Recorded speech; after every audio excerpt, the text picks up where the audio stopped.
What's going on, everybody? How y'all doing today?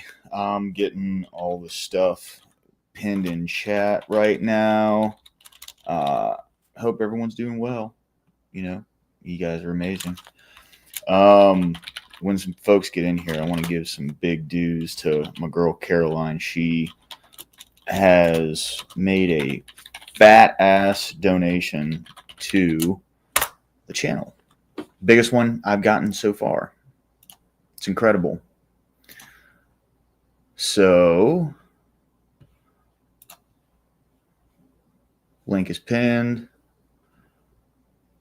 I've learned that I have to just be very diligent in the way that I. Oh, here, let me throw this up real quick. I've learned that I have to be very diligent in the way that I let people up onto panels.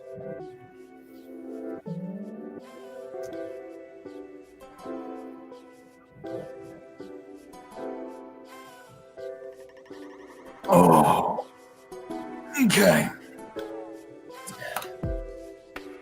Those who are led by the Spirit of God are sons of God. This is so massive to me, man. This was a huge thing in my life. For me, you know,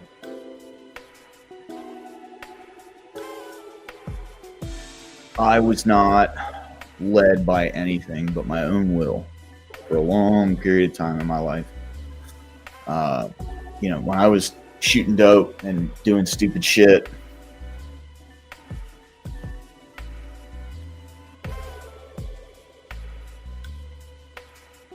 I was just led by my immediate need.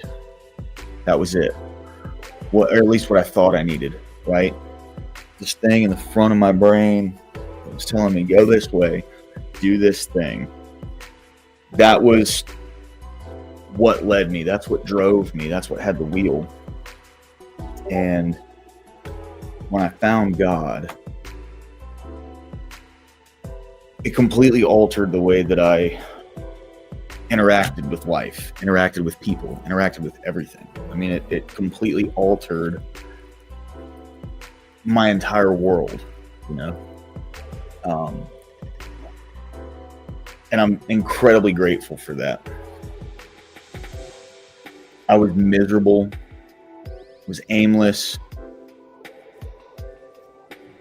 I had nothing internally. You know, I was like, that's like the concept of death, at least in regards to spiritual, right? I was an empty husk. I had nothing. I had nothing that I loved, not even myself. I didn't care about anybody else. And I would do things to hurt folks that... What's up, Amagad? Good to see you, my man. Good to see you. Welcome in, bro. I would do things to hurt folks, and that led me to hate myself more. So I'd get high over it, and then I'd do more things to get the drug, and then I'd hate myself for it, and I'd get high over it, and I'd do more things to get the drug, and I'd hate myself. And that was this vicious cycle that I lived my life on. It was a hamster wheel, right? Just running and running and running and running and running. That's it. And God gave me a path that I could take and put people into my life to point me in the right direction, you know? And that's why, like, that's where I can give myself some credit, because I chose to go that way. But everything else, the way things turned out, how my life has gone, it is all a product of what God has done, right? Like, God did, he took care of all that stuff. All I did was put my head down and follow the path, and chose to do it. Yeah, man. Dude. God's good, man. God is good.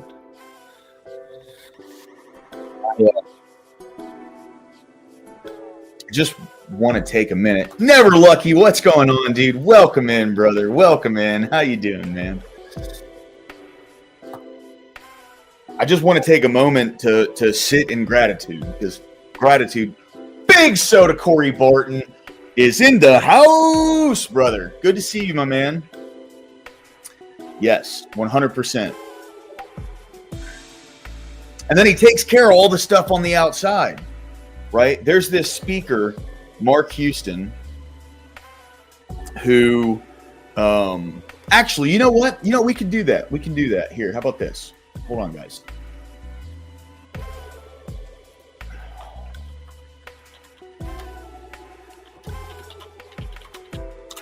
All right, I know that this is AA stuff, but I promise this can be applied in anyone's everyday life. This was so pivotal in my sobriety. Mark Houston, rest in peace. Mark Houston was a fucking legend, boys. Okay? Check this out. Good evening, San Diego. My name's Mark Houston. I'm an alcoholic. It's a pleasure to be with you all. I love to start meetings with meditation because it gets me here. Mind, breath, body, spirit, emotions. The only reality of my life. The stillness that comes from like truly just sitting down and existing and bringing my awareness to the thoughts, not living in them, because that's what I'm used to doing, but watching them.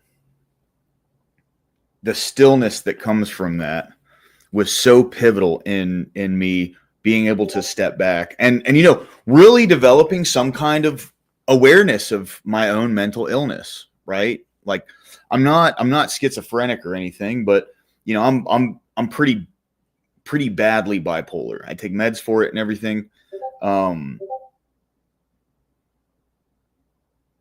Being able to watch how my mind just seems to entirely encompass me instead of just being was so pivotal in me being able to move forward and get my feet on the ground, you know?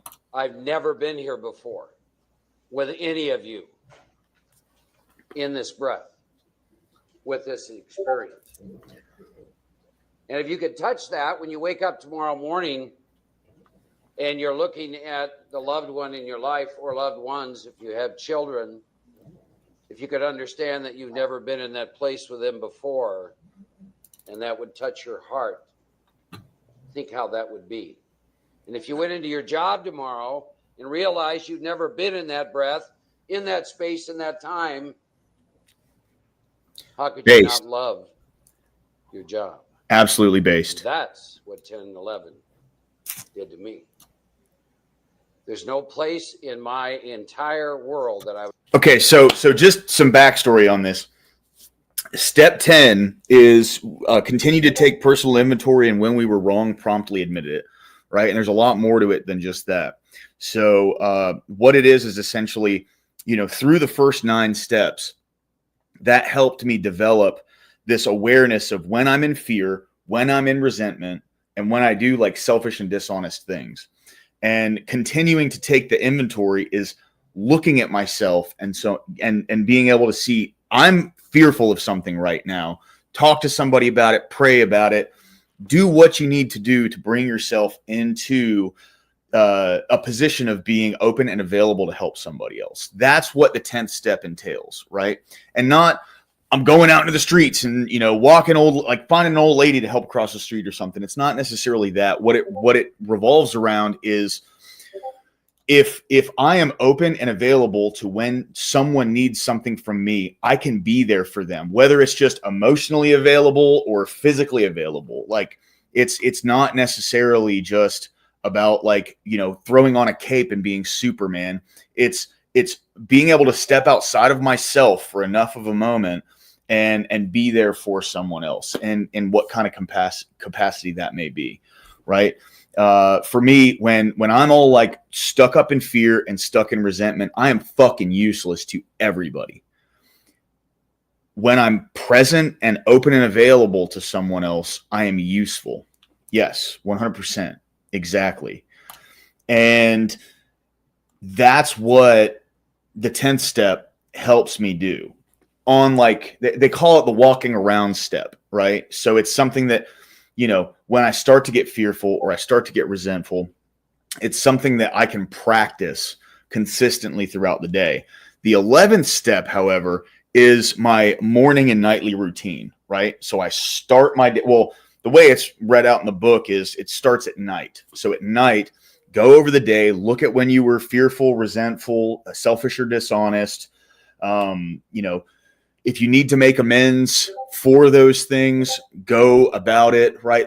We would do this thing called Fred G in the sober living that I was in. So it was fear, resentment, ego, which is selfishness, dishonesty, and then gratitude.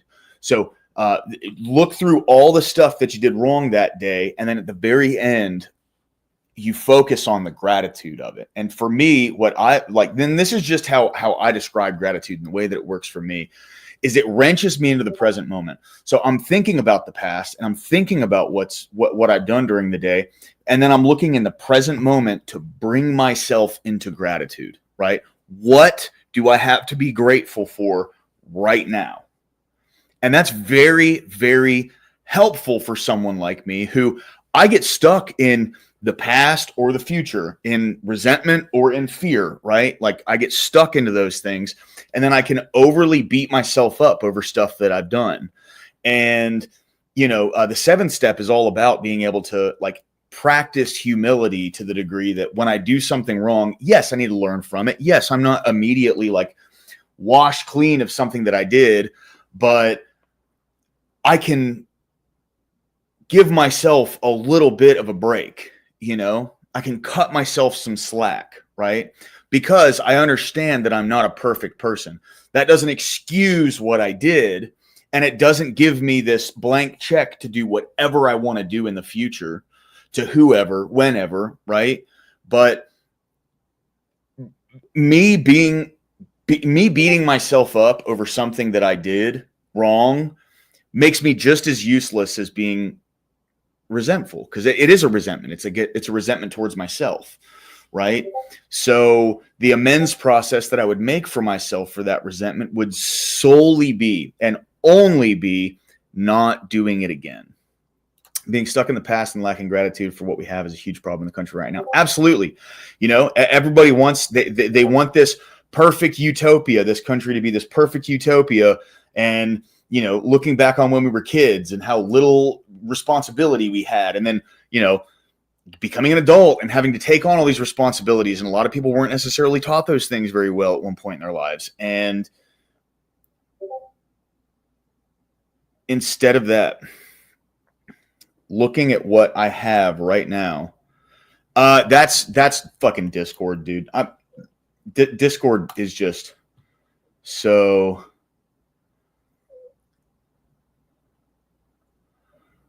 Oh, cool. All right. Yeah. Dude, the Discord notifications suck, man. Yeah, I just closed out of it.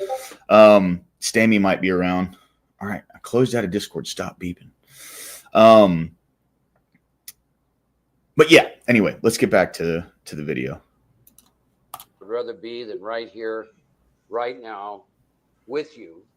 Because, by the way, guys, I don't know if you noticed the monthly dono goal down there at the bottom. Caroline donated $100 fucking this morning to the stream. I wasn't even streaming. She just sent that shit. Caroline is good fucking people, boys. That's why she's such a good friend. Yeah, 100%, man. And then and Amagad, dude, thank you for the 50 that you sent the other day. Like, holy shit, that's insane, guys. It's absolutely crazy. It's greatly appreciated. You guys don't know how clutch that shit is, man. It really fucking helps, you know? Thank you. Seriously, man. That's huge. that's where I'm supposed to be. as evidenced by the. And Corey Barton, thank you for the 5 that you sent the other day. What up, Coco? Good to see you. How you doing, man? How you doing? Good to see you. Good to see you. Fact that I'm here. But what's really exciting did to me. There's no place in my entire world that I would rather be than right here, right now, with you, because that's where I'm supposed to be, as evidenced by the fact that I'm here. But what's really exciting to me is I'm present to that. My mind's not saying I wish we were back in Austin or somewhere else. It's a wonderful thing. A power greater than myself separated me from alcohol on the morning of October 19th of 1982. And what a deal to be out here with you all celebrating that.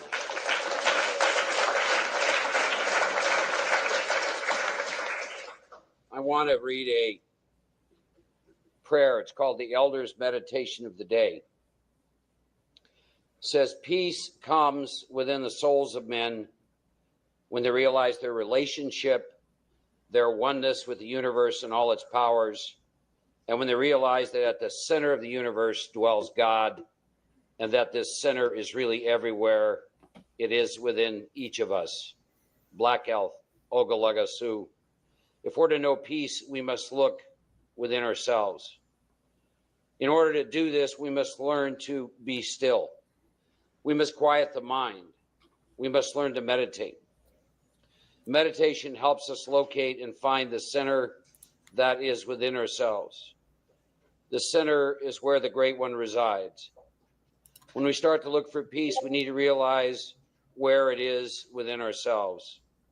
When we experience conflict, we need to pause for a moment and ask the power within ourselves, how do you want me to handle this? What would you suggest I do in this situation? By asking the higher power for help, we will find peace. Creator, help us to find peace this evening. Absolutely beautiful, man. I mean, when the first time I listened to this, I mean, dude, I don't know if you guys can see it. I have like straight goosebumps right now. The first time I heard that, it just revolutionized everything because I was looking for peace out here.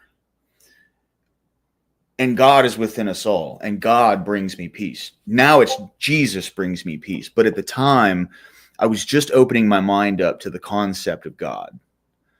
And why is this still beeping? Dude, hold on. Wait a minute. Sorry, guys. It's starting to annoy me now.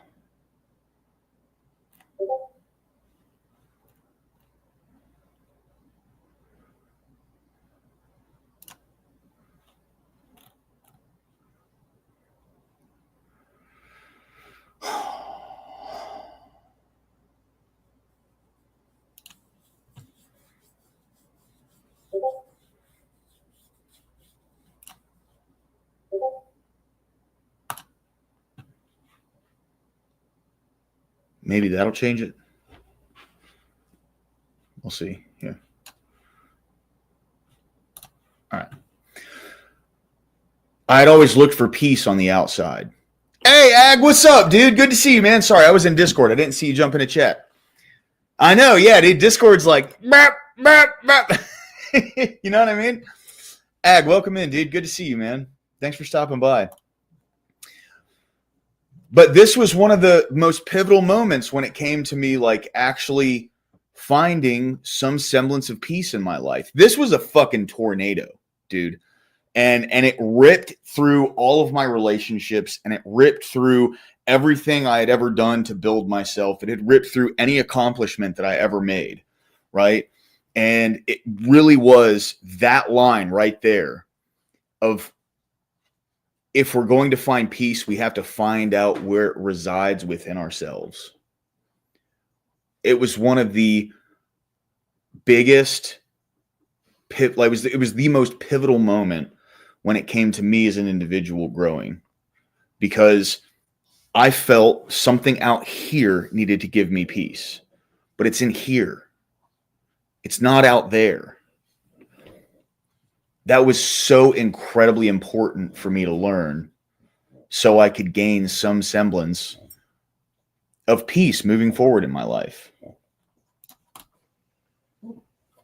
You do this work, take the action in steps 1 through 9, and you get to practice a sentence that's right in the middle of the fear inventory. You too, brother. That we don't talk about in the rooms. And it says, I get to let God demonstrate through me what God can do. Wow, what a deal. I want to take a few minutes and share a little history with you. Some of you have been exposed to Dan S. in the Big Book Awakening. Some of you have been exposed to some tapes of mine that were made in 1994. I want to tell you a little bit how that evolved in the event. Some of you may think I came into AA wanting to do something like this. So just a little bit of a backstory on this guy. He got sober, ended up in the nut house when he was about 9 years sober. I think he's about to go into that, but he developed an entire like recovery action plan, essentially, that saved thousands of lives, right? Thousands and thousands of people went through this, like, you know, drug recovery action plan and came out on the other side, because it's very intense. Like, you really have to dig and look inside and dedicate effort into something like this. When you're a drug addict, well, I don't want to say anybody else. I'll speak for myself. When I was a drug addict, I didn't want to put any effort into shit. I wanted everything the second I could get it, right? That's why I went from taking pills to snorting pills to shooting pills, and then I moved into heroin. So that's the way my mind worked. As the instant gratification got more and more and more and more instant, I wanted things quicker and quicker and quicker, and got more and more and more desperate based. Absolutely, Rubber Ducky, for sure. But I got more and more and more desperate, and I would do worse and worse and worse things, right? My relationship with my family became something to sacrifice for my addiction. Welcome in, brother. How you doing today? Hey. But yeah, that's essentially, you know, the course of events, right? I didn't want to do the work. I didn't want to do anything to better myself or anything. I felt like I was just fine and the world was fucked up, and my fingers were always pointed outwards, and I never wanted to look at myself and make any changes, you know? But what's going on, man? Hey, what's going on? Just thought I'd come hang out for a minute before I got a church service here in about an hour. Got to go to, but yeah, dude. Thanks for jumping in, man. Always a pleasure to see you, my dude. Oh yeah, I love hopping on here. All right, yeah. We're just listening to some Mark Houston right now. Maybe not the whole thing. There's a couple really good things that he says in like the first half. So that'd be about like 45 minutes. But I mean, this speaker tape, because that's what they call these, right? In like 12-step rooms, these are speaker tapes. Now with him, so typically when you're the speaker of a meeting, typically what it's outlined is, you know, you describe how it was, what happened, and what we are like now, right? So when I would do like the speaking thing, I would go up and I don't. There's some people, they get stuck on like how it was, and a lot of people, they want to get up in front of others and they want to talk about, you know, like the depths and depravity that their addiction brought them to, right? Hey, what's going on, my dude? What's up, guys? Look at that beautiful man, dude. We only got a glimpse. We only got a glimpse, boys. That's you got to pay for more. Yeah. See, that's the thing about Big Soda, man. Like, if you behold his gorgeousness for too long, you start to go blind. So we can only give it dose by dose. How you doing today, bro? I'm doing good. Good, man. Good. What you were Yeah. saying, it is important to, like, I guess, point out where you came from and where the bottom of the pit was to show where you could go from there, I guess. Right. But so, okay. So the way meetings typically work is, you try to start the minute the hour turns, right? So like, let's say you have a meeting at 8:00. You want to start the meeting at 8 because there's going to be readings that people are going to read through before the meeting actually starts, especially speaker meetings. So typically a speaker meeting is, instead of people just sitting in the chairs and reading the thing, they go up and stand up in front of everybody. And then they read this thing in front of everyone, So you can look at about 5 to 10 minutes there taken out of the hour. Meetings are only an hour typically. So 5 to 10 minutes out of the hour taken there just for the readings in the beginning. And then at the very end, there's readings. And then, there's a chip pass out and whatever. So that's another 5 to 10 minutes taken off of the meeting. So, especially if someone like introduces the speaker where, they'll go up in front of everybody and they'll say, I know this dude, he was really bad off. I didn't think he was going to make it, yada, yada, yada. Here he is, right? Like that's another couple minutes that can be taken off. So, let's just, to be generous, we'll say you have about like, 45 to 50 minutes to speak. And there's some people that they'll get up, and I understand, you're right. I understand the necessity in a qualifier, but there's some people who they just talk about how fucking terrible their addiction was for 40, 45 minutes.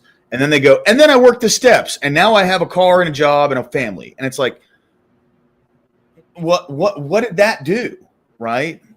So whenever I would speak, I would kind of just like, touch on a couple of the bad things and really only talk about how it was for 10 minutes and then truly get into the steps and like how the thing is when you go through each step offers a principle within, right? So like the first principle is acceptance, right? Where it's like, yes, this thing's ruining my life. The second one is, the second step is, came to believe in a power greater than ourselves could restore us to sanity, which is like hope, like I believe that this thing can actually change me. The third one is commitment, which is, made a decision to turn our will and our lives over to the care of God as we understood him.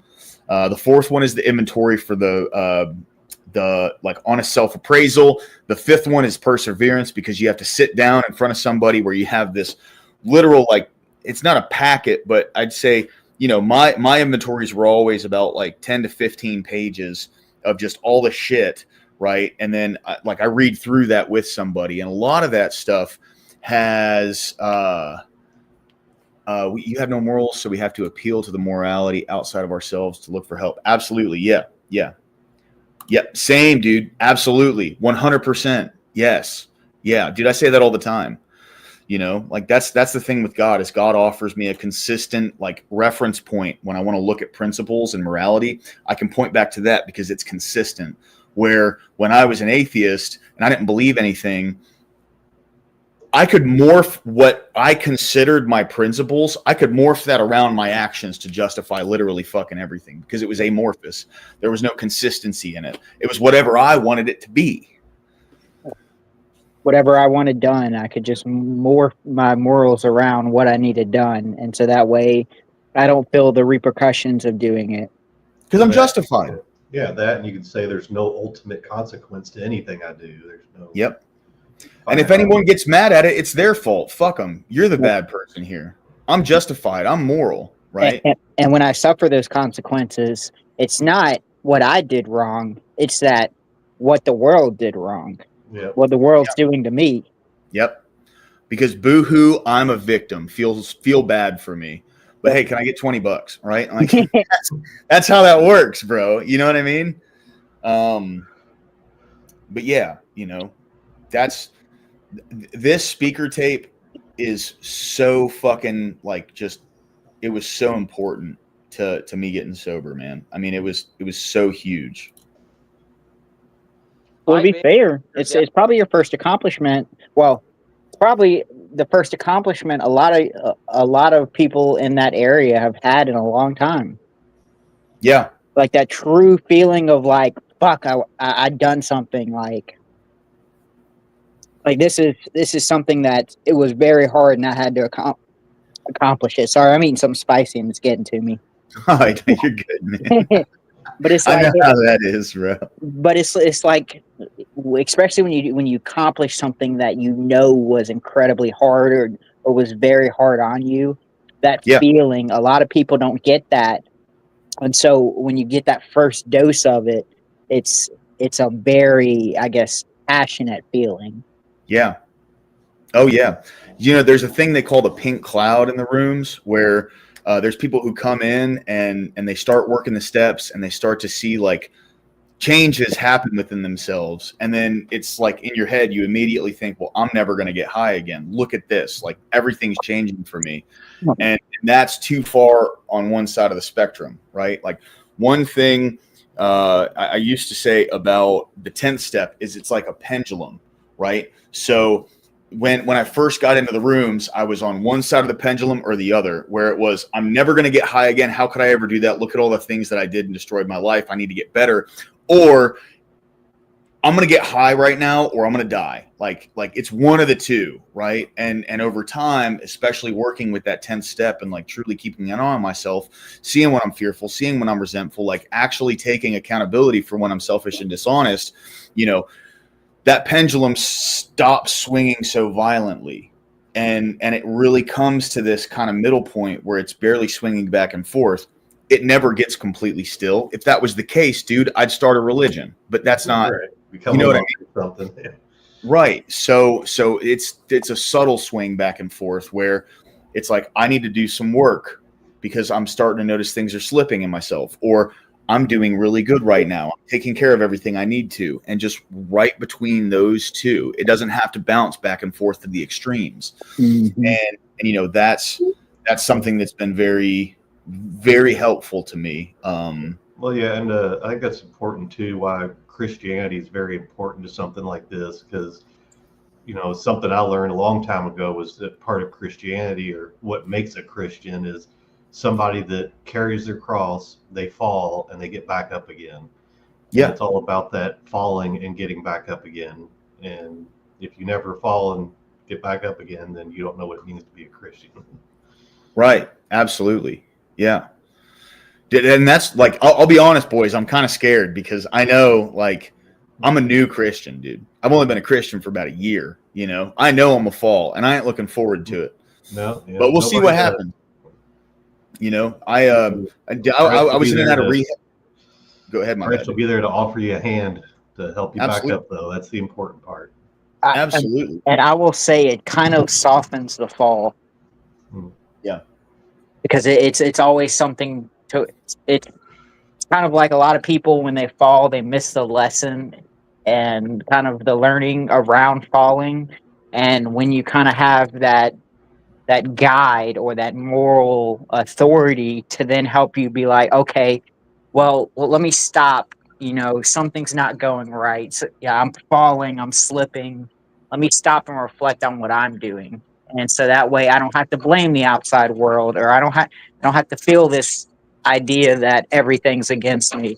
Let me just Right. take a second, let me reflect with God. Let me see if there's something, that I'm missing that is causing more pain than there needs to be. Yes. And it causes you Precisely. to humble yourself as well. Yeah. See, that's what the steps did for me, right? The steps gave me the practical humility that I can practice, right? But not in the sense of I'm really, really bad, or not in the sense of if I mess up, nothing matters. It's somewhere in between that, where it's, I'm going to make mistakes. And instead of beating myself up for it, or just like brushing it off and acting like it didn't happen, I can truly embody it and learn from it, and then walk away with something that could possibly help someone else who's in a similar position. Hey, man, this is how I got over this. You know what I mean? Yeah, I was going to ask you about that, if you're still involved or if you do any sponsorship or anything like that. I don't right now because I'm not sober. I drink. Oh, true. And by the way, I'm not saying all this to front and act like I'm sober, because I'm not.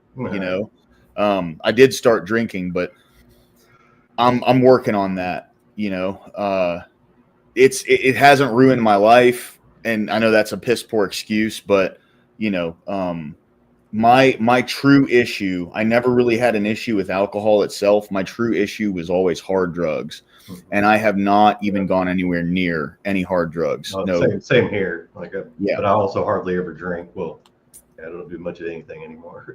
yeah, I've definitely slowed the drinking down quite a bit. You know, I've slowed the drinking down to like I drink every like 2 or 3 days, and that's it. Oh, that's awesome. Yeah, I'm a social drinker. yeah. So Yeah, if I've got like a family gathering, you know, I'll do enough to at least get me tipsy. But I've moved on kind of from, you know, the getting super drunk. Well, that's when you know it's a problem, is when you're home by yourself getting pissed. Yeah. Kokoshuko, I feel you there, bro. I got a spare tire and man tits, dude. It is what it is, bro. I need to do a couple of them things. You know what I mean? I've been working on that too. A buddy of mine had a good idea. It was just kind of start off like, you know, just do 1 push-up, and then the next day do 2 push-ups, and the next day do 3 push-ups, and just kind of do like that. And like I'm on day like 15, so Yeah. see how far I can take it. Well, it's crazy to see how working out, like it's very beneficial for you, but it does a lot of mental stuff for you, like teach you discipline, teach you consistency, teach you Yeah. kind of the feeling of, I guess, the constant need to do something and the I think you cut You it. still there, Corey? What's up, Level 4 Lobster? Welcome in, dude. Always good to see you, my man. Cheers, bro. Corey, you still there? I think he cut out. He might have DC'd on us, boys. I'm sure he'll be back. There he is. I walked away from Wi-Fi. Yeah.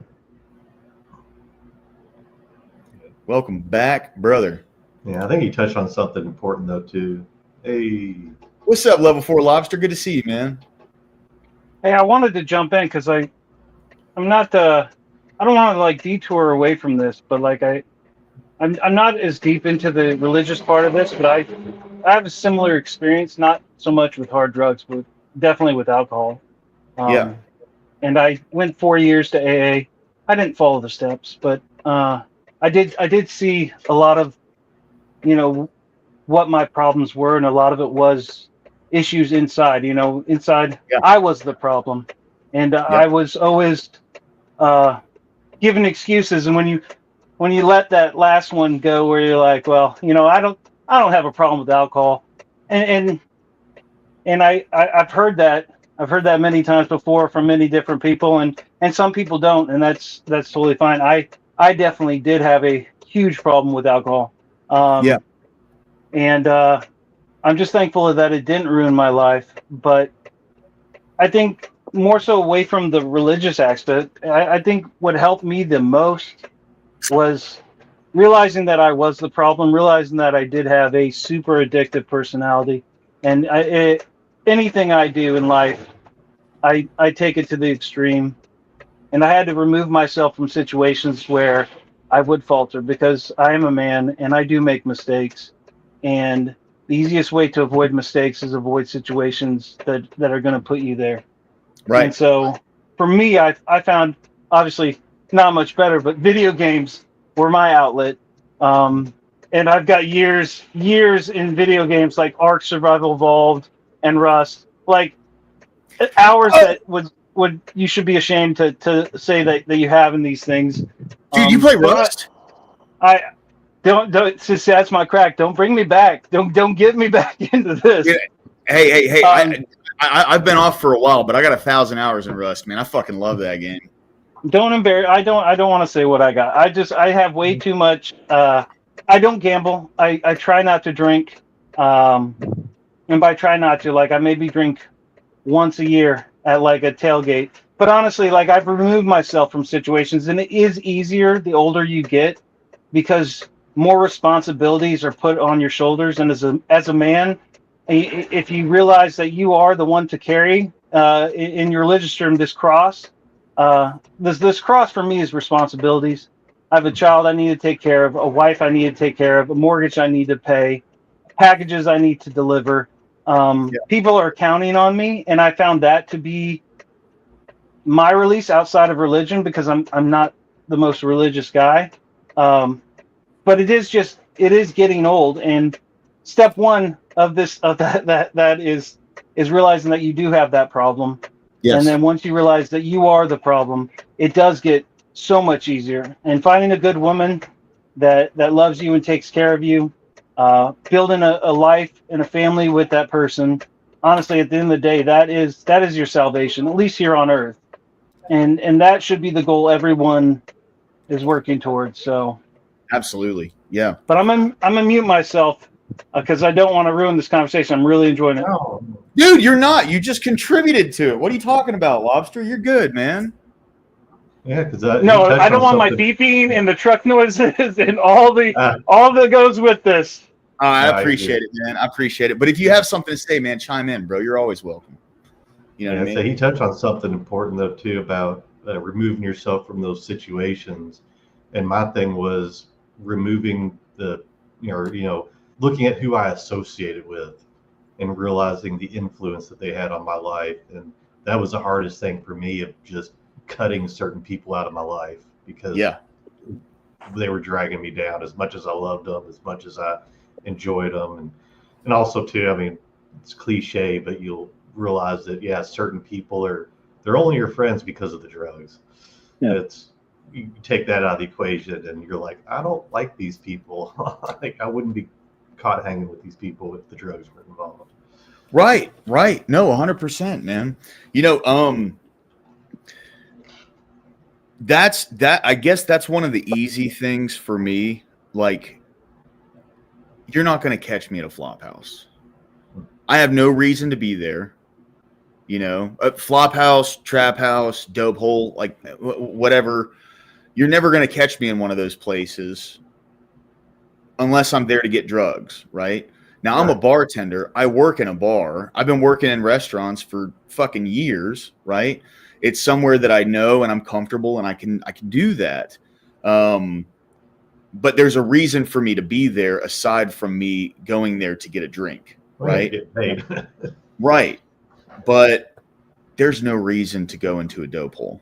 You know what I mean? There's no reason to be like hanging out with drug dealers. There's no reason to be, like the only reason you'd ever go to a flop is specifically so you can score. Like, that's it. Yeah. Right. You don't So go there to chill for a bit. Yeah. So I am lucky in that regard where, the thing that I don't even want to like make myself a victim. The thing that I let drive my life, there's no reason for me to associate myself with that at all, especially at this point in my life, That is a tough thing to get around, though, especially like if you've had childhood friends and then that life slowly starts to become their main focus, and the relationships is kind of like pulling yourself out of the hole. It's like stopping the drugs is hard enough, but then having all the other factors on top of it, it's a hard climb. Yeah. It really is. And like, I've never experienced that extremely deep, but like, I've seen family members. I've got a younger cousin that became his whole life, and other people around me in it. And luckily, to this day, I think my younger cousin, I watched him from the time he was 18 till he was like 24, 25. Just, that was his whole life. It's like, wake up, find some money, get something to satisfy that urge. Doesn't really matter what it is. And like, his principles, I would just slowly watch them dissolve. In the beginning, there was nothing there was a lot of stuff he wouldn't touch. He was just kind of, some marijuana, maybe hydrocodone or like liquid pill type stuff. And then over time, it's just all the stuff that he said he would never touch, one by one, they went away. Yeah. And then it just got to the point to where now his whole life was collecting weird, odd bits of junk. Like his car was filled with tools, toys, clothes, just stuff that he would pick up and feel the need to carry. And yeah, but I think he's been sober for about a year and a half now, and it's been fantastic. Dude, and that's amazing, man. Like, you know, it's what I hate this statistic, not because I don't think it's true. I just hate that it is the truth, right? So they say only about 3% of people who go into any kind of drug treatment, whether that's alcohol, benzos, crack, meth, heroin, you know, opiates in general, whatever. Only about 3% of them actually get off the drug. You know, and I hate that statistic because I wasn't prepared for it going into the rooms, and just how many people would come in and really start to change their lives, and things would really start to turn around for them, and then something happens and they go back to it, and it is so much easier to tear a house down than it is to build one up. Yeah. I mean, everything just falls apart basically overnight for them, you know? And it's heartbreaking because, you know, to some degree, it's especially if they overdose and fucking die. You know what I mean? Like there's people that came into the rooms where, you know, a buddy of mine, I'm not going to say his name, but like he came into the rooms and I remember, what's going on, dude, Moran? Good to see you, my man. He came into the rooms and, you know, he was bad off and he got himself straight. And actually, dude, he was making like $200,000 a year. He had a family, had a kid, was like really doing things in life and making moves. And the first time he relapsed, it was overcut with fentanyl and it killed him. And it's just that kind of thing where, you know, like that's another motivating factor for me is that, what's up, Istandy? Good to see you, man. I saw your Discord message, bro. Sorry I didn't get back to you earlier. I apologize for that, dude. I didn't pull up my Discord until earlier when it was screaming at me on stream. But you're right, dude. My streaming my streaming schedule is all out of whack, but I think I'm gonna start switching to doing on my days off, I'm gonna do the midday streams for God and Country. And then on nights that I work, I'm going to do nighttime streams because I got a lot of views and stuff last night. It was incredible. But, so, you know, I did want to say something real quick. Yeah, go ahead. I think, and it's another thing that I noticed when I was attending meetings, like, it is a heavily male-dominated space, like, and I really, it's a mental illness. Like at the end of the day, that's what it is. It's a mental illness, and men aren't brought up to really deal with that aspect. And a lot of times when men face adversity and they fail, the act of failure is what causes this spiral. And I found myself that was one of my biggest, I guess, ticks or switches is you face adversity and then you keep failing, and then you turn to a substance to kind of shadow that failure, and then eventually you just stop taking risks, you stop making decisions, you let the substance make the decisions for you, which I love watching, like Shoe on Head and stuff like that. Like, I think there's a huge problem with addressing male issues and men's health when it comes to mental issues, because I think, I mean, I'm not gonna lie, don't tell any women, but I think we are the weaker of the species. We don't have the magic power of creating babies out of our stomachs or the ability to put up with the male species. But I just think that, at least the way personally I was brought up with, you know, mental issues for males were, hey, shut up, No one wants to Yeah. hear it go in the corner. And the easiest solution for that was always, okay, well, over in that corner's a 12-pack of Natty Light. I'm going to start doing flip cup and see where this leads me for the rest of the night, which never was a good place. Well, I'll tell you this. So the reason a lot of typically you'll go to meetings and you'll see a lot more men there. And this is just how it fucking goes, guys. Okay. I'm just being completely honest with you. You said you've been to meetings, Lobster. Have you ever heard of the 13th step?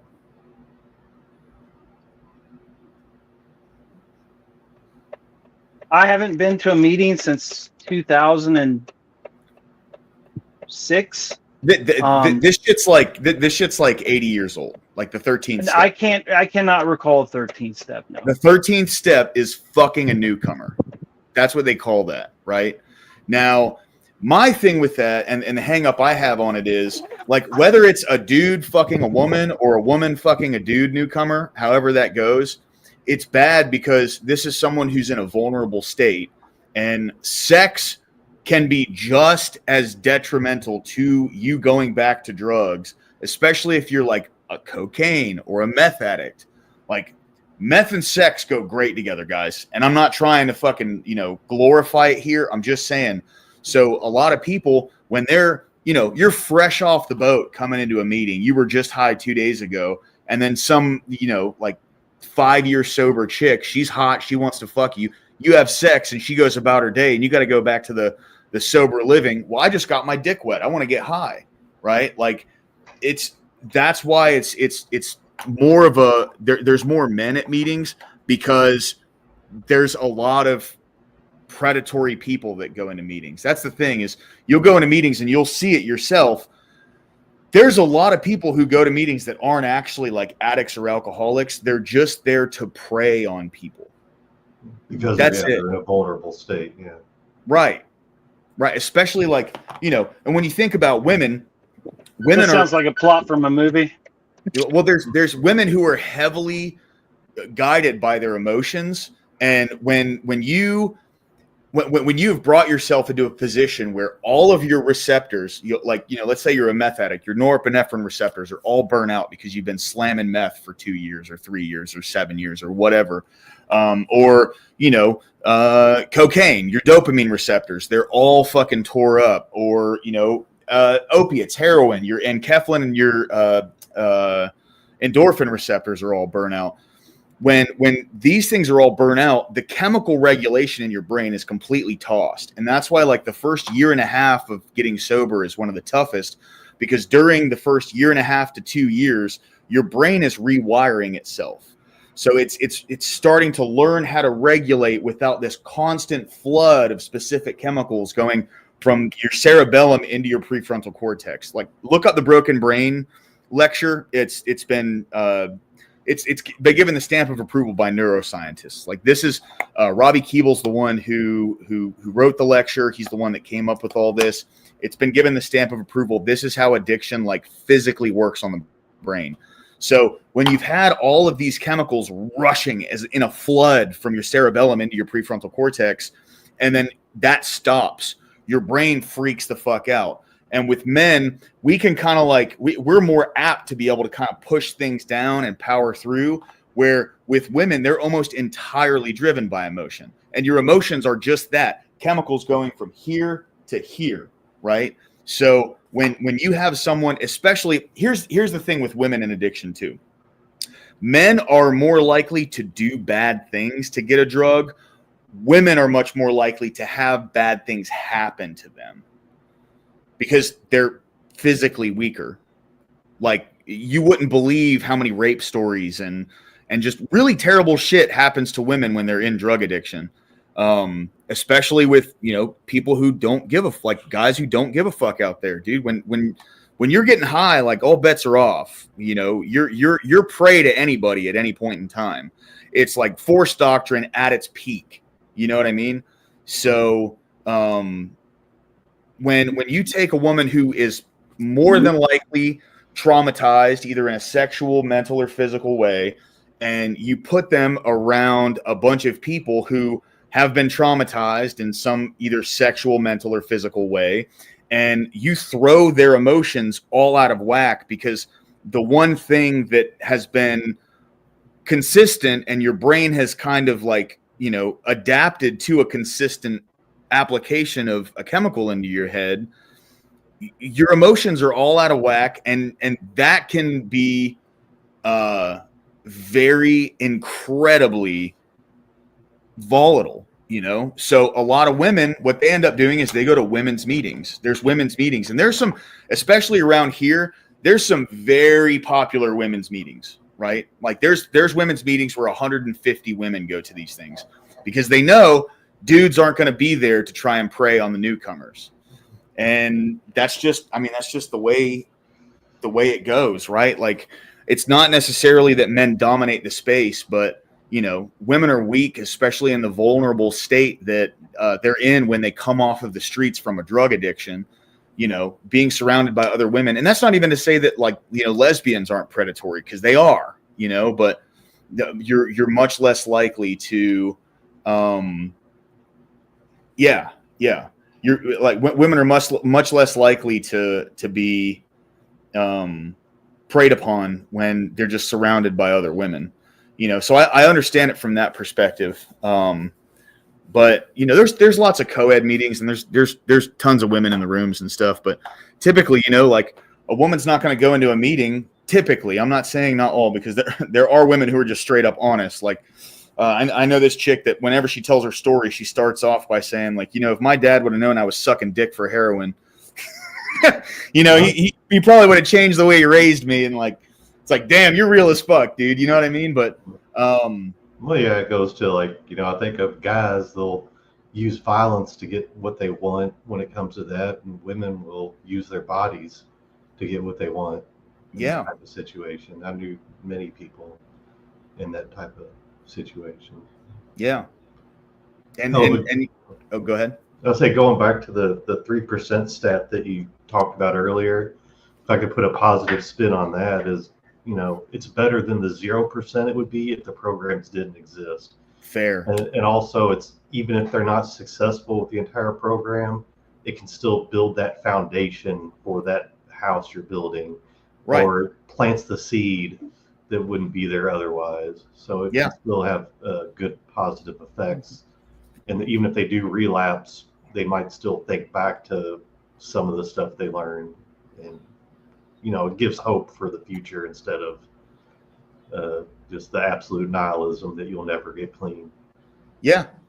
Scott Obvet, welcome in, brother. Always good to see you. Thanks for stopping by, my dude. But yes, 100%. You know, and like, I look at Christianity in the same way that I look at the 12 steps, right? What's going on, Hornet? Good to see you, man. Welcome in, bro. I haven't seen you in a while. Hope you're doing well, my dude. But I look at my faith in the same way that I look at the 12 steps, right? Where I can't force anybody to change their life or do something, but I can do my very best to be an example of what it has to offer.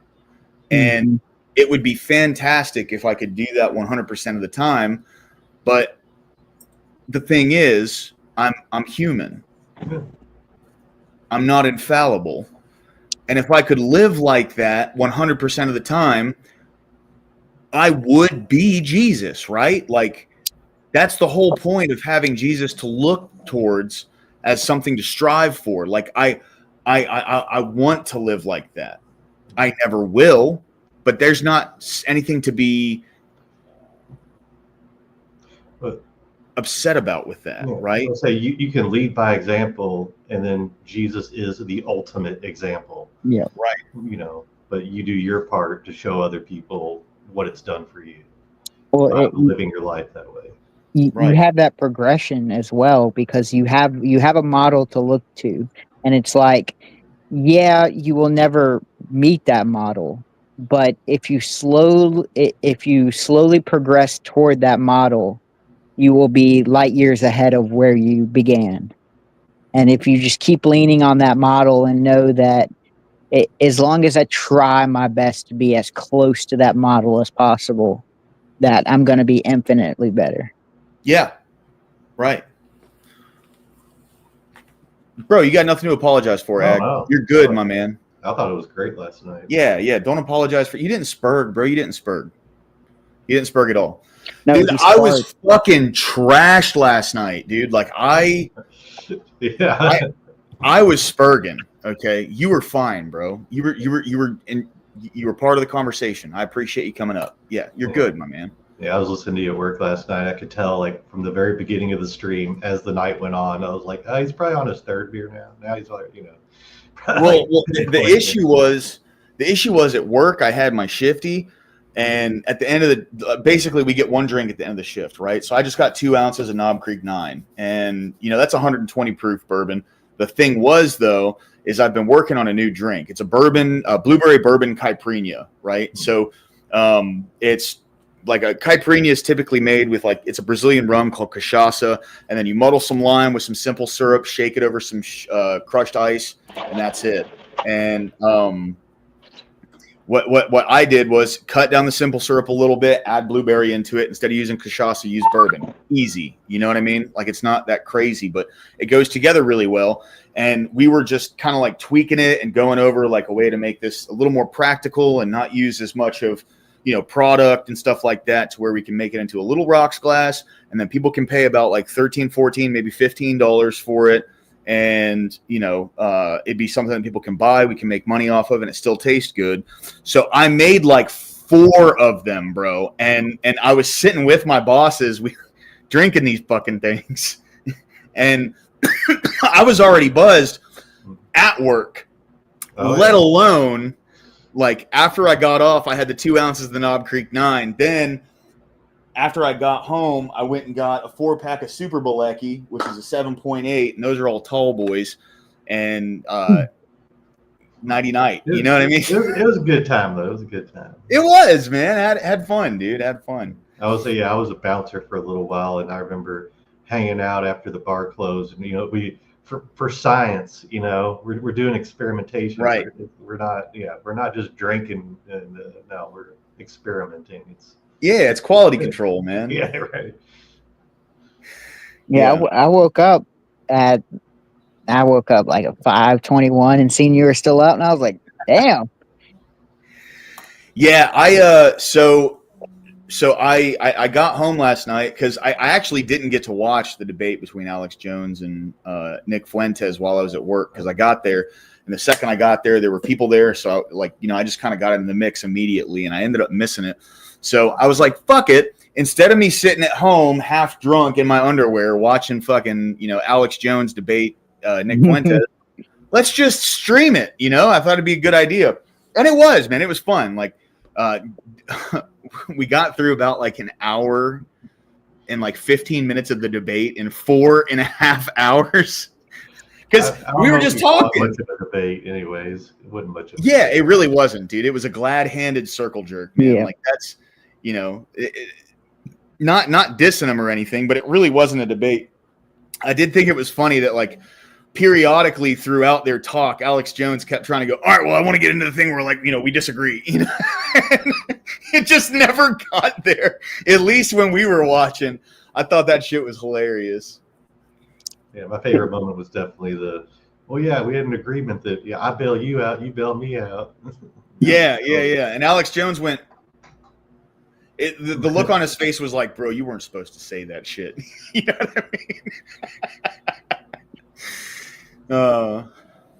Alex Jones has never been much of a debater. Yeah. He's a conversationalist. Yeah. Right. Interviewer, Yeah. Like he does great on Joe Rogan. When it comes to like bringing him on and having him talk about stuff, he's very boisterous and charismatic, and he can like really get a point across, and he can stay on topic with some things. He does ramble a little bit, but I'm a big fan of him, man. Oh yeah. I like Alex Jones. Nick Fuentes is a good debater. Yeah. Yeah. If anybody says Alex Jones isn't entertaining, at the least, they're probably full of shit. They're crazy. Even if you hate him, he's still. You can't tell me there's anybody in mainstream news that even comes close to entertaining as Alex Jones. Nope, not at all. Like Rachel Maddow, you putting Rachel Maddow against Alex Jones? But she's entertaining to make fun of, I guess. Yeah, that's You're true. doing all the work there. Doomerang, we're going to get into the Bible study after about 2.5, 3 hours of open discussion. That's just that's the format that I've used for this as it's gone on. It works, I think. Yeah. You know, so we just kind of like BS and talk about some stuff for the first couple hours, maybe 3 hours, and then it's just straight up word past that, man. Like that's Yeah, let us be heathens for a little bit. Come on. Gotta get hey out of the man, system. yeah, you know, lobster's got it. You know what I mean? All right, well, Me I gotta too, get out dude. here. Yo, Doomerang, me too. Definitely. I like Deuteronomy has actually been a lot more I hate saying it like this, but it's been probably the most entertaining chapter, like chapter that makes me want to continue reading and reading and reading since we started this. So, you know, Exodus was really good too, don't get me wrong. But Deuteronomy is the one. I think, you know what it must be? I think it's after Numbers and Leviticus that's why Deuteronomy seems so enticing, because Numbers was a little tough, man. Leviticus was too. Not tough that I didn't want to do it, but it's just there's so much repetition in it. It made it a little tough for me to follow along with some of the stuff. So I really, to some degree, felt like I was just reading words over and over and over again, you know. But I get the point of it. I get the point. It's really hammering the point home, and it's really interesting how they like described how to build a society back in those times through those first 5 books. That's the interesting aspect of it to me, you know. So hopefully what I'm saying isn't blasphemy here. I'm just calling it how it is, you know. You're not the only one. But yeah, I gotta get out of here. I'll catch y'all later. Have a good time. Emigad, dude, thanks for stopping by, bro. You have a great day, okay? Always a pleasure. Lady Liberty's in the chat for Amagad, guys. Lady Liberty's in the chat for Amagad, man. What a fucking legend, dude. This guy's great. All right. We'll get back into Mark Houston. When this power showed up and separated me from alcohol. And I had brain damage, kidney damage, and liver damage, and everything I owned, you'd fit in one little duffel bag.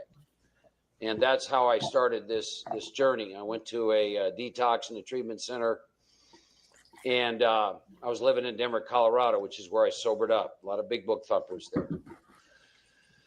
And recovery, it was easy because in some respects, I feel like I was almost brain dead. And if you're brain dead, that's kind of, you know, those of you who are fairly new and might be on a pink cloud, another word I like to use for that is I was brain dead. But and really, when I look back in the first 3 years, it doesn't feel like I did much in hindsight. And then around 3 years, I started to wake up.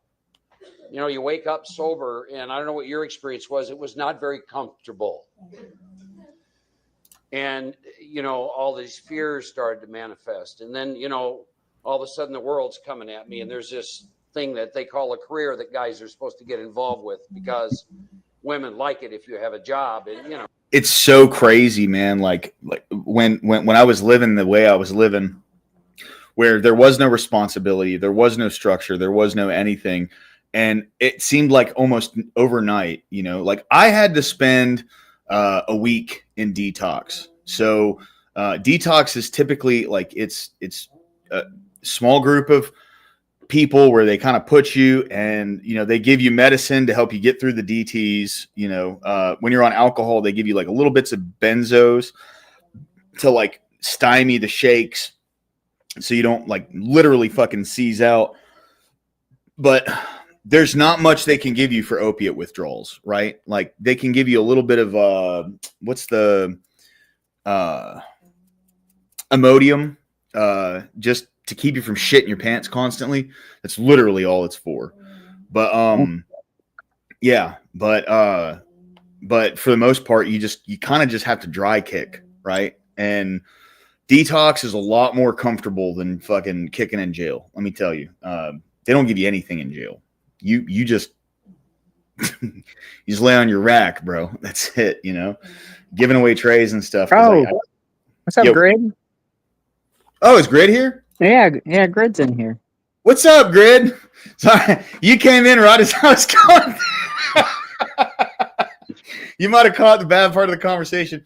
Just going over some addiction stuff. Hope you're doing well, man.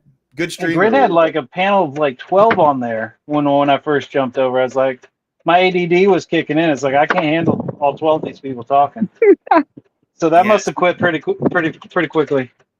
Well, so when I was over there, I think he had 9, if I'm not mistaken. I don't remember, but he had a good panel up today, bro, for sure. What was it about? When I got in, everyone was talking about cars, so I definitely stuck around for a little bit. It was definitely an interesting conversation, for sure. Everyone was trying to guess what kind of car Grid had. Did he reveal it? Yes. What did he got?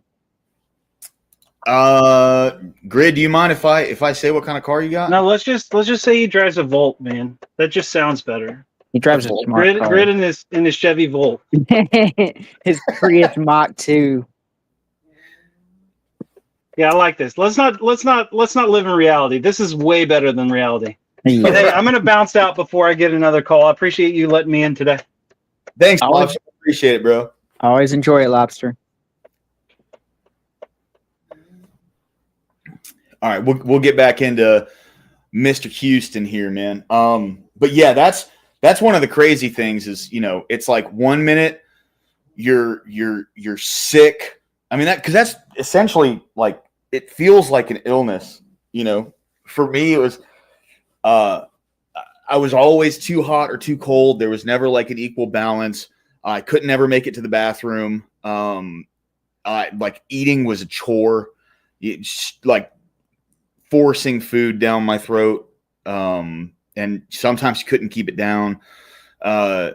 My thing though, so the term kicking drugs, where that comes from, at least when it came to opiates for me, was a lot of people, their legs kick. You get these like, it's like incredibly restless legs.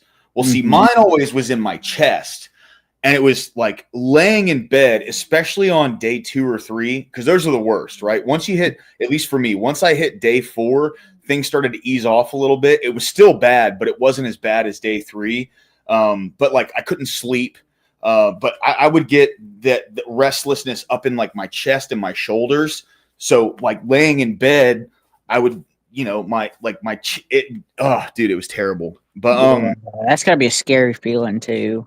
Yeah, dude, it's miserable. I mean, it's awful, you know. And then you go from that to, well, you're in sober living. Where do you want to work? You know what I mean? There's no like kind of transition period. Well, at least for me, there wasn't. I couldn't afford rehab, and I didn't have insurance up here, so I didn't get to go from detox to rehab, then to sober living. I went from detox straight into sober living, and I mean, I'm glad that it went that way, right? I feel like keeps you busy. Yeah.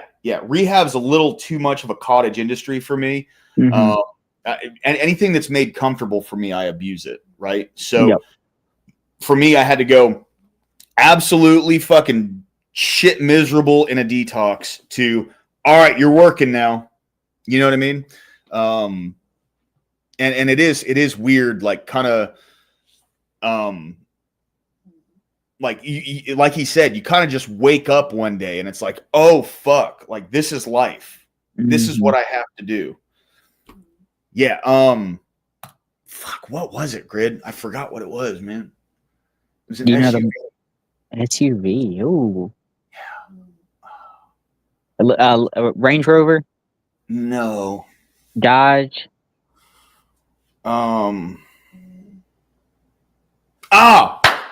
It's a Jaguar. That's what it was. Yeah. Oh. Yeah. So Grid. So just from my perspective, kicking opiates without methadone is the way to do it. So like, and this is how the pharmaceutical industry did this. Methadone and Suboxone they are just as addicting as like the drug you're trying to get off of. Here's the kicker though, where like heroin, I would kick for about a week. I've heard of people kicking for 6 weeks on Suboxone, and I've heard of people kicking for 4 months off of methadone. Yeah. Yeah. And that means you're still getting like the what is it? The I don't know the term you called like when you're the kicks, shit in your pants, you're never cold or hot enough, or you're always too hot or too cold. Ooh. Like, I mean, dude, it's absolutely miserable. You know, that's why like there's it's kind of a cliche, but it's true, where there's people who they will sit in their bathtub and they'll just have like lukewarm water running on them because it's the only thing that feels like relatively comfortable. Yep. Whew. That face. Okay, so we're out on Mercedes 3. Ooh. Mercedes C350, dude, that's sick. Yeah. I have a 2011 Lexus ES350. And you know, like a lot of people say, "Oh, it's a Lexus." It's got some age on it. I take really good care of it though, man. I do all the work on it myself, and you know, like I change my oil. I've done all my replacements, radiator, condenser, alternator, all my oil changes and everything. I do all that myself. So it works fantastically mechanically, but it is not a pretty thing. Yeah. It's Alabama sun, man. It bakes off that the gloss coat on the top of it. Anyway. And then there's things like cars and car payments and insurance, and then there's, you know, rent, and then if you buy a house, there's a mortgage, and they'd like that paid, and just all kinds of stuff I didn't have much experience with, because alcohol took all that away from me long before I got sober. And I was, quite frankly, very terrified and going to meetings and that kind of stuff. And then I met a man named Don Pritz. I'd been interacting with him a little bit, and Don sat me down and took me through the big book, starting with the title page. And I remember even at that time thinking to myself, where's this guy go to meetings? Because what he was talking about was like brand new to me. Taking the title page and drawing the circle, and you have unity, recovery, and service, and making me realize that I was in 1/3 of a 3-part program expecting the results of the other 2, which was why I was dying of untreated alcoholism. And I knew what he was saying was true, because I was going to a lot of meetings. I'd done little or nothing with step work. I was doing nothing with 10 or 11. I was doing that thing that I'll hear in meetings sometimes. Well, I pray to God in the car, and I pray in the shower, and well, then I turn around, lie to you, and tell you God's the most important thing in my life. But, you know, I don't want to give God any time, and I was doing all that. And I really, little or nothing in the way of service. So I began that process, and I did have a profound experience with Don in that process and in the amends process. But I'll tell you, when I look back, what I didn't do, in some respects, I didn't internalize a lot of that experience. And most of all, I did very little with 10 and 11 other than read 84 through 88. I did nothing with meditation. And when he's saying these numbers, right, like 10 and 11, he means steps 10 and 11. And when he says 84 through 88, what he's talking about is pages 84 through 88 in the big book. And those are the ones that outline the 10th and 11th step, right? Mm-hmm. Which the 11th is, like I said, it's the nightly routine, where at night you kind of reflect on your day, look back, see where you were fearful and resentful, like, you know, at least admit earnestly what you did selfishly and dishonestly. And then in the morning, it's your morning routine. So you wake up and you set your intentions for the day through prayer and meditation, and you ask God to guide you. And then when you get done with your morning routine, as you go about your day, you're doing your 10th step, right? Which the thing is with the steps is, you know, there's a cult-like behavior behind a lot of these things, but it's actually very practical. You know what I mean? Like a lot of this stuff isn't metaphysical by any stretch. It's not out there, right? It's just keeping awareness on how you're thinking about things throughout your day. That's it, right? To be fair, you kind of have to reprogram these aspects of you, because you've been living this way for so long that you you become accustomed and you built this foundation of this is how I'm living. And so you kind of have to destroy that and then reprogram yourself step by step of, hey, you know, I need to take it one step at a time. I need to take it slower. I need to kind of compartmentalize a lot of things to help me get back to living a more productive life. Yeah. So one, I don't know if it'd be a metaphor or an analogy, but they call them game trails. It's like mental game trails, right? Which a game trail is when animals walk on a certain path for long enough, it degrades any kind of grass or anything that grows underneath it. And it's just a dirt path, right? That's a game trail. So the whole idea is you've been walking on this path forever. It's worn in, you know it like the back of your hand, and you're going to keep reverting back to that unless you take a different path, unless you start to carve a new path, a new game trail into your mind in the way that you think and act and everything. Mm-hmm. So that's like, to me, that's what the steps were, right? It was my first introduction into carving a new game trail, right? My brain operated in a certain way, just like you were saying. Until I truly gave something else a shot and committed to it and stayed with that, I wouldn't be able to develop that new game trail mentally, Mm-hmm. you know? Very, very helpful. Absolutely nothing with meditation. Prayer, reading out of the book, you know, Upon Awakening. And what happened to me, there was also a series of events of things that happened to me, and there was some other work that I needed to have done, and I ignored that because after all, I'm a step worker and they'll treat everything. I wound up in a nut house in Houston, Texas between my 9th and 10th year. I was having so much fun. And I needed to be in that place because I was fixing to create the ultimate act of self-will, which was to end my life. And that came about because I was in so much pain. And in that place, it feels like I had a third step experience at a cellular level, in that something really happened there in that experience, in which I said to this power, who I don't understand but experience, if that makes sense. Here's the deal. I ran this as hard as I could drinking, and I ran it as hard as I could sober, and I am in a loony bin in Houston, Texas. I am 44 years old, almost 10 years sober. I quit. I'm done. Here's my deal with you from this point on. I'm going to do what that book, that blue book, says, and I'm going to do it until I die. And I'll do that, and the rest of the deal is you have to do everything else. You got to provide my home, my job. You get to decide who's in my life. You get to decide all the rest, because any attempts I made at any of that shit got me right here. I'm done. It's so powerful, man. Like, that is the true, that to me, that is the definition of surrender, right?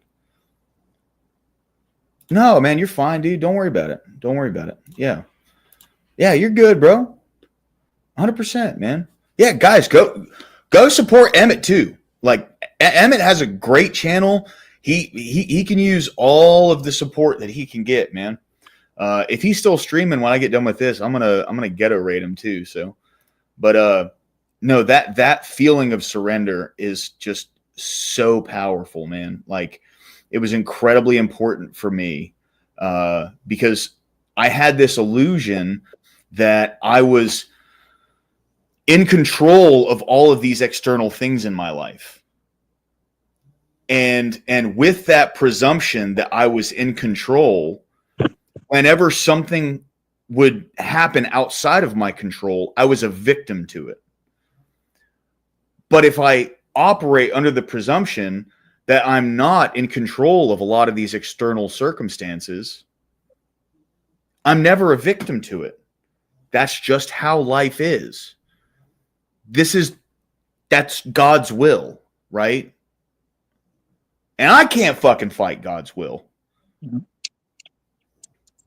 I can't even fight my own. I can't even fight my own will.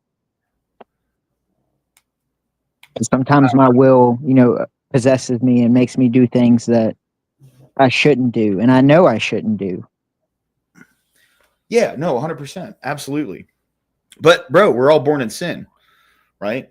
And it's not to excuse it through that, but it's just to give yourself the grace and mercy that God would. God doesn't give us grace and mercy to say, yeah, go ahead and keep doing bad shit. God gives us grace and mercy so we can learn from our mistakes. At least that's what I believe. Mm-hmm.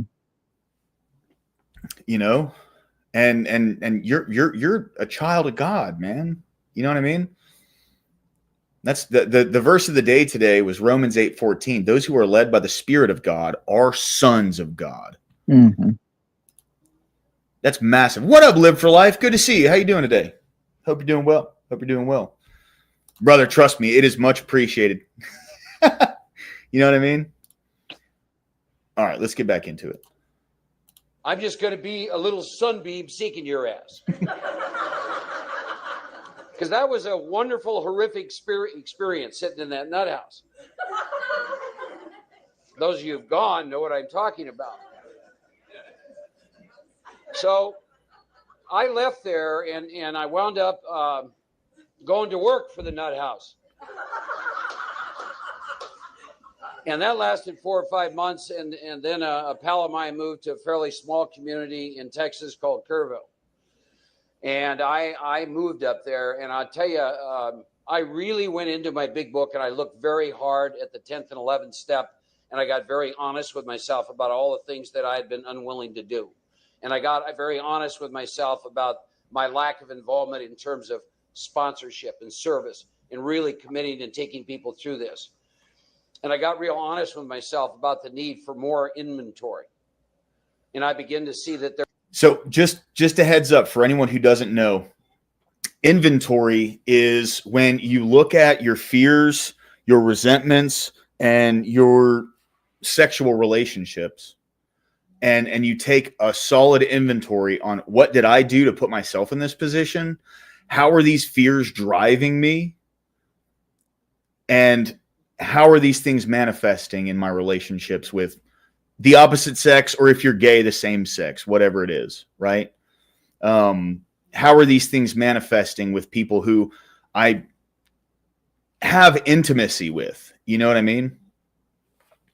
Oh yeah, dude, Stamy, I'm telling you, if you want some good stuff, man, like some good speaker tapes, look up Mark Houston. This one, What God Can Do, is really good. Also check out Hollow Bone, man. Hollow Bone is clutch, dude. That's really about like letting go and letting God actually work through you, right? It's fantastic, bro. Mark Houston is such a legend, dude. There were still some amends that needed to make. And I made a firm resolution, and it literally from 1991 until 1994, when that set of tapes was made. By the way, this is interesting. That's the first set, as far as I know, that's the first time I was ever recorded. And I want to say this too. So like the amends process is, it's anything you've gone through and how you handled it. Yes, 100%. The amends process, it's the most cliche, the one that most people know about from the steps, which is where you go to people that you've harmed in the past. And the thing is, though, is you're not going to them and saying, I'm sorry, right? So the way that I was taught to make amends was it's 2 statements and 2 questions.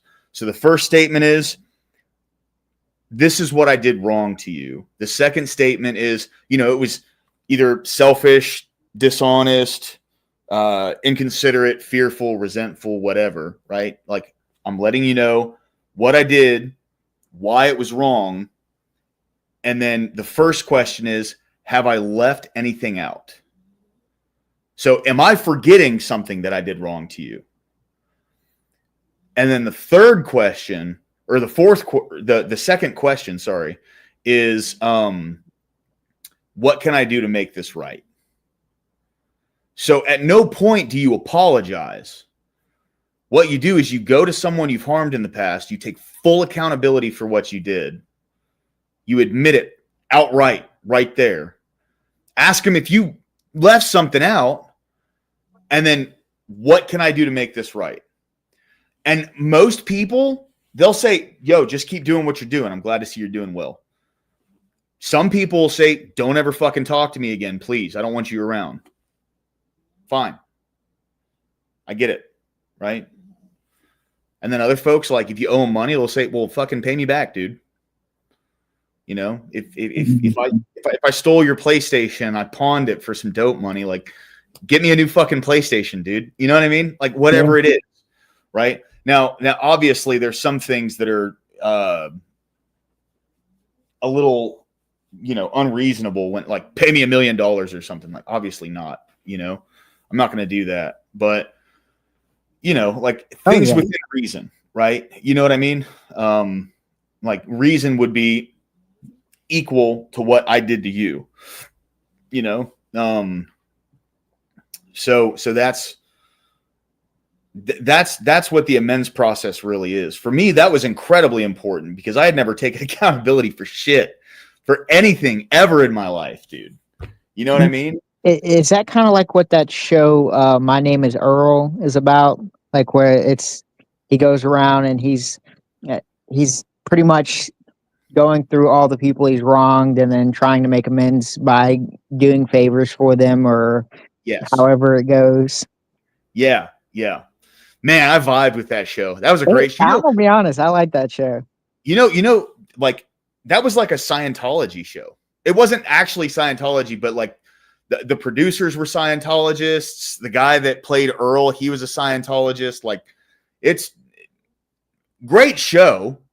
They didn't pitch their bullshit religion, but you know, they're just a funny little side note there. I thought that was interesting, you know. I mean, don't they have like it's Tom Cruise or something like that, Brad Pitt or Tom Cruise, don't they have one of them? I mean, a lot of people have been convinced by it. Well, their headquarters is in LA, dude. They had a bunch of like celebrities and stuff involved with that shit. Like Scientology helped a lot of people get their careers. Yeah. You know what I mean? Because if there's people who are talented and they can bring in some money for the church, because that's what it's all about. You know, Church Scientology is all about money. It's like, you know, I've heard you got to pay for higher levels or like pay for the hierarchy. Yep. And when you go, like if you go there and you're broke, you get fucking trafficked by the Sea Org, bro. They ship you around on a boat to do work everywhere. That's not a lie. That's true. You know, like Scientology's fucking whack. Anyway. Probably the purest set of body of work I've ever done. And so from 1991 to 1994, I was working with the strict spiritual disciplines of the 10th and 11th and 12th step and rework 1 through 9 4 times. And I was on fire. My feet didn't touch the ground. I was a zealot, and I didn't give a shit about what party line conventional AA thought about that. Meaning, I went into meetings and I shared my experience. And I wound up starting workshops, and I wound up taking people through the work, and I wound up starting groups. And my character got assassinated, and I didn't care. I'd had a profound experience. I was very clear in the precise, specific, clear-cut instructions, and anything I heard that didn't fit that, as far as I was concerned, was bullshit and killing alcoholics. And I was big enough, I guess they just left me alone. And out of that whole thing, then along the way, a pal of mine, Joe H., wound up going to Santa Monica, California, and this is where the Big Book Awakening workbook tied in. Those of you who met Dan, what happened is a whole bunch of people asked him to take them through the work and sponsor, and you can only work with so many people one-on-one. So he started a workshop like I had done, going through the steps, and Dan was sitting in there, and Dan got the idea, wouldn't it be easier turning statements into questions to find your own experience, your own truth, if we made that in a workbook form? And that was how the workbook came into being.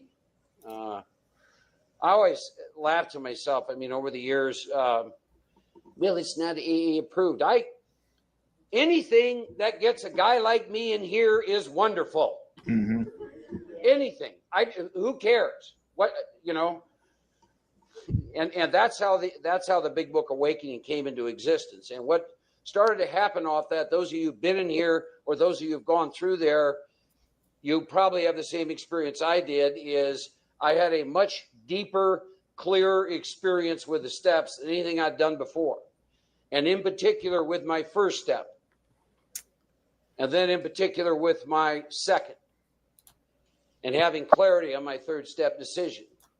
And the writing of inventory and seeing what I'm up against, tragedy of the ego, with all those personas that are hurt, threatened, or interfered with. And right in the middle of it, fear. And seeing how my life is completely dominated by fear. Completely dominated by fear. And that fear is the firing mechanism for all my resentments and all my selfish, self-centered sexual misconduct. 6 and 7. Taking that to the power. Disconnecting in the fifth step from ego. Disconnecting. Otherwise, you can't experience the fifth step promises. Yeah. Being able to sit down in front of someone and literally, like, coming from someone, like, I'll speak on my own experience with this, but, I was a complete fucking egomaniac. Mm-hmm. And sitting down with someone that you trust, right? But going through, if you honestly did your fourth step inventory, it took me 2.5 months to do mine because I really wanted to do it 100% when I did it this last time. I wanted to do it to the best of my ability with 100% effort. So I didn't want to leave anything out, and sitting down with somebody and reading through all this shit was, it was just incredibly, to some degree, kind of disheartening at first, but that was the start, right? That's the first step towards having something change in your life, in my life. It was the first time I had ever gained any kind of awareness of, this is how fear runs my life. This is how resentment runs my life. The actions, or the selfish and dishonest actions that I do, are not justified just because I think they should be, right? Like, it was so important to do that. And when he says tragedy of the ego is so, like, just spot on, because my ego was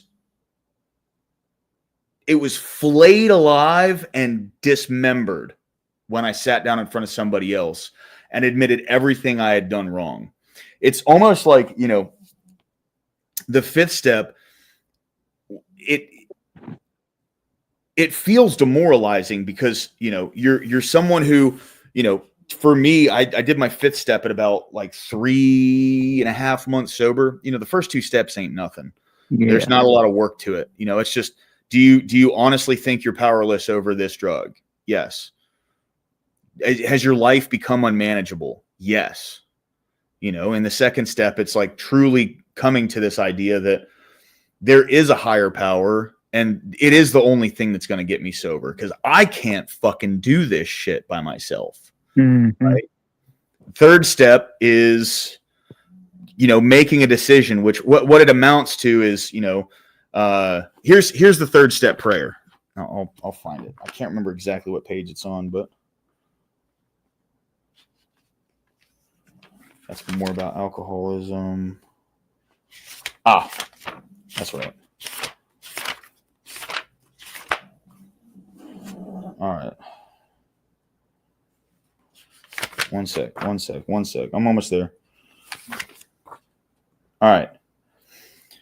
So it says, we were now at step 3. Many of us said to ourselves, or said to our maker, as we understood him, God, I offer myself to thee to build with me and to do with me as thou wilt.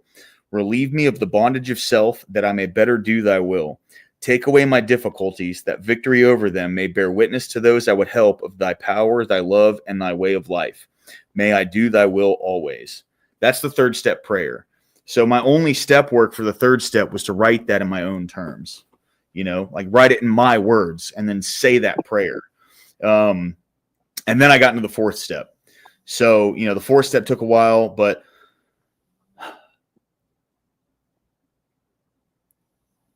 being faced with someone else and going over things that you've done and shit that how you've harmed other people.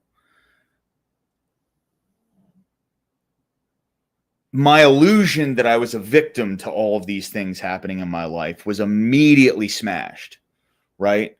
This idea that I had of myself, that I'm some moral character and I'm some good guy who's just misunderstood or something, all that was gone.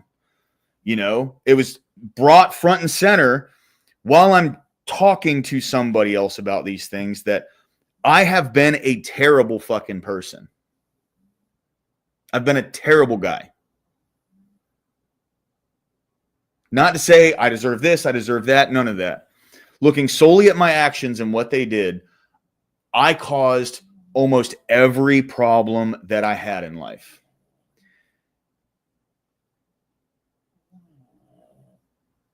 And in that, my ego it took a massive hit. And it hurts for an egomaniac like me, for someone who had such a big head on my shoulders, someone who thought I was smarter than everyone else and morally superior to everybody else. And I thought I fucking knew everything better than everyone else. To have that smashed in front of me, in front of God and another person, was so vital to me becoming who I am today. It's like a humiliation ritual to a degree. But I will say this, after having sponsored guys, it's not as dramatic as it sounds. It feels that way when you're doing it for the first time. But when you're a sponsor, you're just listening to someone talk and pointing out patterns. Yeah. That's all you're doing, right? Well, like that was fear that caused this, right? You see how what happened back here when you were a kid. Do you see that can drive a fear of going without? And that's why that could lead to you stealing something here, you know? Just understanding how when I learn about myself, how fear drives me to do different things, I can utilize that self-awareness to impart onto someone else and go, hey, I've been there too. I've done that too. This is what I did. This is how that affected me. This is what helped me, right? That's the whole concept of sponsorship. Very, very, very important practical things with the 12 steps, dude. Just absolutely changed everything about who I am today. I mean, think about that. You take this pitiful piece of inventory, your resentments, your fears, your sexual inventory, you read it to another human, then you go home and spend this hour. And the book says some very profound things. I could be alone at perfect peace and ease. Think about that. Perfect peace and ease. I can be alone. I can look the world in the eye. My fears fall from me. And it rolls out in that fashion. Very profound. So I do want to say the big book was written by a sleazy stockbroker. So a lot of the language in the big book it's very grandiose. But that doesn't take away from the reality of it. Mm-hmm. You know, the language is big. It's dramatic. We were rocketed into a fourth dimension of which we could have never dreamed, right? Mm-hmm. But the work itself is incredibly practical. There's something to be said for it. The thing is, if he didn't use the grandiose language that he used, and he just said, you know, just do these few things every day and you'll be fine, who the fuck would have joined that? Who would have gotten involved with that? You know, that's the thing. Like, it was the perfect pair of people. Bill Wilson, who was the sleazy stockbroker, and Dr. Bob, who, like, the Dr. Bob was a proctologist. And the funny thing is like, who would have thought that an asshole stockbroker and an asshole doctor would have gotten together and saved millions of lives? You know what I mean? I always thought that was funny. Anyway. Things. Why? Because I disconnect from ego when I do my 5th step. 6 and 7, 8, 9th step is where I connect. Oh, hold on. I see you, Rubber Ducky. Sounds like the logical conclusions you get from these types of exercises really helps you think things through. You say live in the present. Yes, God is there, but before and after, he is also. He's outside of time, and so should our thoughts. If we had thoughts before and after rather than just in the now, we would be better people, because I feel like an afterthought to a lot of people. Fair. Yeah, I mean, I get that. What... For me personally, I have to stay as present as possible, because if I start thinking about the future, I start getting fearful. And if I start thinking about the past, I start getting resentful. And resentment isn't just anger, right? Resentment's also sadness. You know, someone died. If I get like trapped on this concept of someone that I love dying and I can never let it go, that's a resentment.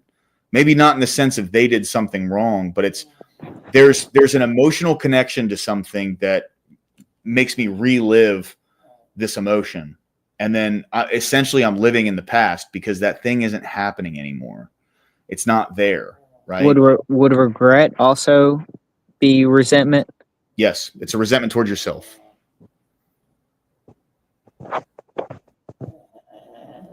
That's how I look at regret. Yeah. That's why, you know, like, I've done a lot of shitty things, right? And there's some things that I have to live with. You know, my mom's mom, she passed away, never got to see me sober. I fucked her over for like a decade. You know what I mean?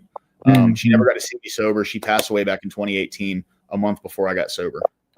And, you know, that's why, like, my granddad, when he passed away last month, I was so incredibly grateful that I was given the opportunity to build my relationship with him.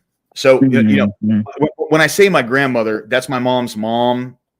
And then when I say my grandfather, that's my mom's dad. They split up and got remarried when my mom was like 3 years old. So when, you know, when I pulled this picture up, hold on. What the fuck? Wait 1 second. That's not actually my blood grandmother in the center there. So that's my blood grandfather on the right. That's his wife that he remarried. Okay. Just for some backstory, that's all. Yeah. But yeah, so when my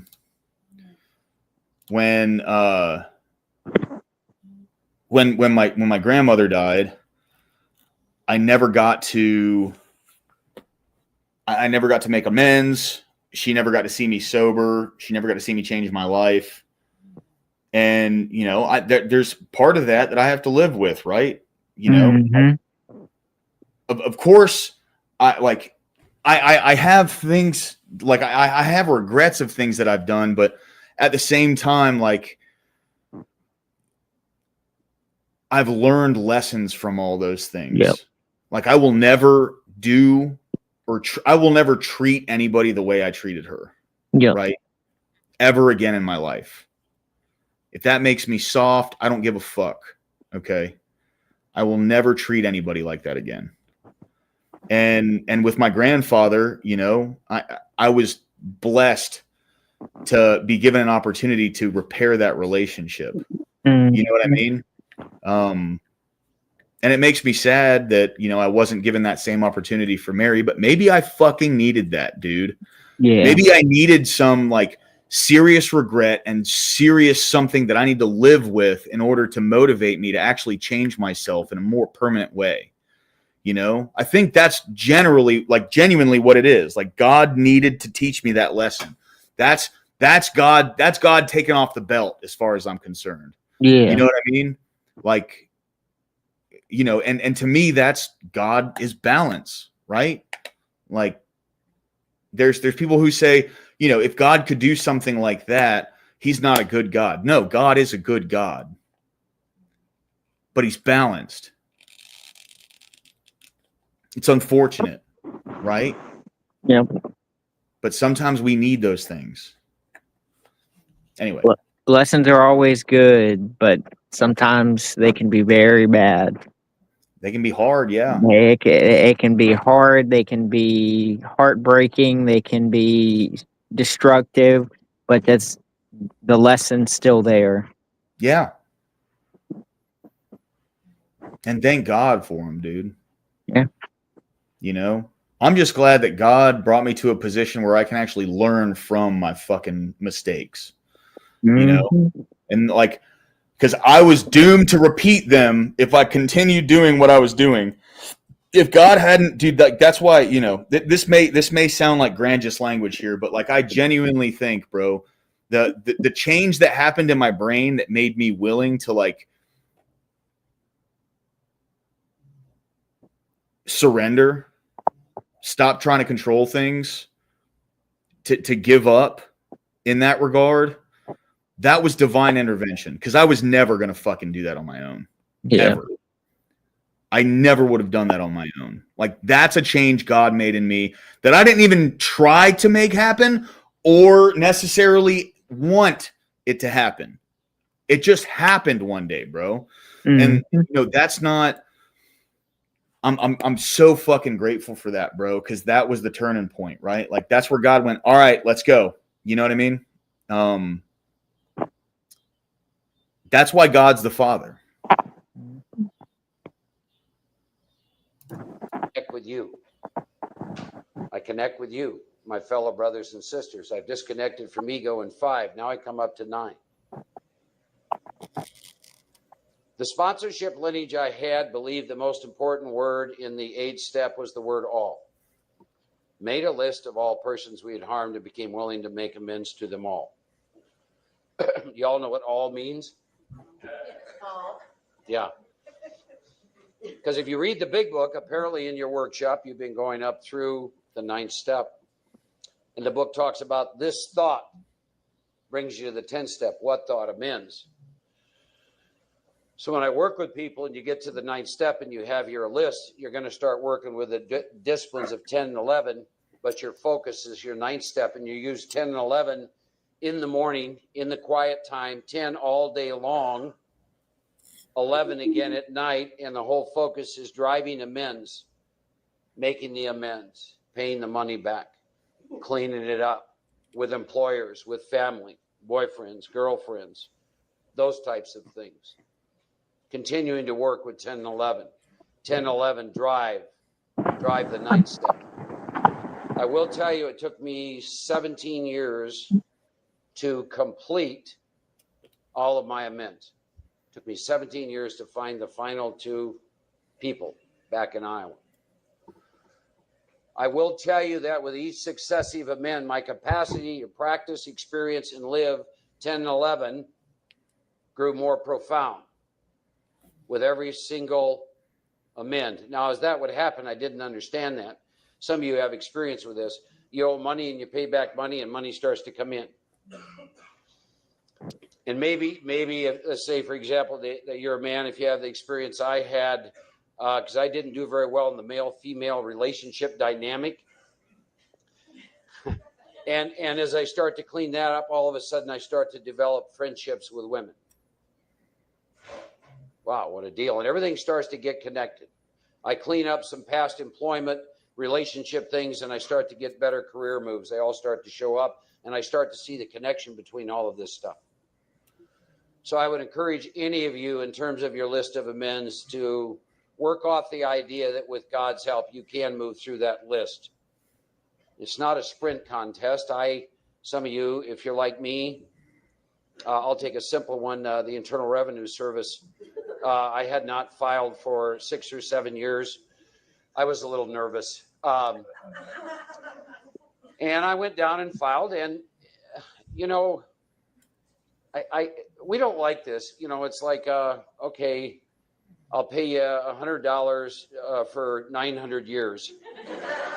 You know, and what I want to do is put the amend off till I can walk in there with 2 satchels with 300,000 and flop it on the table, you know, and heaven forbid, I just got to do this humble thing of $100 a month till I die type stuff, right?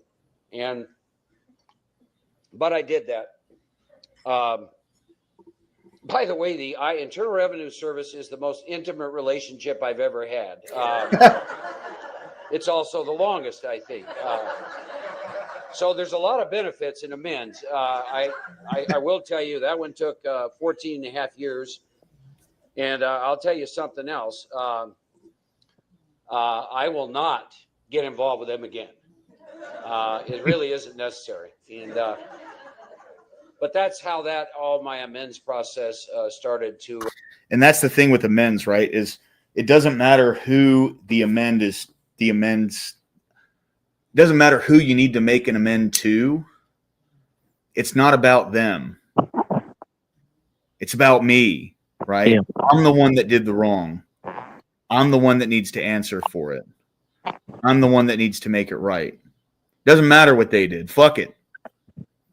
You know what I mean? Yeah. Doesn't matter if the government's corrupt. It doesn't matter any of that. I need to make my commitment, at least to make it right. And that is solely so I can move forward in a more spiritual way and not do these things consistently. The more damage that I do to other people or institutions or anything, the more damage I do to myself, right? Started to play out. I want to talk about the 10th step initially. I remember there was a time I heard a gentleman named Big Frank. He's been one of my mentors. He's dead now. And he gave a talk in the 10th and 11th step, and like the top of my head blew off. I don't know if any of you ever had that experience where you go and some guy's talking about, it might be a line, a phrase, or whatever, and he started talking about the 10th step, and I realized at that time, I was like probably 14, 15 years sober, I realized I didn't have a clue about the 10th step. I didn't understand that the 10th and 11th step is completely new language, and it is not language that is designed to be processed and or work with my cognitive mind. It is language that is designed to be practiced with an awakened spirit. So I want to read some things, and then I want to talk about it. The 10th step, my experience. The 11th step I do in my house in the morning. You know, I like to share this, but I have two cats, Bill and Hobo. And Bill has worked all the steps and is enlightened. Hobo refuses to write inventory and has made no amends. And they are two completely different cats, I'm here to assure you. And when I'm doing prayer and meditation and I do my disciplines in the morning, of course, Bill's right there. Hobo's just being a pain in the ass because he wants, you know, he's still into self-will. And I don't know about the rest of you, but when I'm home and I do Upon Awakening, I do my meditation books, and I do a little writing in my journal, and then I meditate for 20 minutes, which is what I'm doing now. I'm pretty hooked up. It's a neat deal. And then I get showered, and then I get my clothes on, and then I walk out my door. And baby, it's on. Right?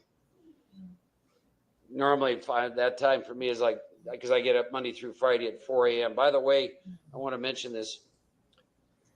One of the things I discovered very, very important for me in the use of the 10th and 11th step is Monday through Friday getting up at the same time. I got an opportunity over the years to go visit enough monasteries and ask enough questions to realize there's reasons why they do everything at the same time. So I will throw that out to you for your consideration. Now, if you're not doing that, then you may only have an opinion on what could happen if you tried it, of which I am not interested in. The spiritual life's not a theory, I have to live it. So I'm just throwing this out for your consideration. Take a couple weeks, pick the same time in the morning. You might be amazed what starts to happen. There's a reason for that. And then when I come home at night, things quiet down. Then I open the big book and there's a whole paragraph with 11 step review questions. So that's the 11th step. The 10-step and all these incredible practices is what I do the minute I walk out that door. So one of the first things I do is I go to Starbucks, and it's a drive-in. and this is normally the first thing that gets on me, is there's actually another car in the drive-in ahead of me. Now it's 6 a.m., it's dark, there's nothing going on. I'm the president of my company. I don't have, I'm not late. And this voice starts in. We have to wait. 10-step, line of the will. 10-step is line of the will. Time I walk my house till I get back. Can I stay aligned in the 10-step? The voice starts, right? Shouldn't be any car there. Boom, back, line of the will. Thy will, thy will, thy will, right? Get the coffee, drive out to work, drive in, and the day's on. The phones start, and people start coming up, and it happens, and it's on. Emotional upheavals at times. Turn, pause, ask. Thy will, not mine, be done. Vision, intent. Powerful stuff all day long. All day long. To do what? Keep me aligned, the line of the will. Go home at night, do the evening review. Now, I'm going to read some stuff, but I want you to think about something.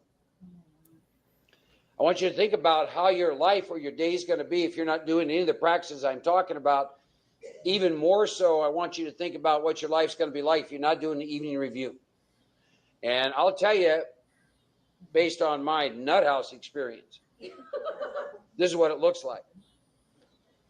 Some of you might have had this happen today. You did your prayer and meditation. You felt like you were a good spiritual man and woman, and you got in your car, and then during the course of the day, something happened, and this phone call came, and he didn't do what you wanted, and so you're here this evening about like this, line of the will. You've heard very little I said because you're having some cute internal dialogue. You get that? Identified with your mind, not present. Here, you go to bed tonight, no review, nothing. Now you get up tomorrow morning, you're already like this. Add 6 more days on top of that. Now we come back around again, now add another week, and then add a month, and you wonder why you're batshit crazy.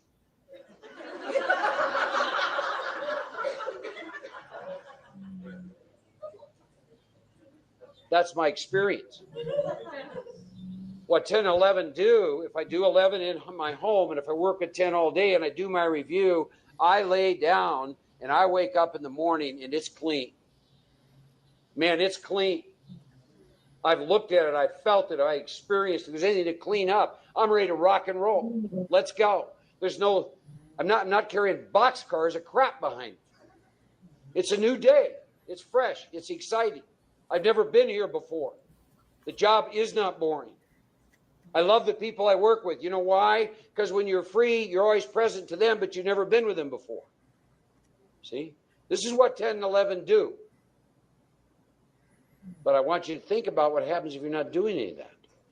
I'll tell you what happens. The same thing happens to you. It happens for me when I wasn't doing that. The first voice I hear in the morning, I call it the vulture. Hi, Mark. Been waiting for your ass to get up. We want to talk to you about how unappreciated you are in the workplace.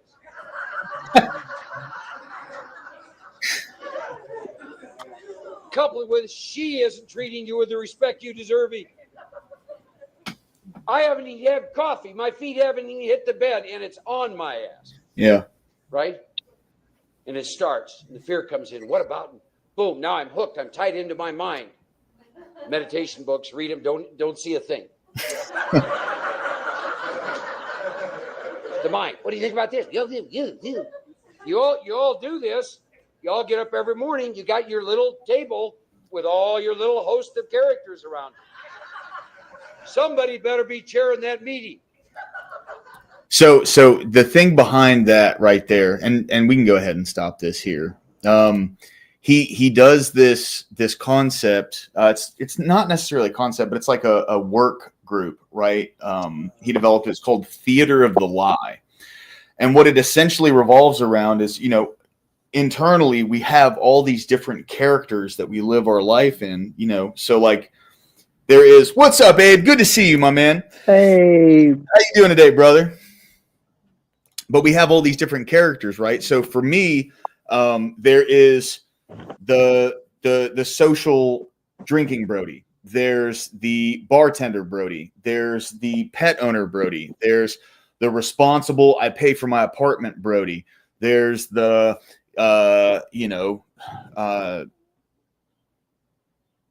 you get what I'm saying. Yeah. All these different characters react. Like, let's say from your perspective, okay, you have the husband Corey, you have the father Corey, you have all these different aspects of your character that essentially are characters. Yeah. So that's why like breakups can be really hard on some people, because the character that is the boyfriend or the husband in a relationship, when that thing comes to an end, that character that they had, that they, lived as, that character itself is fighting for its life. Yeah. Because once that relationship ends, that character no longer exists. You're not the boyfriend anymore. You're not the husband anymore. You're not the girlfriend. You're not the I think wife. you see that with parents a lot. So like when parents dedicate a great amount of time to that character and no other characters, when the children grow up, now they don't know what to do with themselves because they've built this character up so much to now their kids leave the house and the character's falling apart because they're like, I don't know what to do with myself. Right. Exactly. And we all have that. That's like a very general thing that all sorts of people have. But that's why he calls it the theater of the lie, because we have those characters, but what it is less about living within those characters and more about understanding that aspect of yourself. Yep. Right? Having awareness of that. And it's just so important, like for me, like when I was really big in the rooms and stuff, I had this idea of myself that, I'm the spiritual one. I'm the super sober one. And I'm the one that, I'm aggressive when I share in meetings because, I really care about this thing and I'm very passionate, which I was, right? Like I was incredibly passionate about getting sober and getting people closer with God and really actually doing, something for themselves and changing their lives. Just because of how grateful I was to God for what God had done to me at that point. That's why I was so passionate about it. And, obviously those things changed after a while, but yeah. Oh yeah, dude. Yeah. That was just the first like 20 minutes of it too, man. Highly recommend that. Just type in Mark Houston here. I'll just tag it. Where is it? Is this it? No. Here it is. I'll just link it in chat. You guys ever want to listen to the whole thing? The whole thing's great, dude. Mark Houston, he's hilarious. He really goes into depth. He actually gets into the concept of like letting God do what God wants through you and like seeing what God can do, especially when like I'm looking at my own life. That's, when I look at my own life, that's how I see what God can do, right? Like when I look at the changes that were made in me and how I'm a completely different fucking person than I was before. That is when I see like, wow, God, like you are incredible. Yep. Because if someone did to me what I've done to other people, I'd be in jail. You know what I mean? I was a real piece of shit.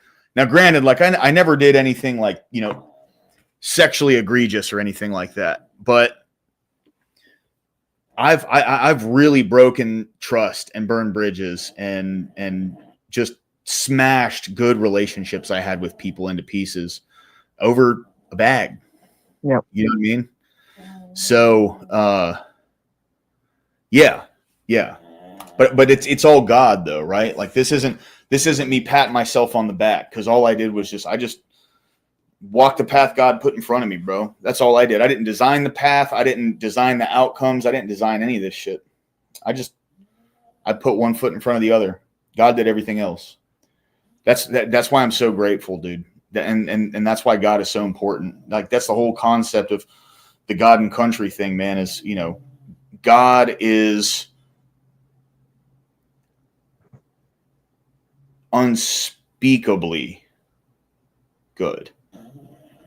Well, that's why uh, now now I have kids. I watch a lot of Disney movies, but one that I've watched as an adult that I didn't really get a chance to admire as a kid is the Pinocchio story, because like the old school Pinocchio story, it is about the redemption arc, and like especially you see it through the eyes of an adult, and then you kind of relate it to how you grow up, all the things that were getting in the way, all the things that saved you, all the things that hurt you. The the Pinocchio story gets very personal, especially to your individual life.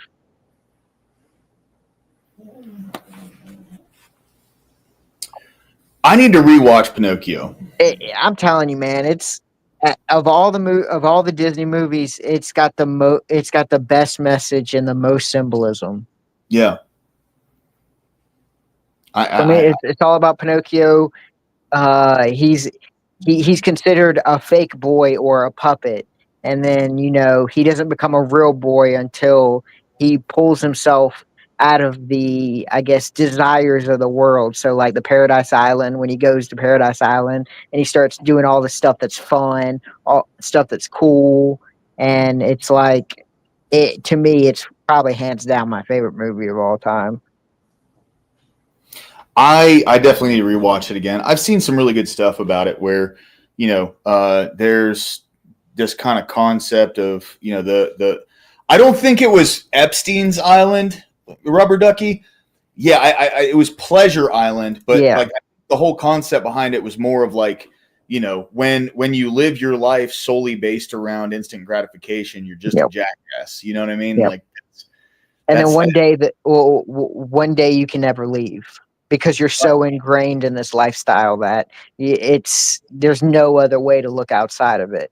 But it's interesting because his father tries to go look for him. He gets lost along the way, and it's like that's why he ends up in the belly of the whale. It's kind of a similar story to I guess the story in the Bible about Jonah getting stuck in the whale, and it's about just being in pure chaos, and then he has to rescue his dad because his dad's become so depressed about how Pinocchio's life's turned out. It's a beautiful story, beautiful.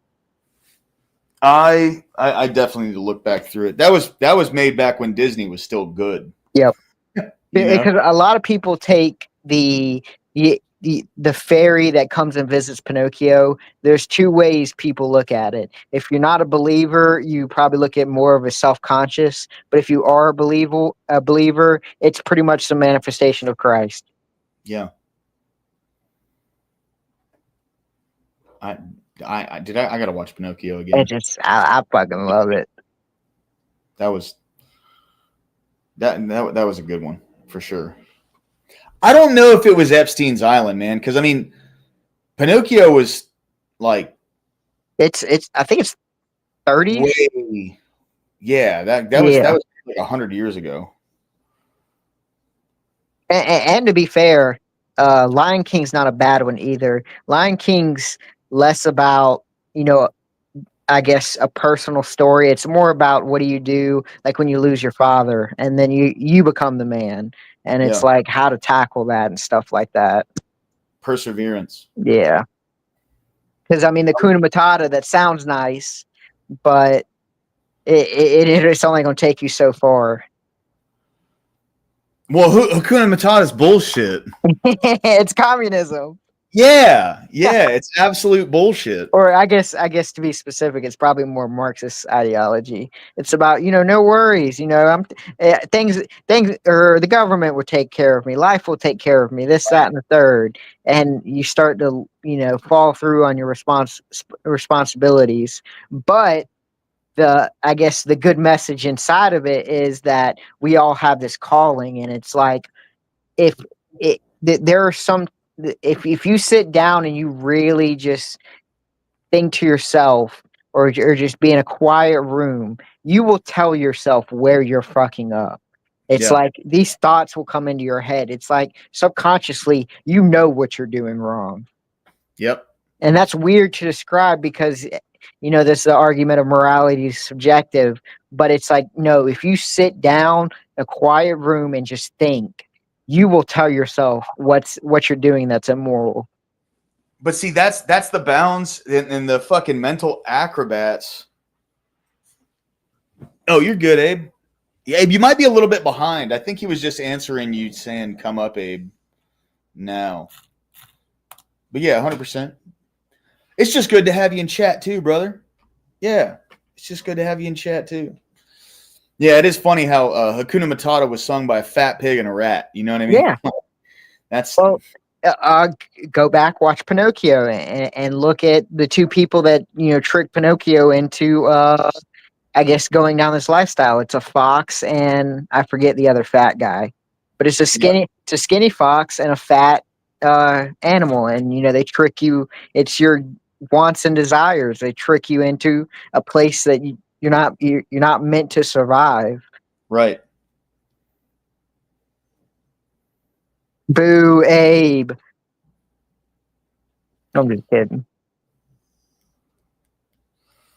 Dude, I'm getting calls about freight that hasn't moved in fucking months, bro. That's crazy. Like shipments that this guy's not getting paid through Nationwide, it's the company that I was contracted with. He's not getting paid from him, and he's calling me, and it's like, dude, I don't even fuck with Nationwide anymore, man.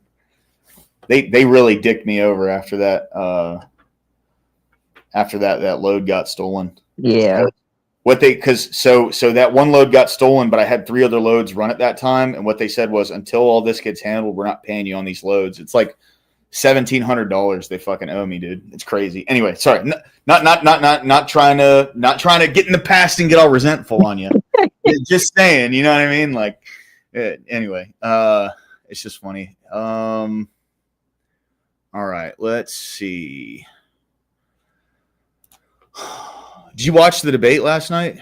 I watched probably the first 40 minutes of it. A very cordial conversation. Shout out to Alex for, not going down the Tucker route of just dismissing Nick Fuentes. Because to be honest, Alex Jones probably has more reason to attack Nick Fuentes than Tucker does. Because, I mean, they've had their spats early on in their relationship of Alex or Nick kind of attacking Alex for certain positions he has, and Alex, good on him. He really seems to have changed his life around, and I don't mean that in a bad way. I'm just saying I've seen a lot of progression in him since the early 2000s, and he's really become someone that I love. I defend Alex Jones every chance I get.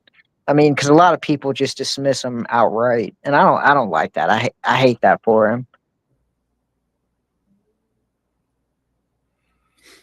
Yeah, I'm glad people like Alex Jones exist. Yeah, because when he starts going off on his tangents, especially when he starts saying the kind of crazier shit that he says, it makes all the other stuff look that more reasonable. Yep. You know what I mean? Well, you got to think about it. I mean, my man's been doing this for 3 decades. Yeah, and I mean, I think even a little bit before then, he was doing the radio shows and stuff like that, like in the late '80s, early '90s, or something like that. And yeah, like Alex Jones, like because you can tell by the way he talks, he's got that radio dialect. Like even when he does InfoWars, you can tell like it's still formatted for like radio. You come in from break, you're amped up, you're getting everybody pumped, and that's kind of how his personality developed. But he's been right with so much that I generally give him the benefit of the doubt. Yeah, because like I mean, some of the stuff that he sourced, or some of the people he knows, he's well connected to information.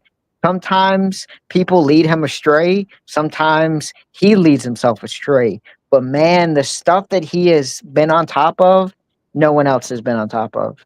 Yeah, based. Absolutely. Dude, it's so weird. I think analytics is kind of messed up right now, but the debate debate coverage last night, it was showing that the video had like 200 and some views on it. Yeah, it says 286 views, and then in analytics it says it only has 180, and it says it only has 55 hours of watch time. I don't believe that. Wait, to be fair, that sounds way off because I like just watching the chat alone. Like there was a lot of people inside that chat on X. Yeah, dude, it was fun, man. No, I'm saying me on my. My bad. No, you're good. You're good. Yeah, no, there was like 400,000 people watching that shit at one point. I was gonna say, I was like, wow, those stats are way off. Yeah, yeah. Well, and to be fair, like, so you're saying the video itself says the number 280 something, but the analytics only say that 180. Yeah, that might just be behind or something, but yeah. Or maybe it update, like maybe someone checks it and then updates it. Maybe it's not a live feed. Yeah, I mean, I got 8 subscribers last night, which was awesome. I'm gonna be honest. Either there's a lot of foreign people that are looking for like, or I guess that are in our little field, like Australians, Britons, or people are some degens staying up that late. I mean, bro, I stayed up that late last night. I got no excuse. I'm an old man. Once it hits 12, I'm literally fighting it. I'm fighting demons. I'm trying to stay awake. I'm like, oh. Well, now I'm on fucking tender time, bro. You know what I mean? So now, like I don't get off of work until midnight, 12:30, sometimes at the earliest. You know what I mean? Yeah. So I'm my sleep schedule has completely changed, dude. It's entirely different. Bro.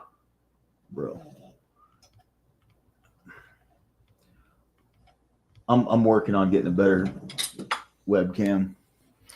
It's okay. It's not bad, but I need to invest some money into a better one.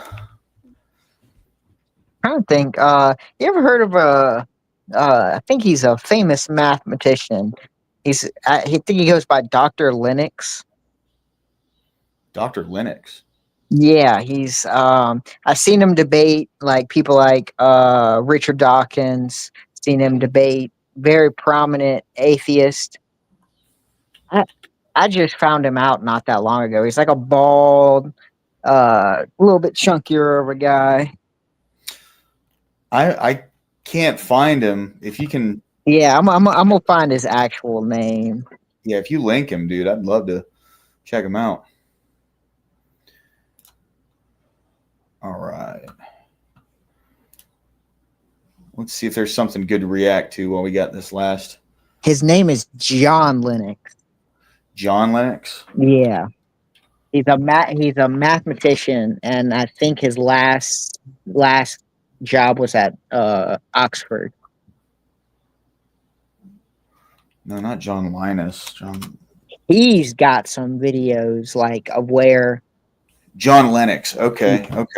He's got some videos because he's going against some very profound people in like Oxford style debates, like Richard.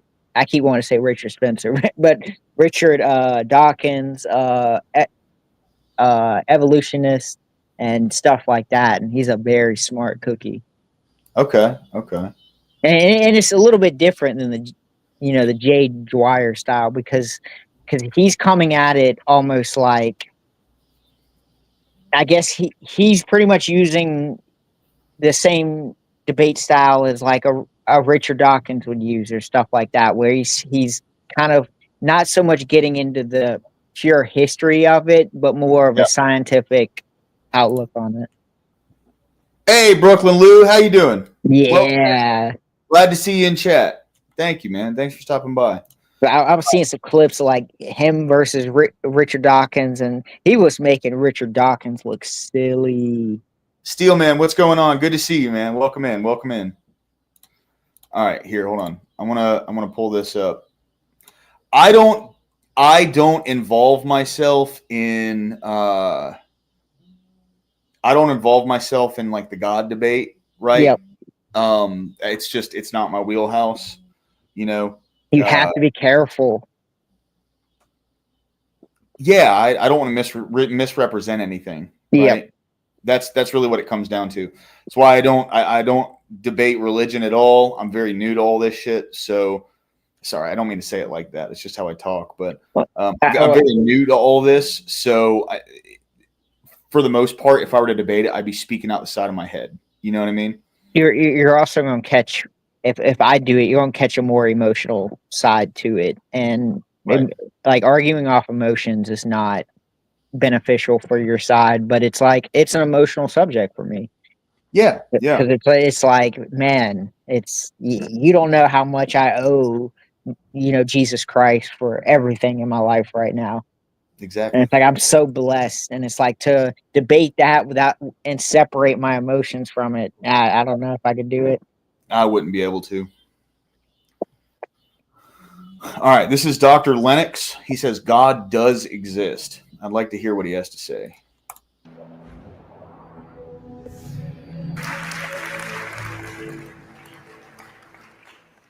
Thank you very much, ladies and gentlemen. I believe in God. I believe in the supernatural God who created the heavens and the earth. I believe in a God who holds the heavens and the earth in existence. I believe that on the basis of rational evidence, similar to the beliefs held by the founders of this house, who gave this university the motto, Dominus Illuminatio Mea. They saw no contradiction between faith in God and the utmost excellence in rational inquiry. And if I dare mention my alma mater of Cambridge in the... Oh, he's Irish as Yeah. my alma mater. this holy place, I would remind you that on the door of the Cavendish Laboratory in Cambridge are written the words, "Great are the works of the Lord, studied by all who delight in them." And as we look at the rise of science in the 16th and 17th centuries, Alfred North Whitehead and many others commented that men became scientific because they expected law in nature, and they expected law in nature because they believed in a lawgiver. So, ladies and gentlemen, I'm not ashamed of being both a scientist and a Christian, because arguably Christianity gave me my subject. What I am amazed at is that serious thinkers today continue to ask us to choose between God and science. That's like asking people to choose between Henry Ford and engineering as an explanation of the motor car. When Newton discovered his law of gravity, he didn't say, I've got a law, I don't need God. No, he wrote the Principia Mathematica, arguably the greatest work in the whole history of science, because he saw that God is not the same kind of explanation as a scientific explanation. God doesn't compete. Agency does not compete with mechanism and law.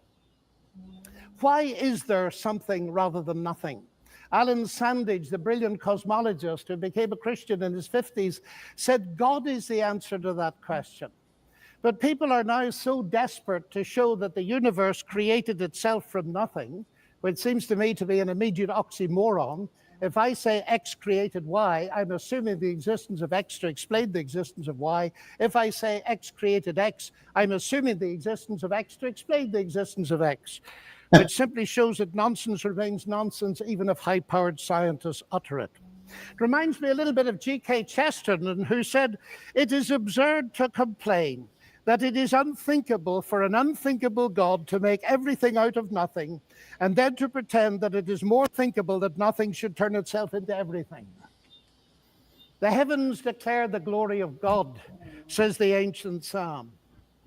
And we've unraveled a bit of that, seeing the fine-tuning of the fundamental forces of nature.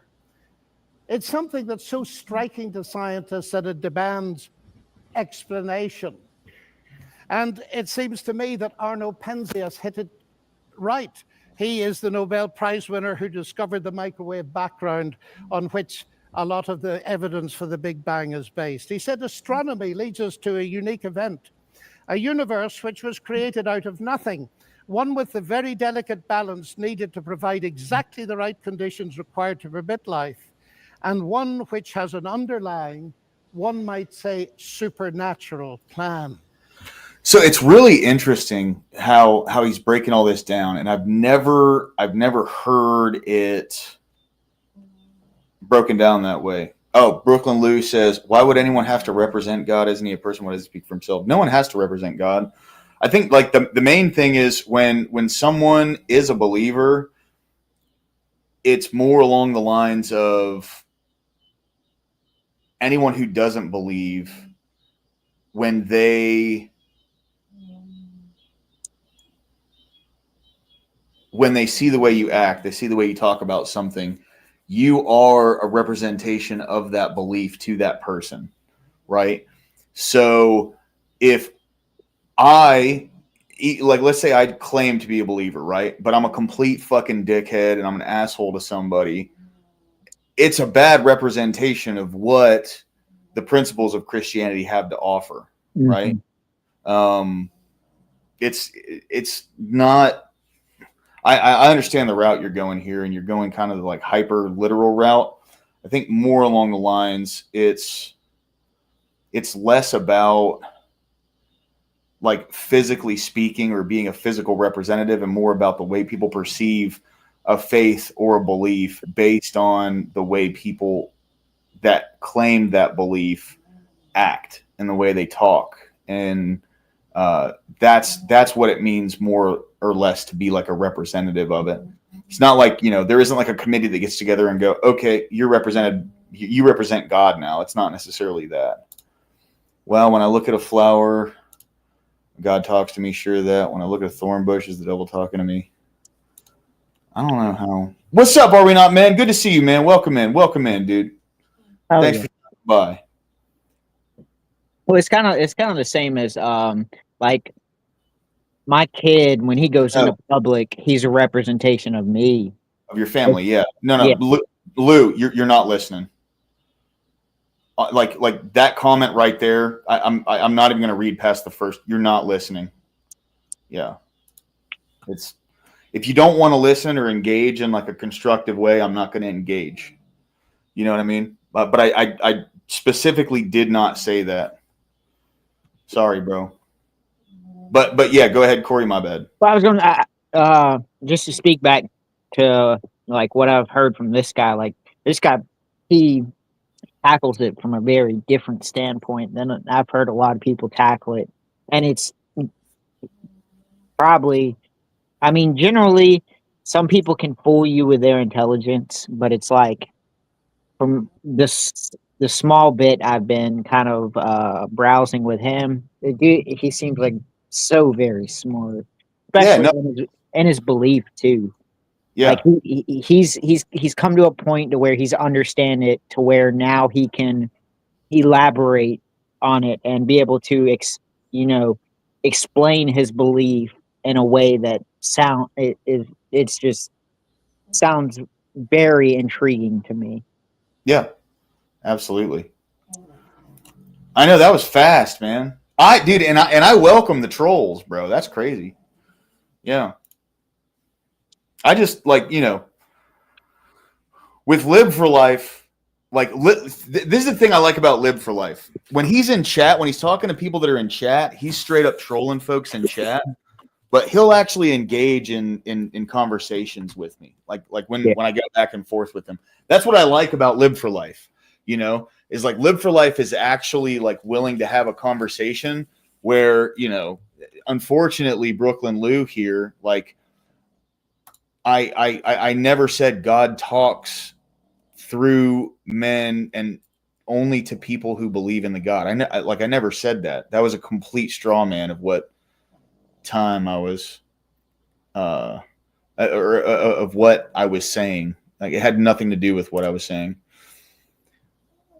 So, instead of going, okay, can you reiterate what you said? Can you repeat what you said? That's what we got. So, peace, dude. You're always welcome back.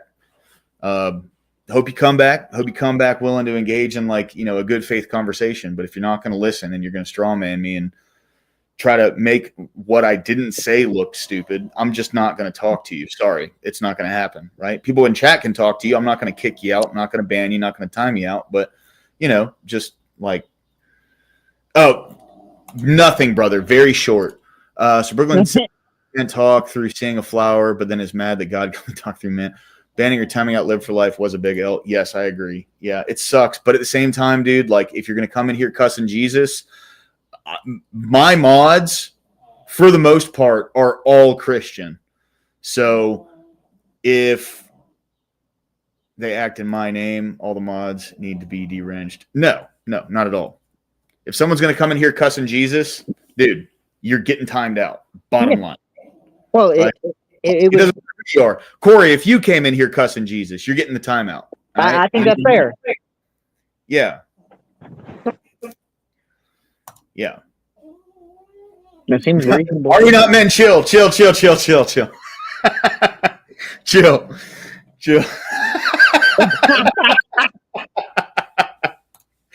No, but Stamy, you didn't miss anything, bro. He came in here. He was probably trying to rile somebody up, and he's just not going to get me riled up. I would like. I'm totally cool, and you guys know this. I'm totally cool with people who have opposing views to come in here and say their thing. You know, I have no problem with that at all. There's a limit, though, right? Like if you're cussing Jesus, if you're breaking TOS, you're just fucking banned. That's it. Like I have no time for that shit. Peace. Go fuck yourself. But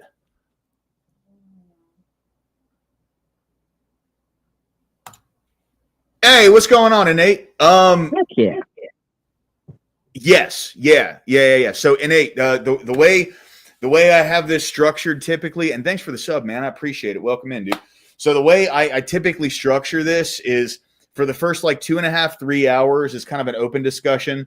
We talk about God. We talk about politics. We talk about current events. Like earlier, we were talking about the 12 steps and stuff. It's kind of just an open discussion. And then for the last 2-3 hours, roughly, we get into the Bible study. So,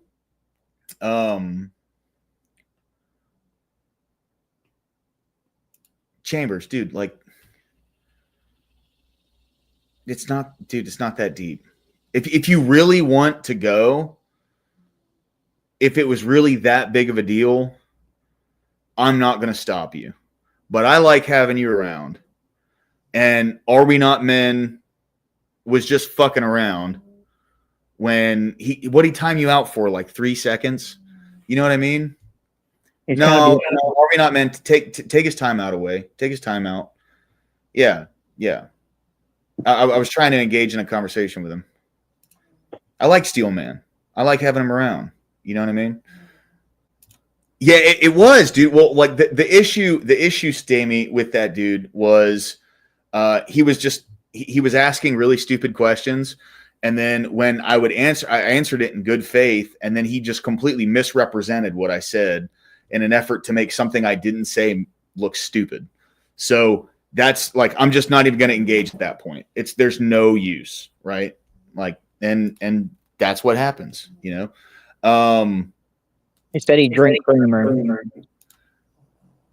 I don't think he was trolling Stamy. He's pretty, like, he's pretty, you know, against like people getting timed out and stuff like that. But I've made it very clear the way we operate here. You know what I mean? Like that's just how it goes, you know? So I trust my mods. My mods are good mods.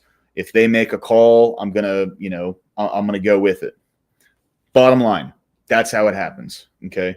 Especially if someone comes in here cussing Jesus, you know, that's it. But yeah. And hey, dude, stick around, bro. We're going to get into the Bible study here in about 20 minutes, roughly. I just want to finish watching this John Lennox video because I've never heard of this guy before. So he's cooking, dude. He's cooking. But I want to come to what I think is one of the fundamental arguments for theism. I take it this house believes in reason. That's why we're all here. And as a scientist, I believe that the universe is rationally intelligible. That is something that has struck some of the geniuses of science as demanding an explanation. Einstein said the only incomprehensible thing about the universe is that it's comprehensible. And Wigner talked about the unreasonable effectiveness of mathematics. How is it that a mathematician thinking in her head in here can come up with equations that seem to fit the universe out there? Well, how is it indeed?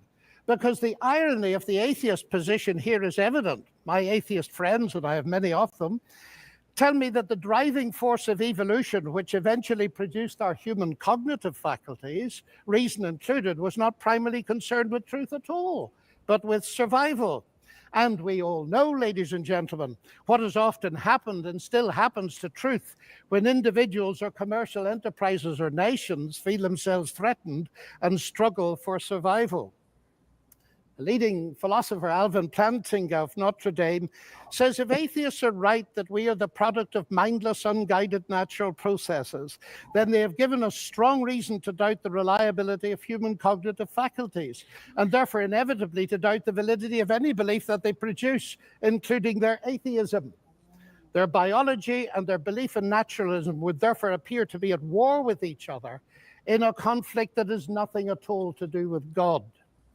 Yet my atheist friends still insist that it is rational for them to believe that the evolution of human reason was not directed for the purpose of discovering truth.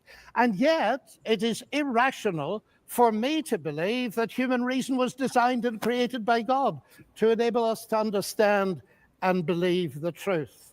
Curious logic.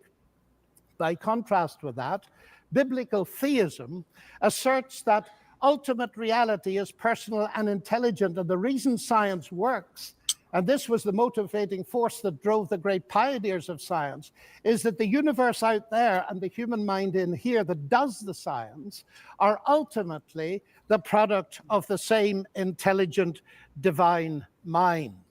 Human beings are made, we are told, in God's image, and that means that science can be done. That makes infinitely more sense to me as a scientist than atheism does. Now, let me come briefly to ethics. Ethical behavior, like rational behavior, of course, does not itself require religious belief. This is consistent with the fact that humans are created in God's image as rational moral persons. But just as I suggest that rationality cannot be explained without the existence of God, so I dare to suggest that the existence of morality cannot be explained either. As modern science sprang from Judeo-Christian sources, so did the concept of human equality. Listen to atheist Jürgen Habermas, arguably one of Germany's leading intellectuals. He said that universalistic egalitarianism, from which sprang the ideals of freedom and a collective life in solidarity, the individual morality of conscience, human rights, and democracy is the direct legacy of the Judaic ethic of justice and the Christian ethic of love. This legacy, substantially unchanged, has been the object of continual critical appropriation and reinterpretation. To this day, there's no alternative to it. Everything else is just idle postmodern talk. And it seems to me he's hitting the core of something important, because the value of... It is funny how some of the guys in the crowd look so fucking uncomfortable right now. And it's like, why would you let Brooklyn Lou, hold on. Before I bring you up, you got to do two actions, okay? Hold up 3 fingers and give me a salute.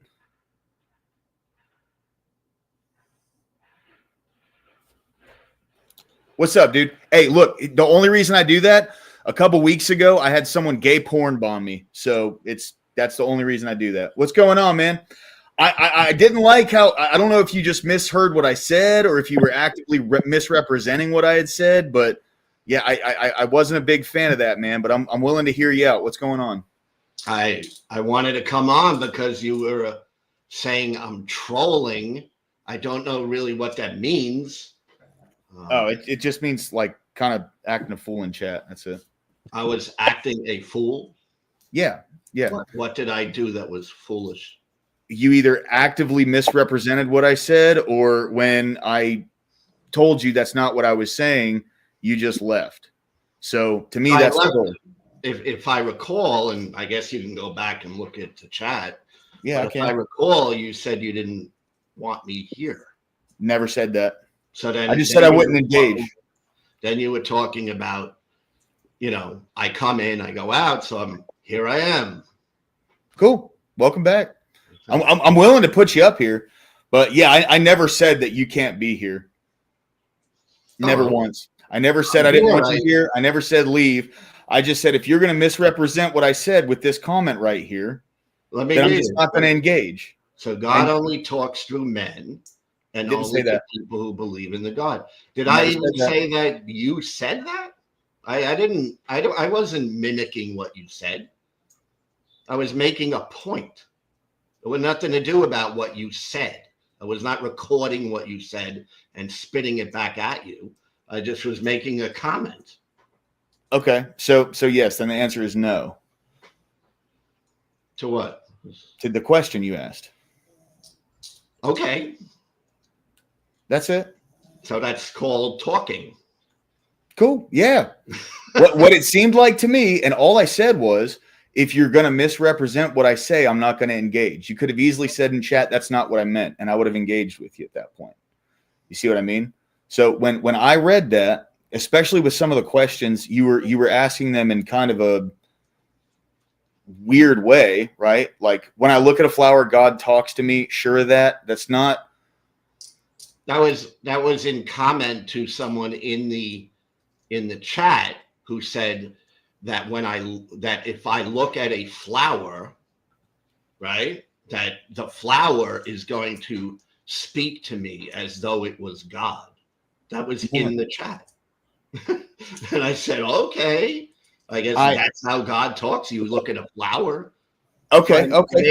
I made a funny comment regarding a thorn bush, right? So a thorn bush isn't, if I'm looking at thorns, it may not be so beautiful to me. So is that the devil? I was being silly. It's called being silly. Yeah. Okay. That's troll, right? Like that's essentially what it means. And I welcome trolls.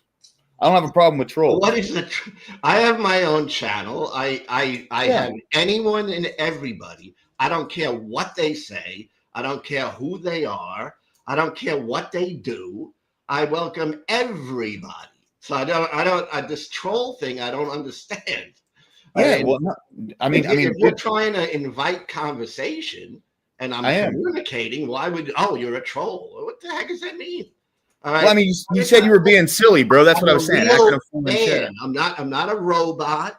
Okay. Right? I'm a real guy.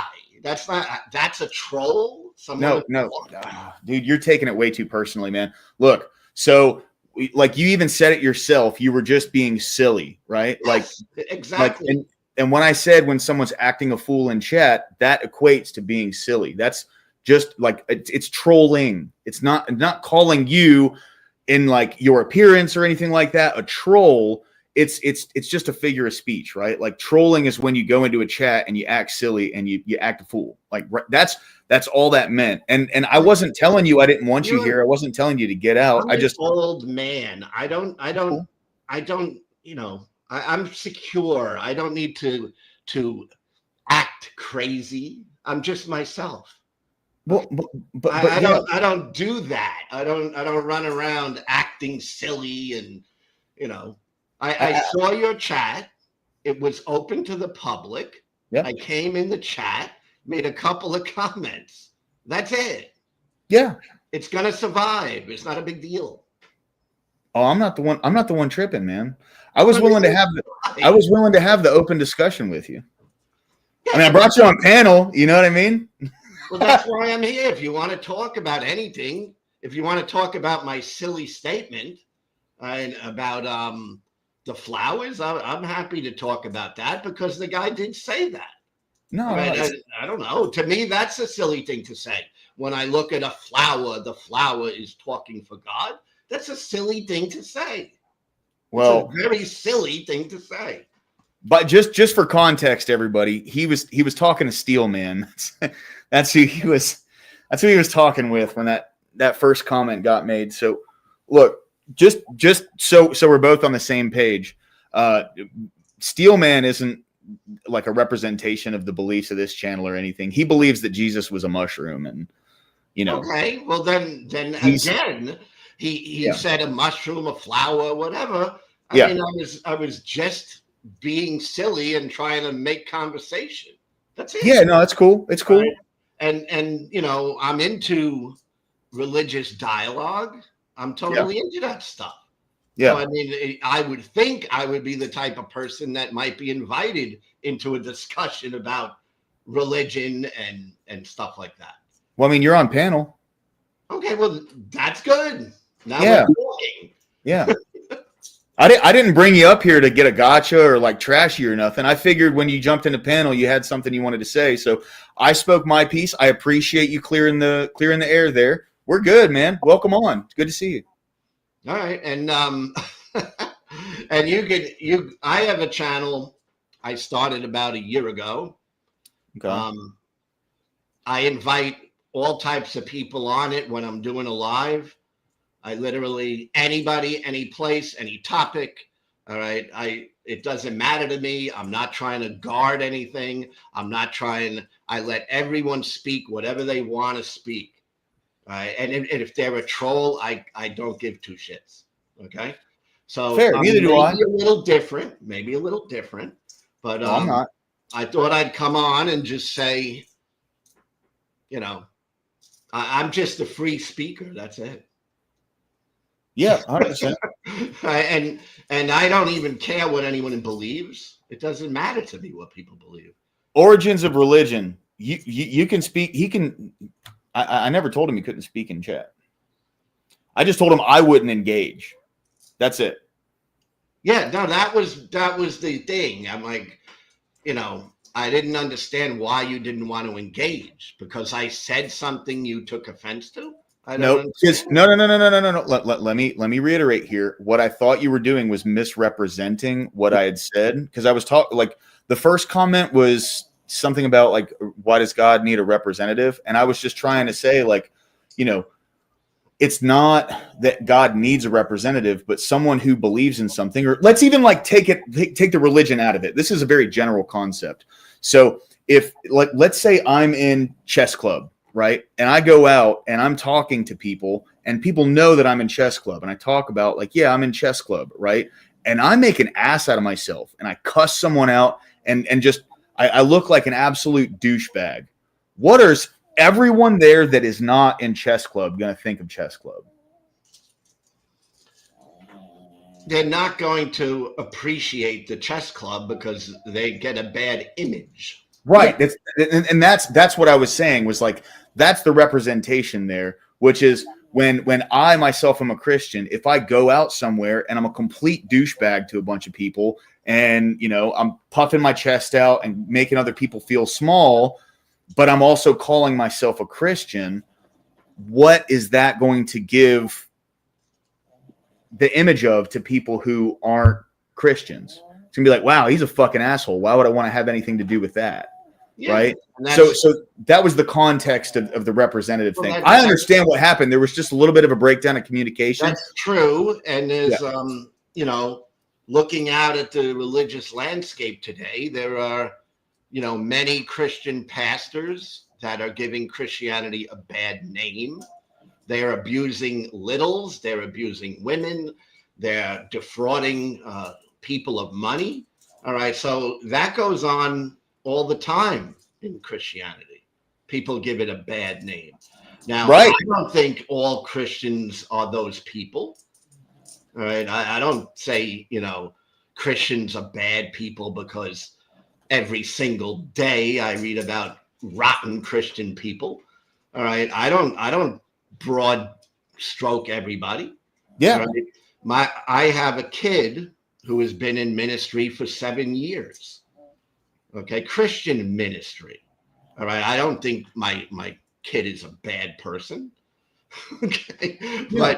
But simply disagreeing with somebody, it doesn't mean you're a troll, you're a this, you're a that, you're a blah, blah, beep, blah, boop. No. So let me just reiterate what I was saying before. there was a breakdown in communication. I thought you were purposefully misrepresenting what I was saying, but that's not what happened. And I'm admitting to you that I was wrong. You know what I mean? That's not what happened. You have a channel, so you understand when someone's in chat and it looks like they're trying to misrepresent what you say or make you look foolish. There's lots of people that do that, right? That's where my mind went. I am happy to admit to you that I was wrong in that regard. I'm glad I brought you up, and thanks for clarifying everything. So, like, I'm happy to engage in a conversation with you now. There was just a breakdown in communication. That's okay. Let's put it behind. Yeah, 100%, 100%. Yeah. The reason I jump in a chat like this is only because I seen it. First thing, I happened to be on and I seen the chat. I clicked on it because I thought it was something worth watching. All right. And that's what you want. That's what you should actually be looking for. You know, people who see you out there and they go, oh, let me check this out. All right. And you would want, I mean, the way I see YouTube, and I'm an old man, but I'm doing okay on YouTube. All right. That's the beauty of the whole thing, is that somebody could see you and they might go, oh, let me check this out. All right. Yeah. And the beauty also is that you have different ideas, different concepts, different ways of thinking. To me, that's the beauty of the whole thing. I on my channel, I don't want to hear myself talk. Right. I mean, I'd rather someone disagree with me because it creates something interesting. You should you should see. I got a buddy named Shiva, dude. He's a Buddhist atheist. He comes on and some of my Christian friends that come into the channel, they get all spiced up. See, I like to engage with that as well. That's something that I do on this channel. I try to do it as often as possible, is have people who come on who don't agree. As long as you're willing to have like a constructive conversation about something. Hey, there he is. What's up, Stamey? Good to see you, brother.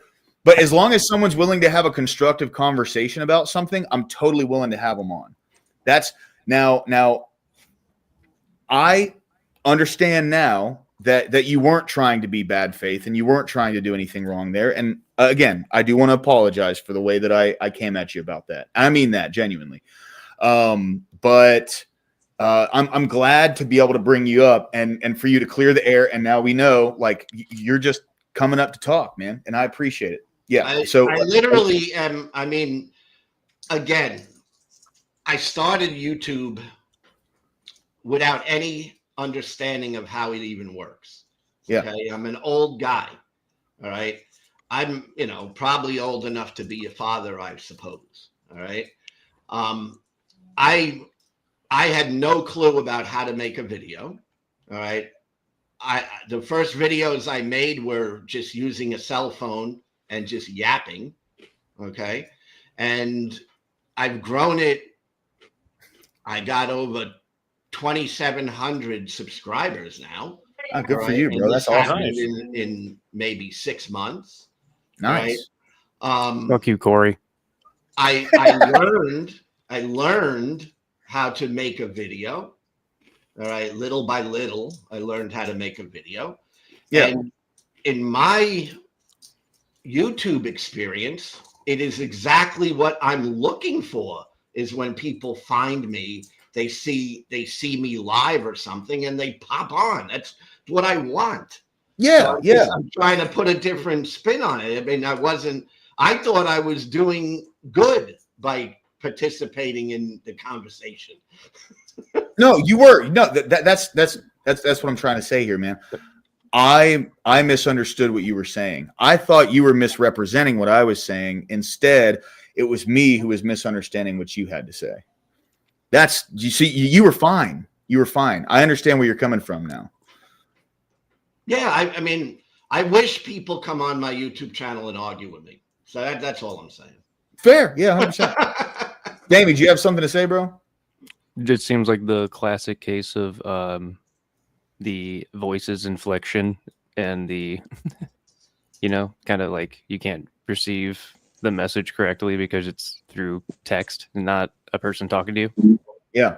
Yeah, well, and that's one of the detriments of our society today is the fact that so many things are text driven. I mean, text literally takes away 80% of communication. Mhm. You know, like there's like communication is so much more than just the words you say, because I can say two things with different inflections and it's the same words, but they mean different things, right? Body language, eye contact, you know, like all these different things that go into communication that are lacking. You know, phone was one detriment to our communication, even though it lengthened the amount of space in between people that can communicate. It also took away a very vital aspect of communication. And then text just it can destroy.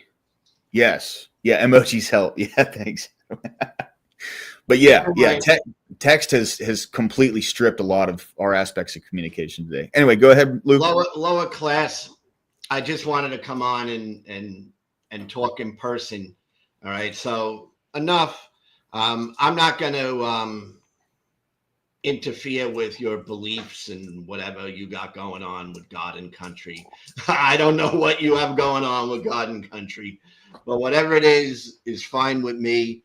But I'm probably not your type of subscriber because I'm an atheist, so I'm probably not necessarily. No, dude, that has nothing to. No, you're fine. To be honest, bro, you're welcome here. Look, Lou. If you weren't welcome here, first I wouldn't have brought you up. Second, I wouldn't have kept you on. Third, I wouldn't be talking to you right now. You know what I mean? You're fine, bro. Fair.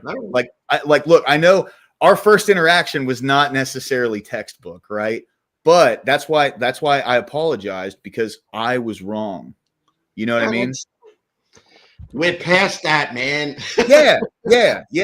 Regardless of all that, I think what he was saying is more like he doesn't feel like it would necessarily be his like crowd because he's an atheist, which I totally disagree with. I haven't known lower class long, but deals with a lot of like the debate community. He's more than open to discourse and talking about things that he might not agree with. I am too. Yeah. A lot of people on this channel are. They love talking about that stuff because it's what the world needs. We need to be having that discourse. Yeah, I'm on the other side feeling the same way. Right. Yeah, I will say this. So me personally, I typically stay away from religious arguments. I've only been a Christian for about a year now. I'm not very well read on the Bible. I'm not very well read on scripture. This is, just like a personal thing that I'm doing with my life. I'm always down to discuss it, but when it comes to an actual debate, I try to stay away from that just because, I'm not one of those that really knows this stuff like that. You know what I mean? Can I share something with you? Yeah, go ahead, dude. It doesn't matter who wins the debate, by the way. It doesn't amount to anything. I mean, debate is mostly performative. It's remembering lots of different data and being able to recall it. I have conversations because to me, debate, like a winner and loser in a debate, it literally never changes anybody's mind. Nobody ever changes. All right. So to me, debate, it doesn't matter if you win or lose. I will debate anybody because I don't care if I win or lose. I don't think it's about making people change their minds. I think it's about making them think. I mean, I will debate Christian apologists. I've debated Christian apologists. You're talking one right now. Way higher than me. I mean, I have a high school education. Yeah. Okay? But I'll debate a guy with a PhD. No problem. Yeah. But does that mean that I'm stupid? He's smart? It's a bunch of nonsense. I don't care if I win or lose a debate. I care about expressing myself. That's about it. All right. But I like you, Lou. I like you, man. You're cool. Well, I appreciate that. I like you. I mean, again, I'm just a guy on YouTube. All right. That's it. Same. All right. And I'm a guy that has opinions. So what? So do we all. All of us do. Yeah. No, you're good, man. That's all I wanted to say. I wasn't trying to interfere with, people's opinions. All Yeah. right? And a troll, to me, it means like a bot or something. It probably doesn't. But I mean, I always think of it like somebody who's fake, inauthentic, you know. Well, it's easy to misunderstand someone through the text. I think that was what happened. He just misunderstood because there's a lot of people who would use the things you were saying to trigger somebody or even him as the creator to get a response. And then they'd be able to clip out some crazy thing and go post it on the internet, or, you know what I mean? Yeah. Well, I like dialogue, real chat, real conversation. Yeah. Right. I'm a hardcore atheist, so the things I say generally can trigger Christians. I mean, my own child has gotten triggered. Okay. Yeah. So, I mean, it's not something I do believe it happens. I will say this, I will never be triggered. So, because I'm not able to be triggered. And the reason I'm not able to be triggered is I don't ultimately care. I care about expressing myself. Yeah. I got a question. Can I sneak in real quick and get a question off you, sir? Sure. Yeah, go ahead, Lobster. So I'm just a little confused because I mean I honestly think you are kind of... I missed you there. Lobster. There you go. He's back. My wife now I got you. Interrupted. Can you still hear me? Yeah. Now I can. Yeah.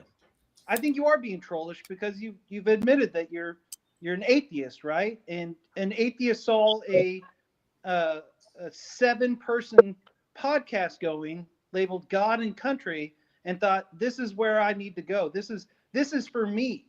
I just doubt that. Like, you came in here to hit the hornet's nest to see what would happen, and now you're feigning ignorance. I don't know what happened. I doubt. I just have doubt. I have doubt in my heart. But you do you. I'm glad your channel's working out well. I know Loner Class is a class act guy. He's gonna sit here and take that. That's not me. I point and laugh. I poke the bear just like you. I know the game that you're playing. I think it's a joke. So I will take your response off. I mean, this is not my show, but the patience of you, Lower Class, you are a better man than me, way better man than me. Y'all have a good one. That's subjective, bro. I don't know about all that, but well, here's the thing. Thank you, Lobster. I appreciate it, though, man. I will comment on that. All right. I mostly more than I don't take in much atheist comment or content. I really don't. I don't really watch atheists that much. I enjoy and prefer mostly to watch Christian content. Okay. Because I want to know what Christians are thinking in America today. All right. I mean, I'm an atheist. I don't need atheist content. Yeah. All right. It's like I don't want to hear myself talk, which is what I was saying before. Right. I mean, I know what I think. All right. I usually will take in much more Christian content than atheist content. So that's that's cool. Hey, Vibe, what's going on, man? Good to see you, bro. Good to see you too. Sorry, I was just responding in the StreamYard chat there. Sorry, I haven't hit enter yet. Yeah, good to see you, Brooklyn Lou. Never seen you before. I am also a Christian. I'm not here to debate your atheism at all. Actually, sounds like you're a pretty level-headed guy, and I love people like you. So at the moment in my 4-minute viewing of you, you seem like a great guy, and I think Lower Class already said it. Like, people like him and I love having you guys on. I love debates. I love what you said about debates. It's not about winning, and sometimes it's actually about losing, right? Like, if you don't know what you're talking about, or you think you know what you're talking about, you debate it, you put your views out there, and maybe they give a better argument. And if it actually registers in your brain, like, you know what, I did fail on my analysis of this, I think it's great to concede and just go, you changed my mind. I mean, I no offense, lower class. I think you're a little bit younger than me. Brooklyn Lou, once again, no offense. You look about my age. Through age, like I look at the 20-year-old version of myself, and I'm like, what was I thinking? I was such an idiot, right? You know, we grow up, we learn, we have lessons, atheist or Christian or not. I think debate is a great way to do that. I do think some people do change their minds from some of those debates. However, in the panel verse, a lot of times when it's the Christians like Andrew Wilson and stuff like that, 80% of the panel are the Christians. Therefore, any of the people that are opposing are going to lose every debate because everybody that's watching is already against them. And same thing with the leftists and the atheists. You know, those panels are 80% leftists and atheists, and therefore the rightist and the Christians always lose because the whole panel is the other side, right? And what we do need is a more even balanced and not a blood sport debate, but a debate and conversation where we can both actually communicate. And sorry, I am filibustering here, so I'm just going to shut up. Okay. No, that's cool. I just went off on a tangent. Shiva, So apologize. real quick. Hey, Shiva, your ears must have been burning, man. I just brought you up a couple seconds ago, dude. We were talking. If you want to come on up, dude. It'd be great to have you up tonight. I think something I wanted to touch on, you went back to the debate thing vibe. I think that like the real intention of a debate isn't to necessarily, I mean, it is to change someone's mind, but you really win if you're just making the most people think about something, right? Like if they like go into the debate and then leave and they haven't thought about really anything, they're just still concrete on their belief, you didn't do a very good job. But if they left and they were like, wait, what the hell was he talking about?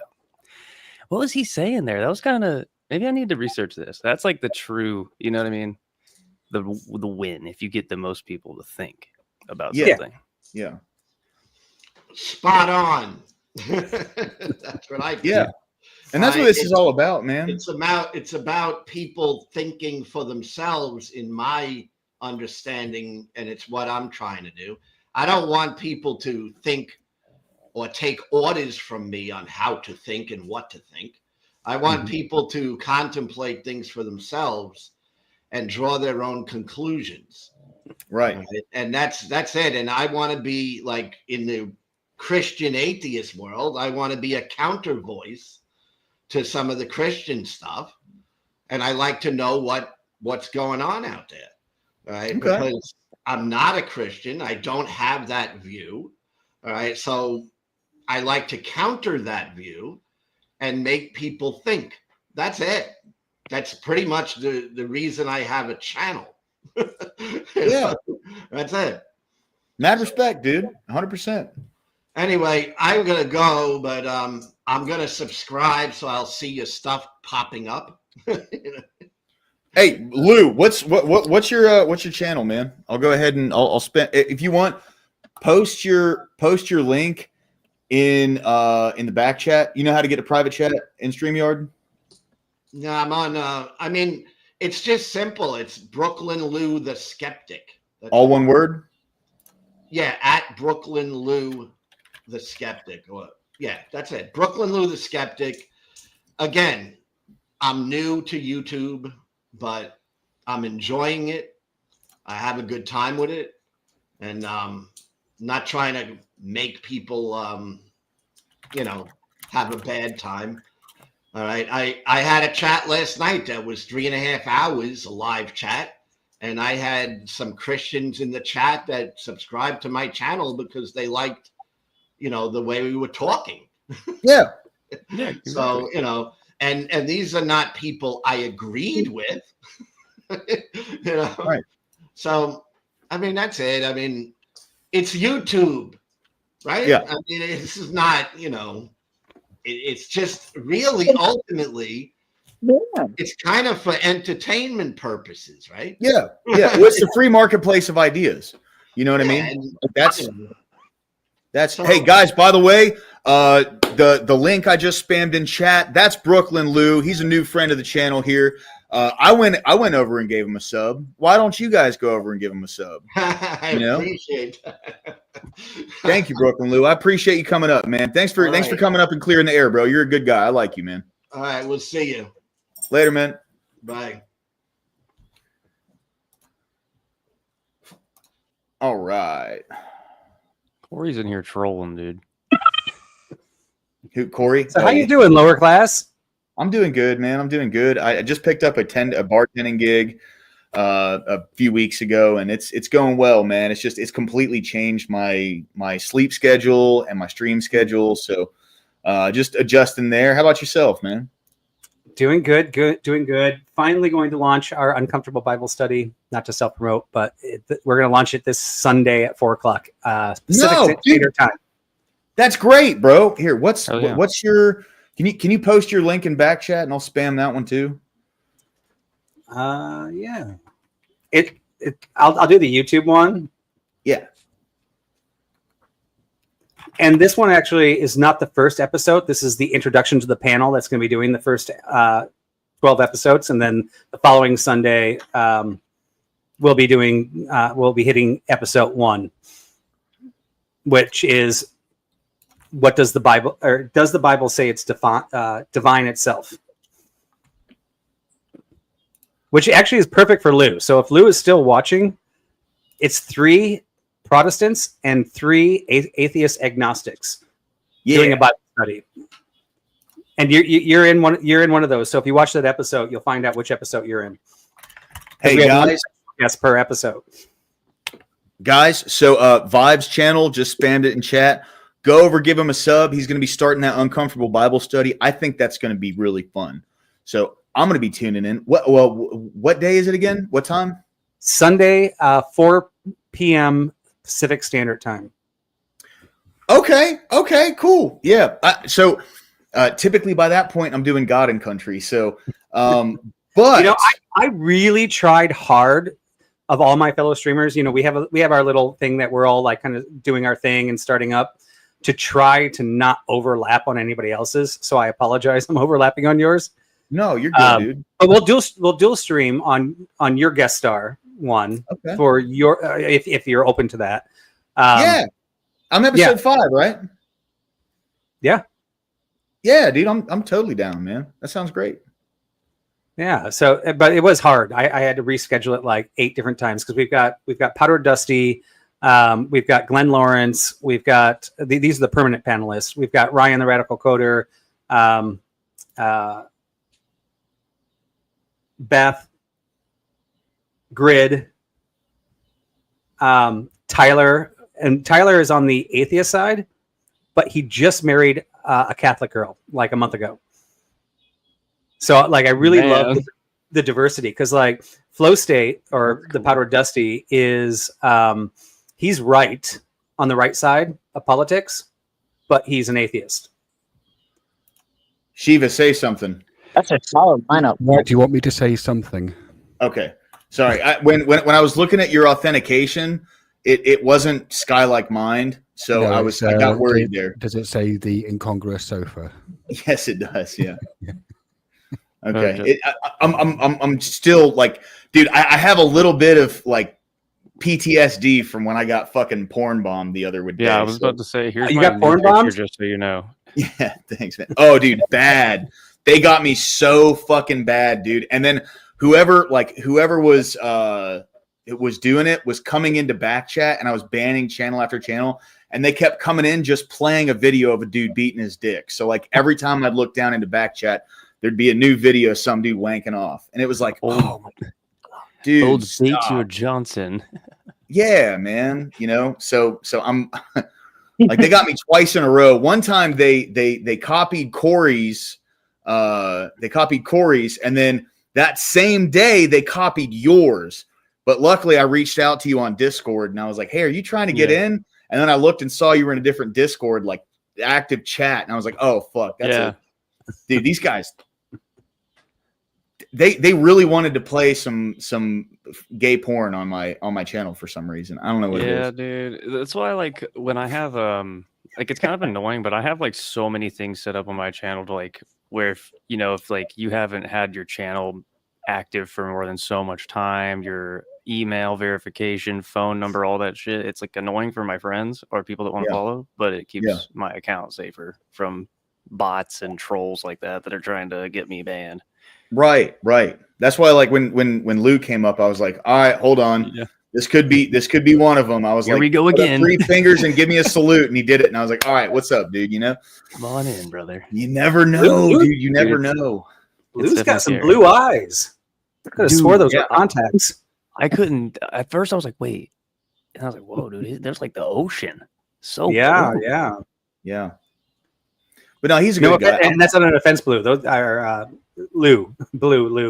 Yeah, those were some blue eyes. Yeah. Well, No, yeah. I'm glad that he came into back chat and I brought him up. You know, he seems like a good guy. You know, Yeah. What's going on, K2? Welcome in, brother. Always good to see you, my man. There's K2. I bet you he's trucking right now. The old K2. We're K2 buffering, makes boys. me think of my old K5 Blazer every single time. I don't know why. It's not the same number, but makes me think of it. Shiva, how are you today, my friend? I'm good, thanks. You know, it's been warm here, so I've been melting slightly. I hear you. We got a storm forming up. What is it in fake time or fake degrees over there? Oh, well. Wait, what did he say? In real terms, because of course you guys are savages. Let me see. It's been about 30, so I'm guessing that would be 30 degrees Celsius? 90, like 80, That's like 90 85 degrees. to 90. 94. Yeah. Damn. Yeah. It Listen, was I'm about not 90 a true degrees savage, here earlier, okay? yeah. It was hot. I know kind of. I know roughly. Not the exact, but I know that. Yeah. Close. It's like a little under double or something. Well, 0 is like roughly 32 degrees Fahrenheit, so Yeah. Well, if you It's pretty easy. the way that I work it out is to translate from real temperatures to Fahrenheit. I double it another 30. yeah. I only have one question for you, Shiva. What the fuck is a kilometer? I don't know. We use miles. That's over easy to here do, too. in the real world. I'm Oh, just joking, man. I'm just joking. You know, way back in the day before panel versus, like 15 years ago, I was on a bunch of chat debate channels, and Yeah. kind of like Grid's Friday night debates where they just throw random topics at you, and you can like pick one side or the other, whether you believe it or not. I did a debate on whether the imperial system or the metric system was better. Now, personally, I think the metric system is much better, but I debated the imperial side, and I got 100% win on it. And I based it on things like that the metric system is for idiots because they can only count on 10 fingers. I based it on it being racist because it assumes that every species in the universe has 10 fingers, but there could be another race somewhere in the universe that has 3 fingers, and therefore we're being egotistical in thinking that just because our biology is 10 fingers, that the whole universe is based on base 10. I said that the imperial people that use imperial math are much smarter because they understand how to work in base 3, base 12, and all different bases. Therefore, our minds are much more expanded.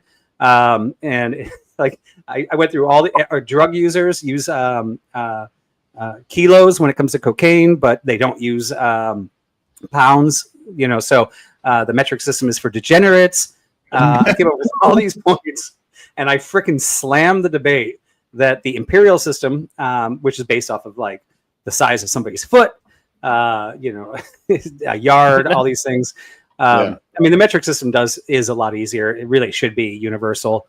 It just makes math easier so that we can concentrate on the bigger issues. So I am a metric supporter. However, I was able to win the imperial debate that the imperial system is better. I'm surprised they didn't just come back at you by saying that's a highly un-American position to take, given that gun ammunition is measured in millimeters, which is the most American thing. And there's nothing more frustrating because I have American motorcycles and European motorcycles. And so I have to have 2 different wrench sets for different things. And then even the Triumph, like the old Triumphs, they actually have a system that's not even in the standard wrench size. So I had to actually buy like special wrenches for the Triumphs. Really annoying. None says America like overcomplication. We're just stubborn. We're just stubborn USA. bastards. That's it. Well, also, I think doesn't your construction industry largely use imperial, which is a lot easier just to kind of work things out accurately, kind of on the fly. Yeah. Whereas with centimeters and millimeters, you end up with leftovers, which can be messy. Well, and to that same point, just the tool measuring aspect, right? Just changing us from the imperial system to the metric system isn't just us as humans conforming to understanding a new math, which is easier. It is literally changing every tool, every construction standard. Like a 2x4 is no longer a 2x4. And if we measure it in a metric, it's going to be completely different. So we have to change so many different aspects of manufacturing and tooling. It's a huge cost to actually change a measurement system in a whole country. And I think a lot of people overlook that. Just, convince Trump. He doesn't seem to mind costing your country a lot of money. So. Oh my God. Speaking of Donald Trump, I am looking forward to the next episode of South Park. Is that still running? Yeah, oh yeah. Oh yeah. They've been being savage with blasted Trump like 2 weeks ago, and last week as well. Aren't they coming out with? Didn't they do one about Elon? I saw something about Elon. I'll have maybe there's a third episode. They've had 2 episodes this season. The first one was very Trump centric, and the second one was about ICE. And so Trump had a kind of cameo along with JD Vance. I see. So JD made it to South Park. Yeah. I feel like it's like you have like South Park is like the ultimate badge of honor. You and he seemed to take lower. He seemed to take it much better than the White Lower House class did. is muted. Oh, is he not just talking to himself? Is that not just a symptom of his I was illness? muted. Yeah, I was like, he's muted. No. So what I was saying is like the thing about that is, right, like there's been this idea that Trump is this super evil guy, and it's a really serious subject. And if anything, South Park is kind of helping their case. And I wish they'd embrace it the way Charlie Kirk did, because what it's doing is it's adding a comic element to it. It's adding, this is funny, this is lighthearted, this is it's okay kind of a thing, because there are people who are genuinely terrified that Trump is going to destroy the country and blow up the world and shit. And then none of that's true.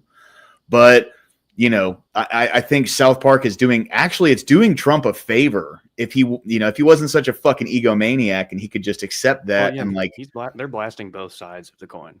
Yeah, dude. So like if he would just like set his ego aside for a second and take it for what it is, it's just a joke, he would see that it's actually beneficial to him, right? Like that's how I look at it. They're kind of doing what satirists are supposed to do, which is to take the piss out of the people that you're not allowed to take the piss out of. Right. And when the left were doing their mad wokery, which seems to be dying down a bit now. Like South Park was one of the few media platforms that will just absolutely fucking rip into them. Ripping them up, dude. Yeah. Destroying them. Macho Man Randy Savage in a bikini, you know what I mean? Dude. They went to war with Comedy Central over whether they could show Muhammad or not. Which is weird because they'd already shown him a couple of times. Yeah. And it's, I guess you can kind of see that progressive error kind of seep in later on, like in the series, where it's kind of like if we know there's certain topics that we can talk about that'll kind of go against the grain. And in the first time there was a little resistance, but the second time, like Comedy Central, they were stuck on the no, we're not going to show this. Well, so the first time preceded the Charlie Hebdo, and then the second time proceeded it, right? Mm-hmm. Like it was the Charlie Hebdo thing that really had people all up in arms, because people, like someone literally went in and started killing people because they depicted Muhammad in like a comic on a newspaper or a magazine or something. Mhm. It's like, I mean, it's kind of crazy. I have a love-hate relationship with South Park and Donald Trump, and almost for the same reasons. I'm a very sarcastic guy, and you guys were talking about chats earlier. I have a hard time chatting to people because of my sarcasm, and often my sarcasm doesn't convey correctly in a chat as well as it does in verbal conversation. And when it comes to South Park, like I just said, is that still running? I haven't watched an episode for 10 years, so I'm not up to date on it. But I do remember like the South Park movie, which I was in tears watching. And one of the examples that I'm talking about is when they went to war and they duct taped a bunch of black people on the outside of the airplane as armor to the airplane or the fighter jet that was going in.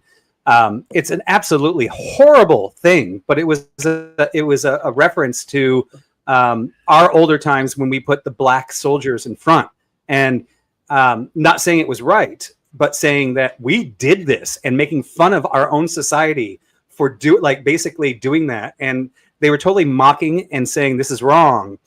But when my 14-year-old watched that movie, he doesn't understand that, right? Yeah. And this is my hate relationship with South Park. When the young kids watch it, they don't understand the sarcasm, and they actually think they're actually saying we should take black people to the front of planes so we can make them armor, right? Now, us as adults saw the irony and thought it was hilarious, but the younger kids don't get it, and they take the other side going, oh yeah, maybe we should use black people as armor. So that's my love-hate relationship with South Park. As an adult and as a consumer myself, I love it. As knowing what a young person, and they probably shouldn't be consuming it, might not understand the humor and take it the wrong way and look at that as the right way, right? That's my hate relationship to South Park. And same thing with Donald Trump. Or they should be consuming it. Or they should be consuming it and having conversations with the parents about with the right guidance, right? And I had that conversation because I get that, but not all parents watch South Park and they see a cartoon and they don't even know that they have to have a conversation with their kid. They're just like, "Oh, my kid's watching cartoons," and they're completely oblivious that this is not a cartoon for kids. They just think, "Oh, my kid's watching a cartoon. It's fine." It's filling their minds with things that they don't understand. I was not allowed to watch that show for so many years. My dad watched it all the time. I wanted to watch it with him. He's like, "Yeah, get the hell out of here." So that's smart. I'm not watching this. This right here, guys, is one of the funniest scenes South Park has ever written, and it goes right along with what Vibe was talking about earlier. It's only 30 seconds, but check this out. I'm probably going to have to clip this out later, but it is what it is. Each battalion has a specific code name and mission. Battalion 5, raise your hands. You will be the all-important first attack wave, which we will call Operation Human Shield. Hey, wait a minute. Now keep in mind, Chef. Human Shield will suffer heavy losses. Battalion 14. How's the volume on this? Can you guys hear it? It's a little though. Barely. Okay, hold on. Yeah, because I can barely hear it too. If I'm not mistaken, I think the actual. Well, the sources have told us that the Canadians are preparing for our invasion, so we must use caution. Each battalion has a specific code name and mission. Battalion 5, raise your hands. You will be the all-important first attack wave, which we will call Operation Human Shield. Hey, wait a minute. Now keep in mind, Operation Human Shield will suffer heavy losses. Battalion 14. Right. You are Operation Get Behind the Darkies. You will follow Battalion 5 here. And try not to get killed, for God's sake. Are there any questions? Behind the darkies. What yes, the hell? Sergeant. Have you ever heard of the Emancipation Proclamation? I don't listen to hip-hop. Dude, behind the that is crazy. That's a wild statement. Yeah, dude, that last bit is the funniest part where he goes, "Have you ever heard of the Emancipation Proclamation?" He goes, "I don't listen to hip hop." Operation GBTV. Well, to be fair, like, I mean, on a cultural level, especially if we're not talking, kids and stuff consuming it, and you're able to get the underlining message, like, culturally speaking, South Park's been at least on topic or ahead of the game when it comes to a lot of our social issues. Well, it's because of their fast production time, right? Like they make an episode in 7 days, so that allows them to keep on top of the zeitgeist in ways. They literally just research constantly. Yeah, they're just always researching this stuff that's happening right then and there, and then they're like, "Oh, How can we piece all these things together into one epispisode? And it Like doesn't take them long. Makes sense. No, that does make sense. Like I think this season has been like it was a bit of an anomaly in that the second episode was 2 weeks after the first rather than 1 week. But yeah, normally and like 1 week from coming up with the first ideas to having a finished product like ready for airing. They've always been brilliant. I mean, I never even had a second thought until I had kids. Yeah. Right. I mean, Yeah, that makes sense. Yeah. Well, you also, it's kind of like the show loses a lot of meaning if you don't get the underlining narrative. Like if you don't get what they're trying to portray to you, it's like a silly cartoon. Well, I mean, I'm not sure that you actually. I mean, like it helps if you're aware of the issue, Pop culture reference. Yeah, or whatever. but I don't think that's necessarily like maybe necessary, because when you look at the kind of underlying motives, and like this might seem kind of odd hearing someone say this, but there's quite a strong moral core to their storylines, and it's a kind of thread about that's kind of even though you've got characters like Cartman, who's a complete sociopath. He's literally so crazy, dude. Hey, Terry, can you cam up for me real quick, brother?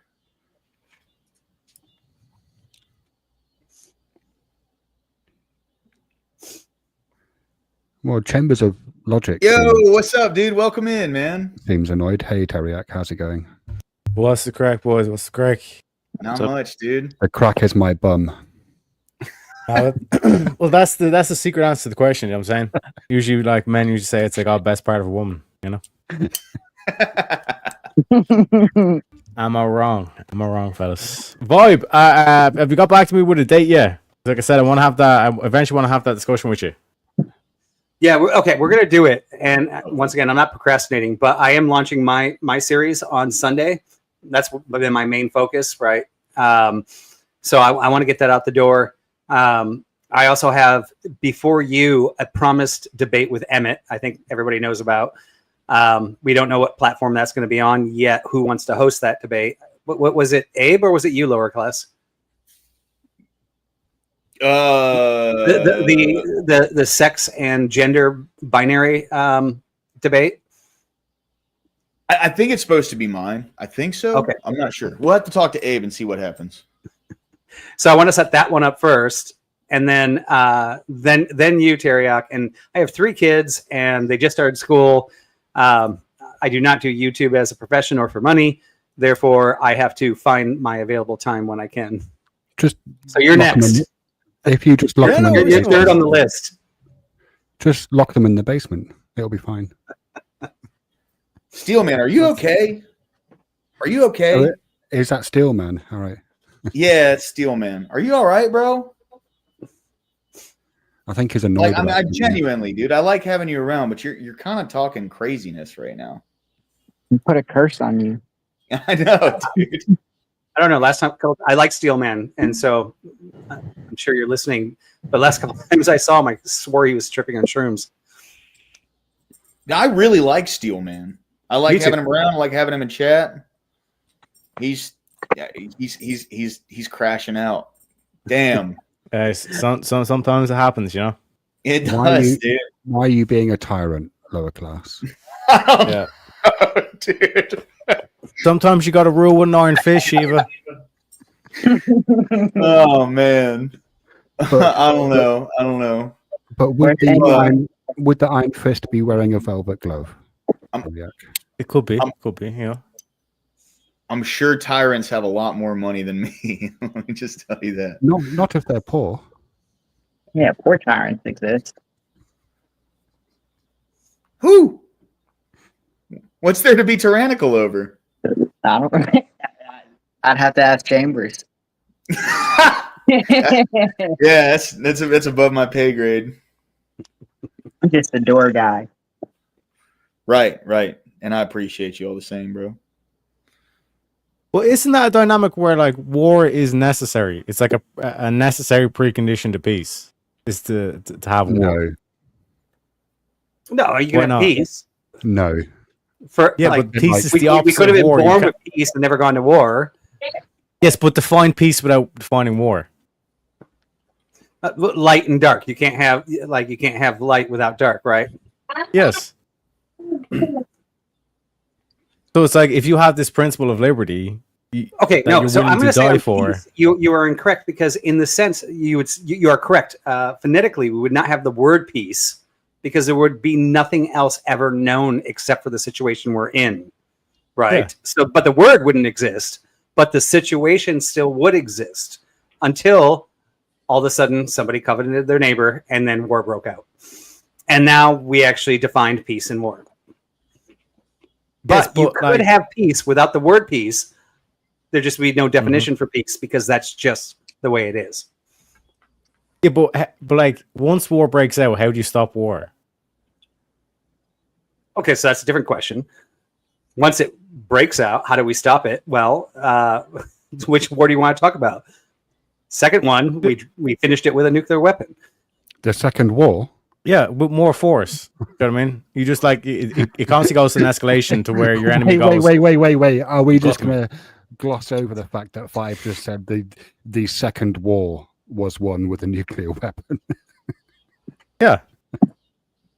Second World War. Basically. That wasn't not the second World War of all eternity, but yeah, when I said second war, the Second World War.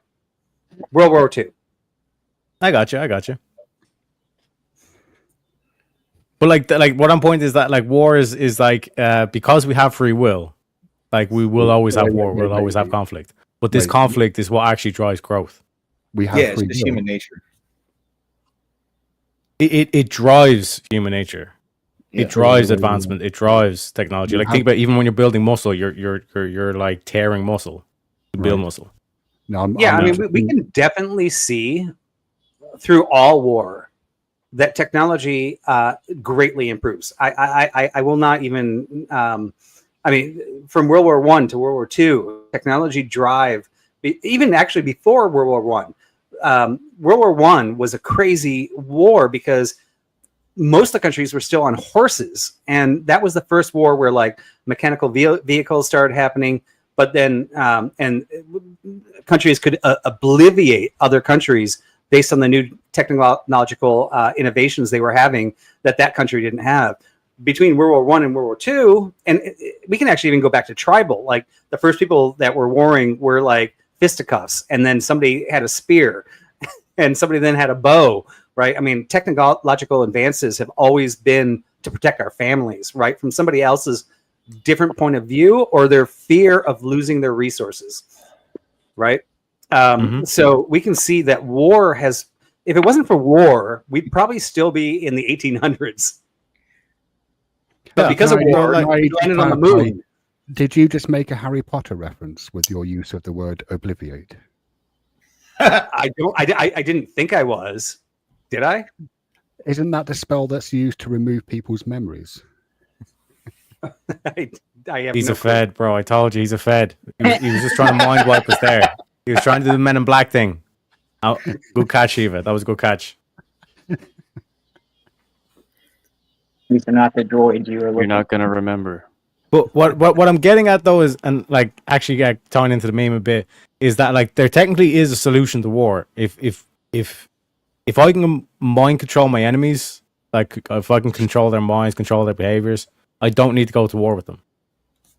Wait, okay, so Tarek, you're always all over the place. What do you what you mean all over the place? About? Yeah, okay, so what I was pointing to is welcome to the wonderful world of Tariak. Then we don't have to go to war. Wonderful world of Tariak. He is all over the place. But hey, a second, I wasn't bringing up Harry Potter, okay? I'm still sticking on war. I'm still on the same thread here, boys. Look, you just have to bear in mind that when he doesn't get enough potatoes, he can be a bit like this. Still have to get my more coffee into me too. You know what I'm saying? Just saying. You know? But that is a thing. If because like there's a lot of sentiment where people are so anti-war, like no war under any circumstance. Like okay, the solution there is mind control or behavior control, would you do that for the sake of peace? Well, hang on. By behavior control, do you mean people controlling their own behavior? No, I mean it's like top down. It's not bottom up. So if I mind control, right, I'm taking away your free will, correct? Yes. There's only the way. Yeah, that sucks, right? So even God, in my view, has granted us free will. He's given us the opportunity to be an atheist, throw our fingers at him and say, but now we're going to say, but man can be more powerful than God and do something that God wouldn't do.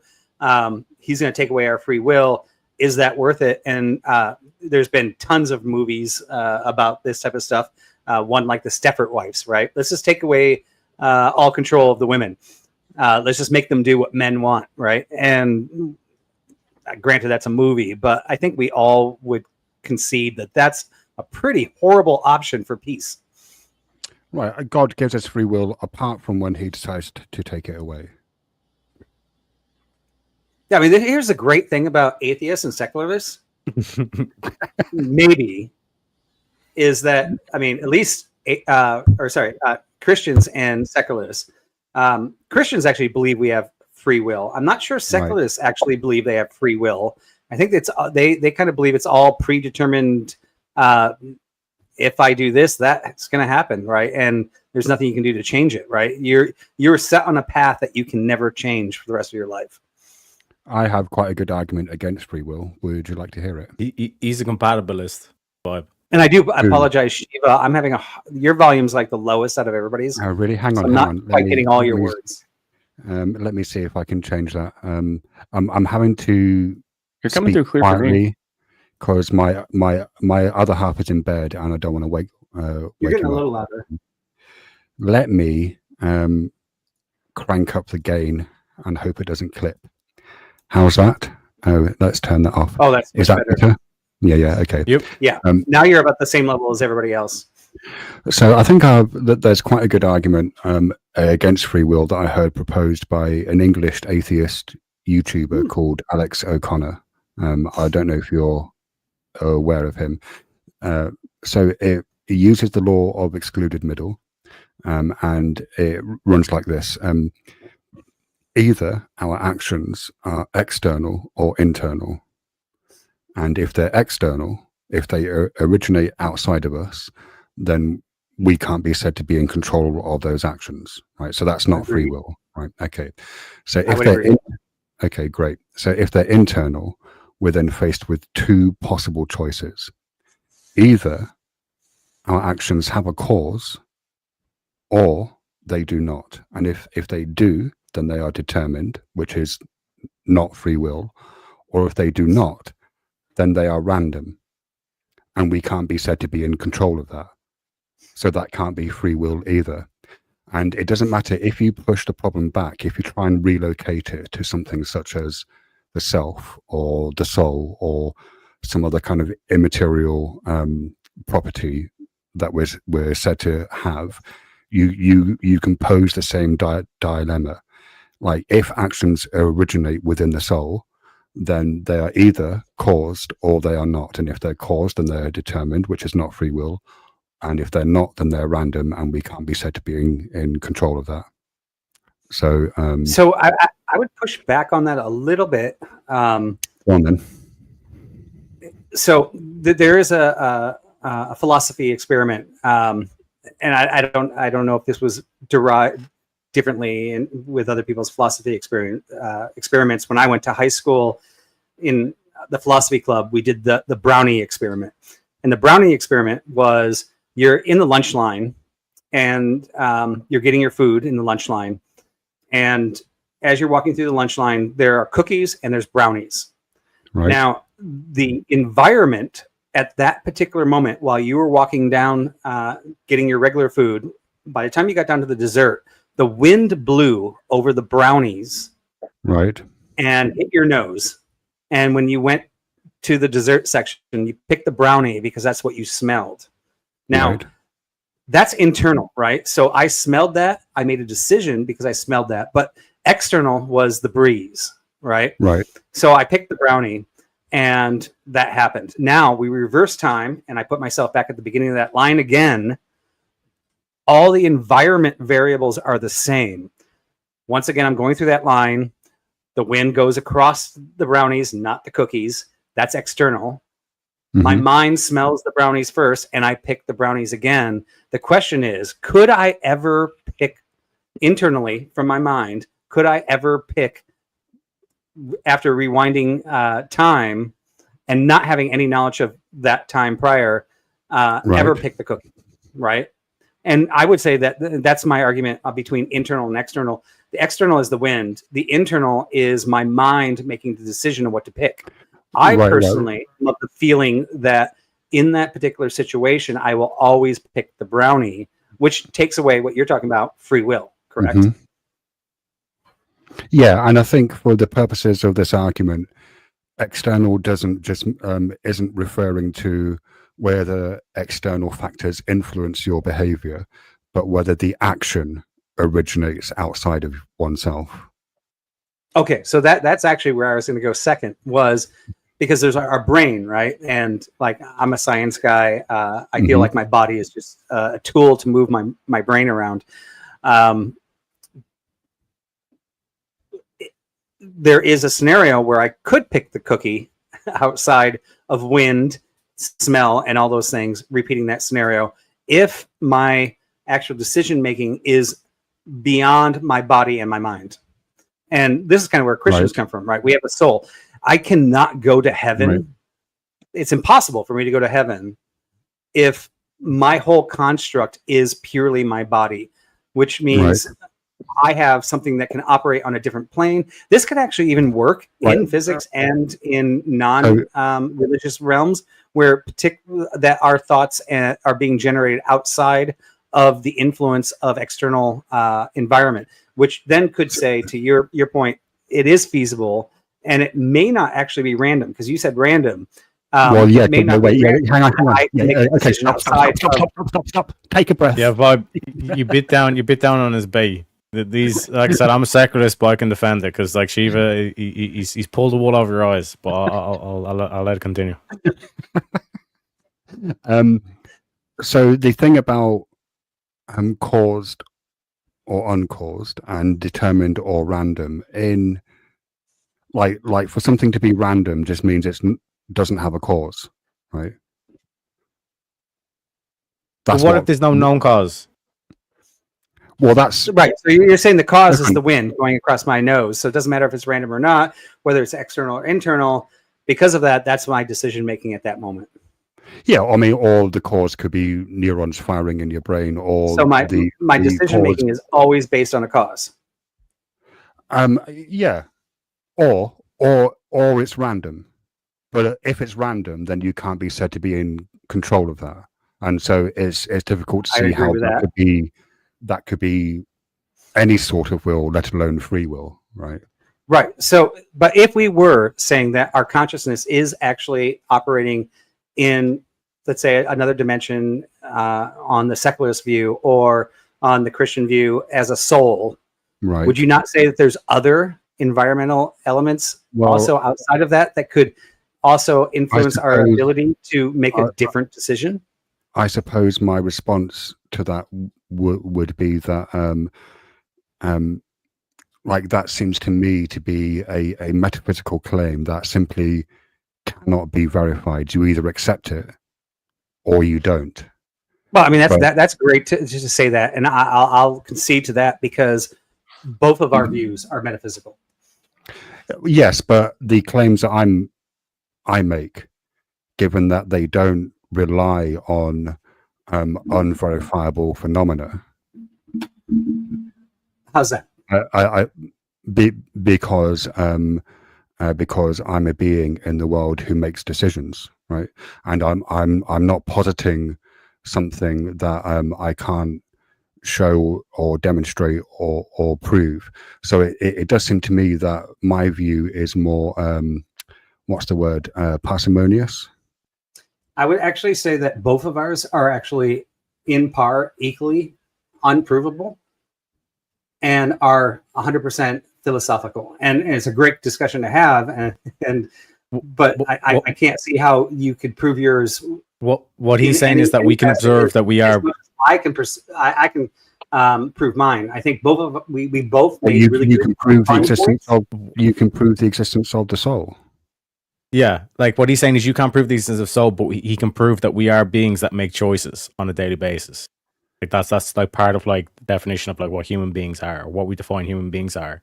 But then you're adding a layer of soul to this that he's not adding to it. No, because you guys just made two different. You just made an apple to an orange. So ultimately, here, right, we're both saying we have the ability. Humans make choices.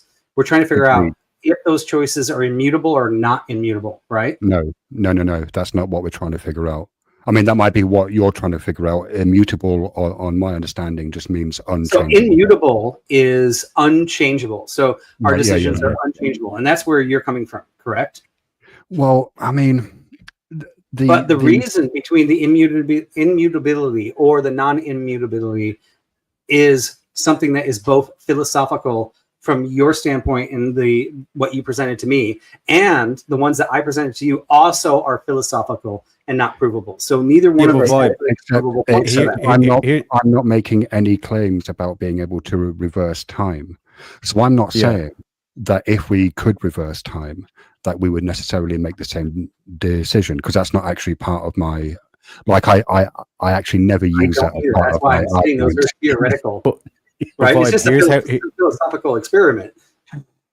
Yeah, but here's how you verbally kick Shiva in the nuts, okay? You say, fuck your definition of free will. I don't accept your definition of free will. Free will is just simply one could have done otherwise in the same position. So in your analogy of the cookies or the brownies, because you could have chose otherwise, you have free will. Well, how do you know there was nothing preventing you from selecting that cookie? Well, I mean, that's the exact question. Is that possible, right? So I think, and correct me if I'm wrong, and I'm not strongmanning here to strongman, but just to make sure the position is correct, right? So Shiva's basically saying that in that scenario, it is impossible to ever make another choice. Therefore, there is no free will. And I'm saying I think there is, which is the claim. Wait. No, that's not what I'm saying, because I don't have a view on what could happen if you rewound time. Like I don't take a position. Well, I mean, it's a good test, right? Because if we're saying we have free will or don't have free will, if you say I don't have free will, then in the theoretical, if you were to rewind time, there'll never be a change in the next reaction, correct? Which means it's absolutely null. You cannot argue that there is free will. In my argument, I'm saying I think we do have free will. If you did that theoretical, there is the possibility of that happening. But I only think the possibility of that happening is if that decision process is happening on a different realm outside of what we understand.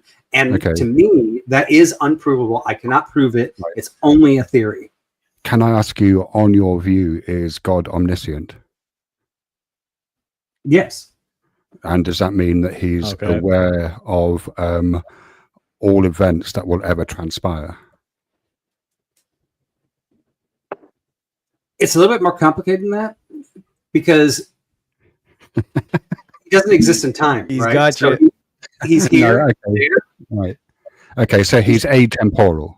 So in the same way, he's atemporal, you would say, outside of time. So in the same way that we can look at a two-dimensional map and we can point to different points on the map, right? But from our perspective, it's like if we take a map pin out of the map and then put it into a different location, from the point of view of a hypothetical two-dimensional civilization, it looks like the map pin has disappeared and then magically reappeared, right? So it'd be a bit like that with God, except in this instance, the map would be time, and he can just see all of time simultaneously. Correct. I would say he's timeless. Right, but I'm talking about his relationship to time. To his relationship to time and our particular dimensions and understanding. Okay. On your view, can we do anything other than what God knows has happened? Can we surprise God? So that's a great question, because I've thought about this too. So no, we can't surprise God, but God didn't influence my decision to either accept him or not.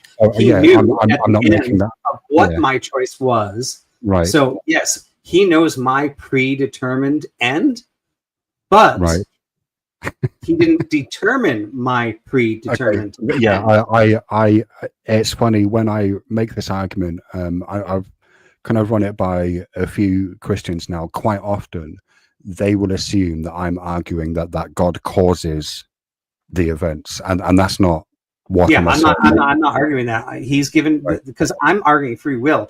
If God caused those events, then I don't have free will. It goes right back to Tyriak. Why don't we just do mind control? That make everything perfect, also, right? I think this is why I asked about omniscience rather than omnipotence. Although I think you could make the case that omniscience is actually a subset of omnipotence, right? But anyway, but that's why I honed in on omniscience, because it's purely about whether we can do anything other than what God has, knows, has, or will, or is happening, depending on how. I mean, considering that he wrote the end of the story, that means everything is predetermined, right? I mean, you could just make that assumption. He's got an end, therefore it is predetermined. However, if I read a book and I know the ending of the book, and now my wife's reading it, she doesn't know what's going to happen. Right. Actually, that's a good example. I was coming up with an example because we know the book's always going to be the same. What about but actually, the book is always going to be the same. It is a good example. However, it doesn't mean that the characters in that book were influenced by God. It's just because he doesn't exist in the dimension of time where he existed at the beginning and the end at the same time. So when he created everything, he also existed at the same time everything ended. I mean, he threw randomness in there, which is the randomness is the free will, and being multi-dimensional and knowing what the end of time is going to be. From doing that, he already knows what all of our free choices were. It's not that he determined our free choices. It's that he just knows that based on our choices, this is how it ends. Yeah, but I think the issue is that if everything is already known, and we can't do anything other than what he knows, then whether he's determining it or not, it is determined. And so from our perspective, or sorry, from his perspective, the free will has to be illusory, right? Like what we experience as free will, the ability to make choices free of any causal or conditioning factors. And I apologize. I don't mean to bounce out, but I have to take my kid to Taekwondo in about 4 minutes.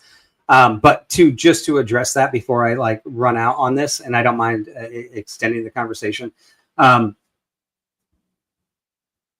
If we take God out of the whole scenario, and we say that the universe is the universe, we can also say that there is an end to the story, and it's only going to be one end. There are no different versions in this particular universe where the universe is going to end differently.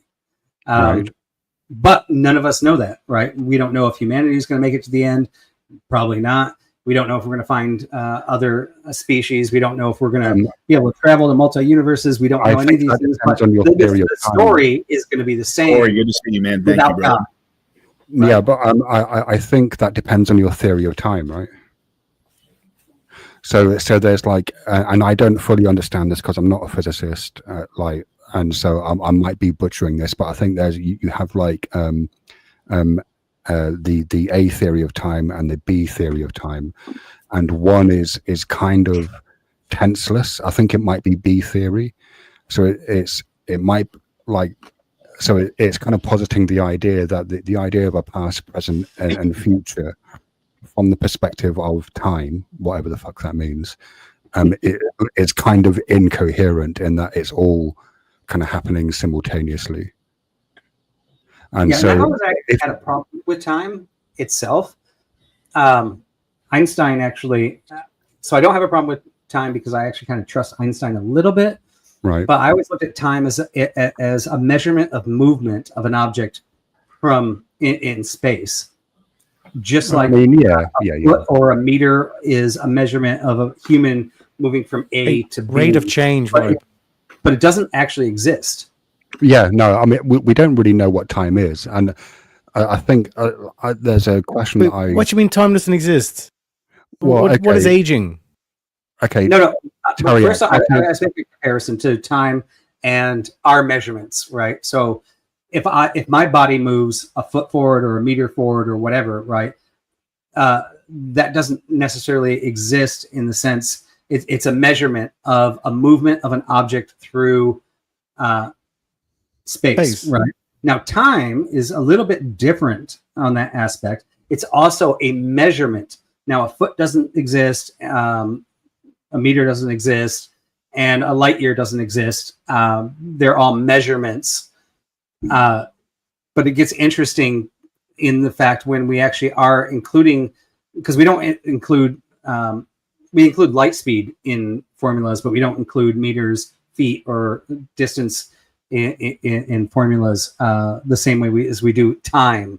And that kind of makes time real, not a measurement anymore. Have you heard of the timescape hypothesis? I have not. It's like an emerging hypothesis in the realm of astrophysics, suppose, which puts forward the idea that the time flows moves at different speeds in different parts of the universe due to time dilation based on how much mass is present. Which makes sense because we already see that, right? We have to adjust our satellites in space. Yeah, they're spinning around to do our GPS, and we have to do time recalculations to sync them up with the actual time because they're actually operating at a different time because of their speed. Yeah, and interestingly, you brought up the speed of light. Just another little kind of fun fact for you: we can't measure the speed of light in one direction. But and we've also determined that the speed of light is variable. Well, we have measured as constant. Yeah, depending on what it's moving through. Like you can move faster than light theoretically if it's moving through water, but we can only measure the speed of light in when it makes a return journey, right?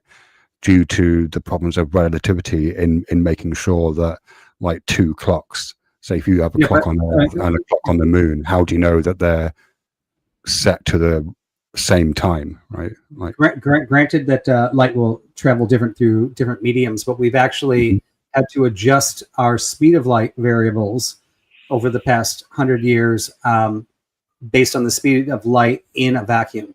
So it actually has changed. And I'm also not a physicist, so I don't have all the data on that. But if you look it up, because we have our standards, right? So you don't make a standard saying the speed of light is this. You say the speed of light is this in this environment, right? Speed of light in a vacuum is this.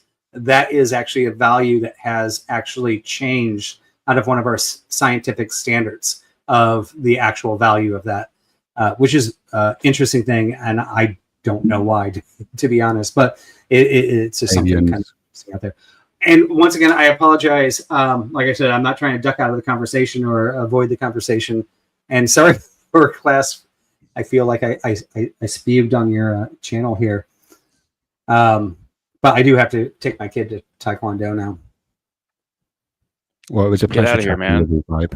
No, yeah, Shiva, anytime. I mean, Terry and I talk, and I mean, I love the conversations, and I love running through all the hypotheticals, so it's fun. Yeah, I like debating the Bible. That's one of my favorite things to do. He does. I'm not going to pitch myself again. I'm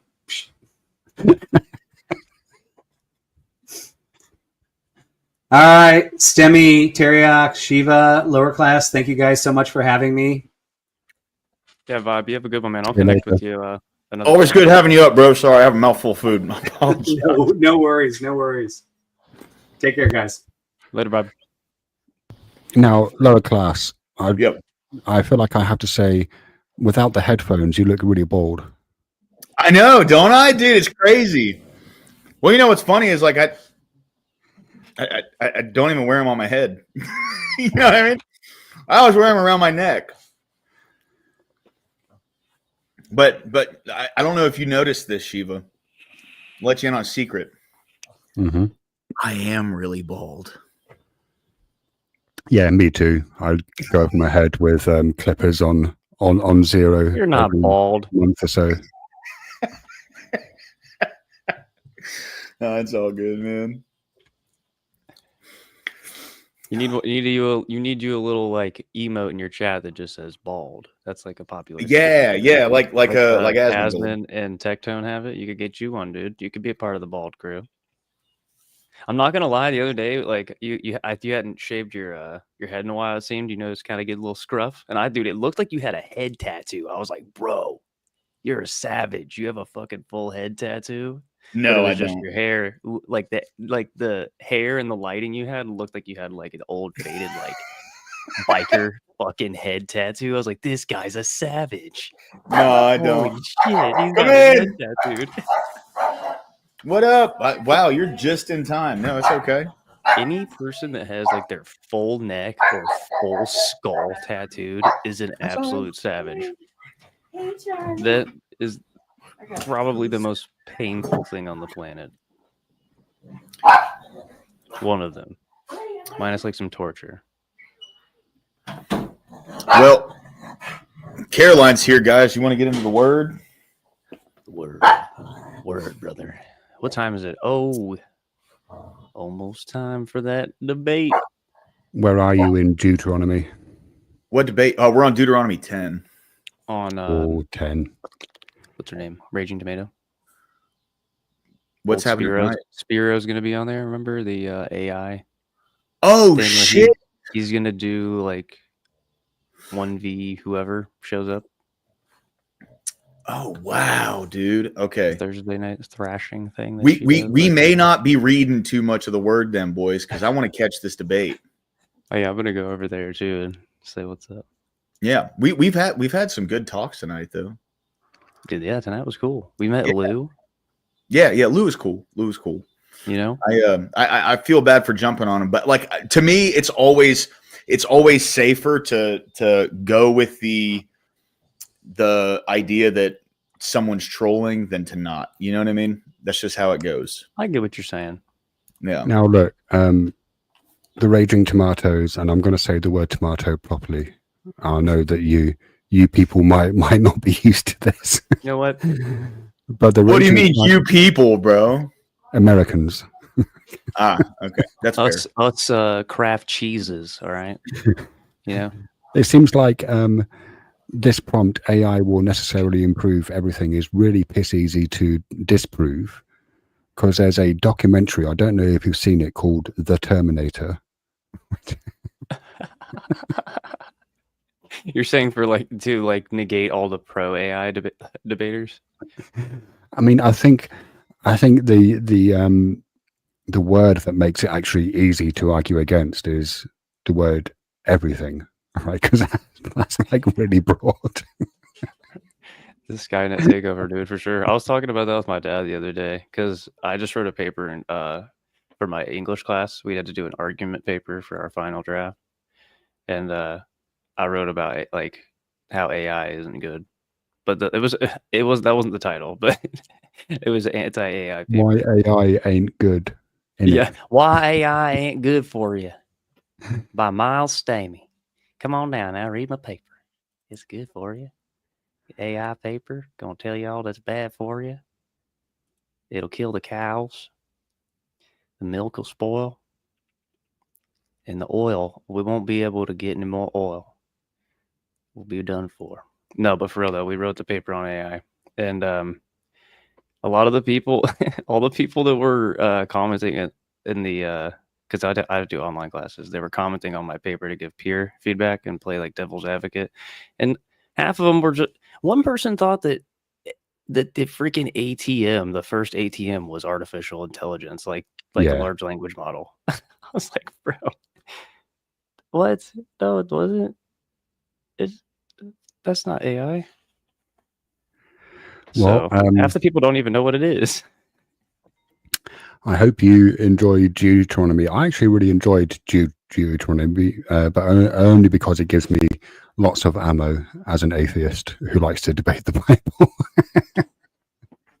But I think that's later. The ammo comes later. So yeah, I hope you enjoy your Bible study, and I'll see you guys later.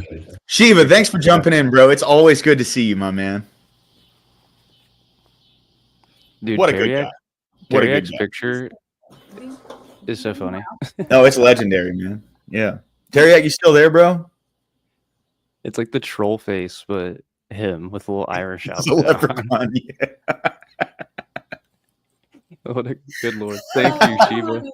Why don't I go ahead and go? Okay. I'll just come back.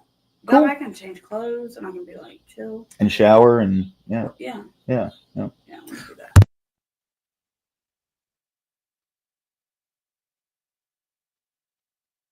Teriak got the troll face rolling. Hello.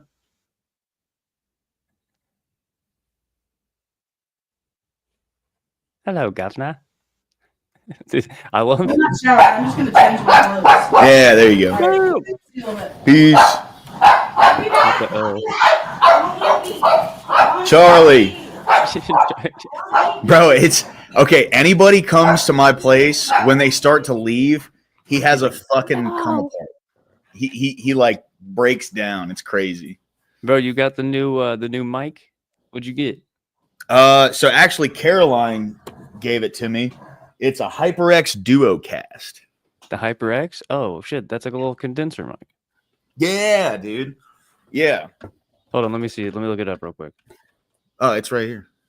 Oh yeah. Yeah, it's a little table. Huh? I think my buddy has that one. I really like it. Apparently the sound is great. So does it have a XLR port on it in case you upgrade like to a an interface, or is it only USB? It's USB-C. That's it. Okay, cool. That's still cool, man. Those are pretty good. That's the one that I have right here. It runs on USB, but it also has a XLR port. So when I got my interface, I could plug an actual like microphone cable into it and use it that way. Yeah. It does. Does yours have that too? Do what? Does yours have that too? No. It's just okay. It's no micro USB. Sweet. It just has a Type-C and a headphone. That's it. Yeah. My buddy has that same one. It's a pretty nice mic. Yeah, I mean the sound quality. It's a hell of a lot better than these, bro. Let me tell you. Yeah, dude, the old gaming headphones. Yeah, dude. Yeah. I'm moving on up in the world, bro. That's good, man. I'm upper class now, baby. You know what I'm saying? Let's go. Yes, baby. Yeah. Yeah. Everyone go crazy in the chat right now. Oh, Stefan's in the chat for upper Lady class. Liberty's in the chat, gentlemen. Lady Liberty's in the chat. We're the upper class boys. Yeah. I can't use Lady Liberty back here. Someone do it for me. Lady Liberty's in the chat. Wait, how'd you do that? Do what? How'd you do the Lady Liberties back here? Oh, it's an emote, dude. Oh, I have the YouTube video pulled up. Yeah, there you go. I just copied yours. That works, bro. Thanks, Rubber. Rubber helped me out though. Thanks, Rubber. Hey. All right. You want to get into the word, bro? Yeah, since that debate starts in like an hour. Yeah. Cool. All right.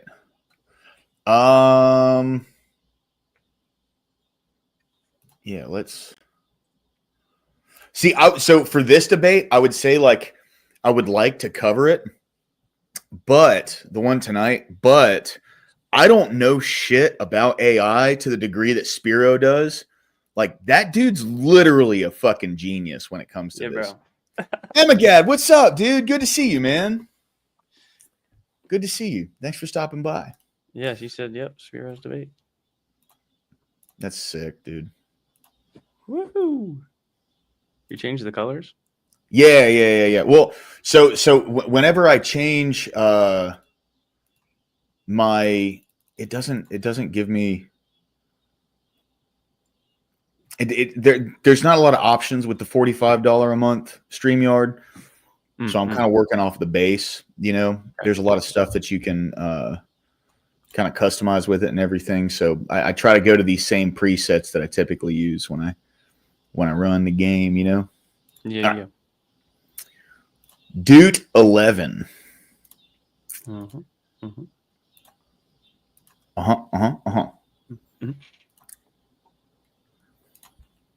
All right. Rewards of obedience.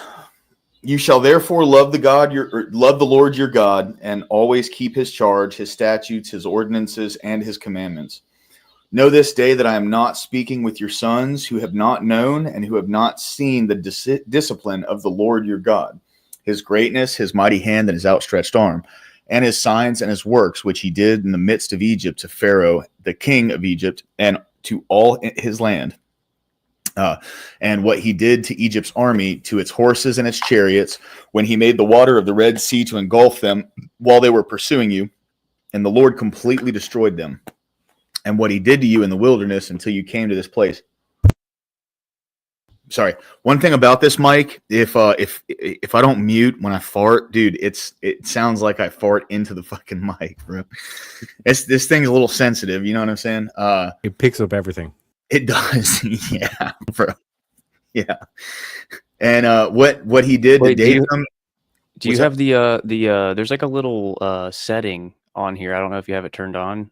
If you go to audio, you can turn on like a echo cancellation and reduce mic background noise. I think I have that on already. Oh, okay. My bad. Yeah. I have echo cancellation on. Okay. Not the reduce mic background noise. Yeah, that helps a little bit. Does it? How's it sound? Yeah. Check that. It's still good. Still good. Cool. All right. We'll put that on. It's never a problem. All I have to do is tap the top of the mic and fucking let one rip. You know what I mean? So it's okay. Let one rip. You know what I mean? He said bump. Yeah, exactly. And what he did to Dathan and Abiram, the sons of Eliab, the son of Reuben, when the earth opened its mouth and swallowed them, their households, their tents, and every living thing that followed them, all among all Israel. But your own eyes have seen all the great work of the Lord, which he did. You shall therefore keep every commandment which I am commanding you today, so that you may be strong and go in and possess the land into which you are about to cross to possess it, so that you may prolong your days on the land which the Lord swore to your fathers to give them and to their descendants, a land flowing with milk and honey. For the land into which you are entering to possess it, it is not like the land of Egypt from which you came, where you used to sow your seed and water it with your foot like a vegetable garden. But the land into which you are about to cross to possess it, a land of hills and valleys, drinks water from the rain of heaven, a land for which the Lord your God cares. The eyes of the Lord your God are always on it, from the beginning even to the end of the year.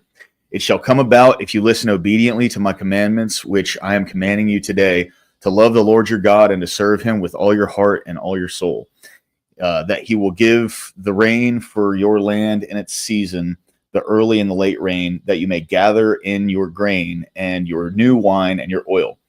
He will give grass to your fields for your cattle, and you will eat and be satisfied. Beware that your hearts are not deceived, that you do not turn away and serve other gods and worship them, where the anger of the Lord will be kindled against you, and he will shut up the heavens so there will be no rain on the ground, and the ground will not yield its fruit. And you will perish quickly from the good land which the Lord has given you. You shall therefore impress these words of mine on your heart and on your soul, and you shall bind them as a sign on your hand, and they shall be as frontals on your forehead.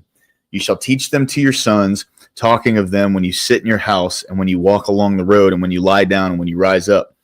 You shall write them on the doorposts of your house and on your gates, so that your days and the days of your sons may be multiplied on the land which the Lord swore to your fathers to give them, as long as the heavens remain above the earth. For if you are careful to keep all this commandment which I am commanding to you, to love the Lord your God, to walk in all his ways and hold fast to him, then the Lord will drive out all these nations from before you, and you will dispossess nations greater and mightier than you. Every place on which the sole of your foot treads shall be yours. Your border will be from the wilderness to Lebanon, and from the river Euphrates, as far as the western sea. No man will be able to stand before you. The Lord your God will lay the dread of you and the fear of you on the land on which you set foot, as he has spoken to you. See, I am setting before you today a blessing and a curse. The blessing, if you listen to the commandments of the Lord your God, which I am commanding you today, and the curse, if you do not listen to the commandments of the Lord your God, but turn aside from the way which I am commanding you today by following other gods which you have not known. It shall come about when the Lord your God brings you into the land where you are entering to possess it, then you shall place the blessing on Mount Gerizim and the curse on Mount Ebal. Are they not across the Jordan, west of the way toward the sunset, in the land of the Canaanites who live in the Arabah, opposite Gilgal, beside the oaks of Moreh? For you are about to cross the Jordan to go in to possess the land which the Lord your God is giving you, and you shall possess it and live in it, and you shall be careful to do all the statutes and the judgments which I am setting before you today. All right. Deut 12. Who wants to go next? I'm easy. Let's go. Hey, I was like, if he doesn't want to go, I'll go. Yeah, you go first, Sonny. All right. At the top right there? Yeah. All right. These are the statutes and the judgments which you shall carefully observe in the land which the Lord, the God of your fathers, has given to you to possess as long as you live on the earth. You shall utterly destroy all the places where the nations whom you shall dispossess serve their gods, on the high mountains and on the hills, under every green tree. You shall tear down their altars and smash their sacred pillars and burn their Asherim with fire. And you shall cut down the engraved images of their gods and obliterate their name from that place. You shall not act like this toward the Lord your God, but you shall seek the Lord at the place which the Lord your God will choose all your tribes, to establish his name there for his dwelling, and there you shall come.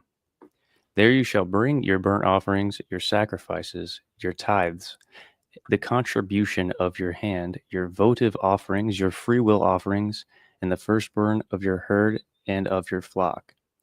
There also you and your households shall eat before the Lord your God, and rejoice in all your undertakings in which the Lord your God has blessed you.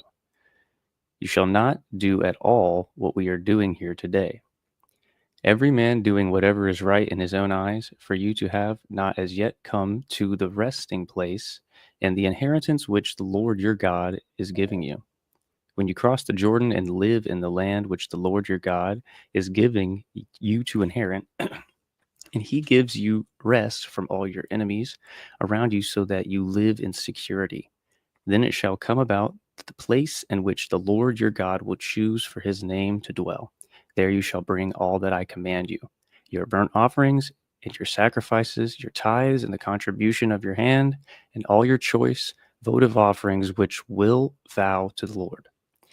And you shall rejoice before the Lord your God, you and your sons and daughters, your male and female servants, and the Levite who is within your gates, since he has no portion or inheritance with you. Be careful that you do not offer your burnt offerings in every cultic place you see, but in the place which the Lord chooses in one of your tribes. There you shall offer your burnt offerings, and there you shall do all that I command you. However, you may slaughter and eat meat within any of your gates, whatever you desire, according to the blessing of the Lord your God, which he has given you. The unclean and the clean may eat of it, as the gazelle and the deer. Only you shall not eat the blood. You are to pour it out on the ground like water. You are not allowed to eat within your gates the tithe of your grain or new wine or oil, or the firstborn of your herd or flock, or any of your votive offerings which you vow, or your free will offerings, or the contribution of your hand. But you shall eat them before the Lord your God in the place which the Lord your God will choose, and your son and daughter, and your male and female servants, and the Levite who is within your gates, and you shall rejoice before the Lord your God in all your undertakings. Be careful that you do not forsake the Levite as long as you live in your land. When the Lord your God extends your border as he has promised you, and you say, I will eat meat, because you desire to eat meat, then you may eat meat whenever you desire. If the place which the Lord your God chooses to put his name is too far from you, then you may slaughter of your herd and flock which the Lord has given you, as I have commanded you, and you may eat within your gates whatever you desire, just as a gazelle or a deer is eaten.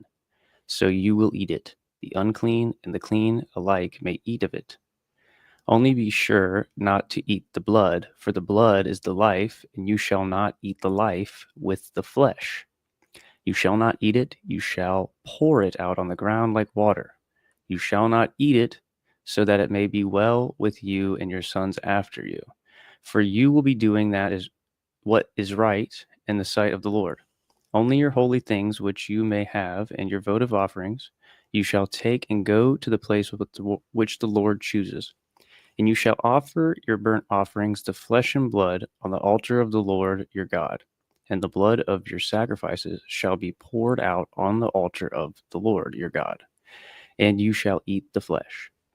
Be careful to listen to all these words which I command you, so that it may be well with you and your sons after you forever.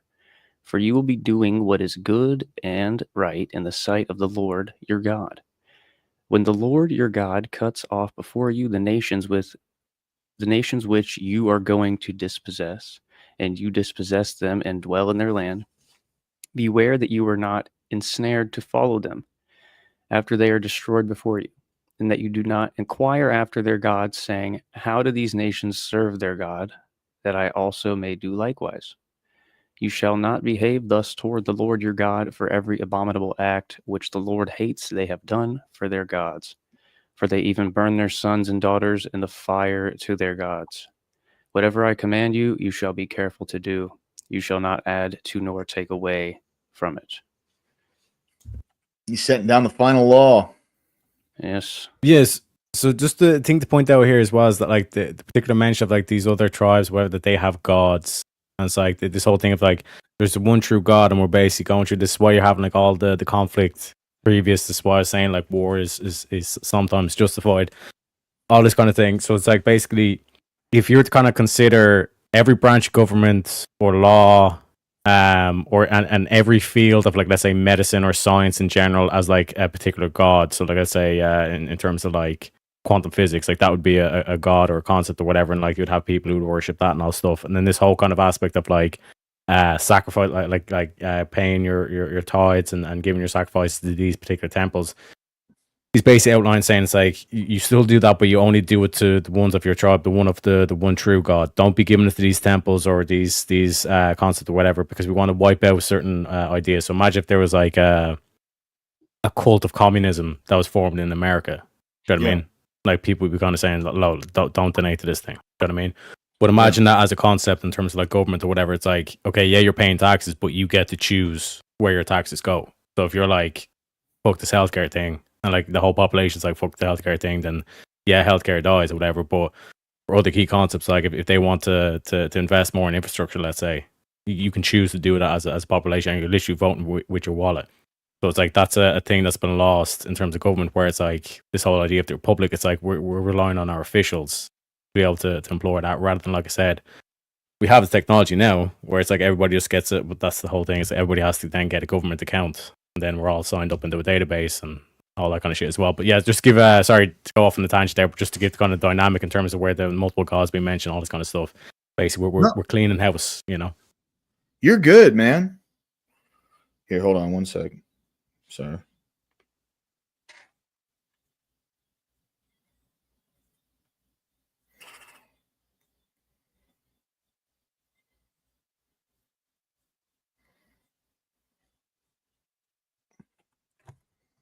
All right.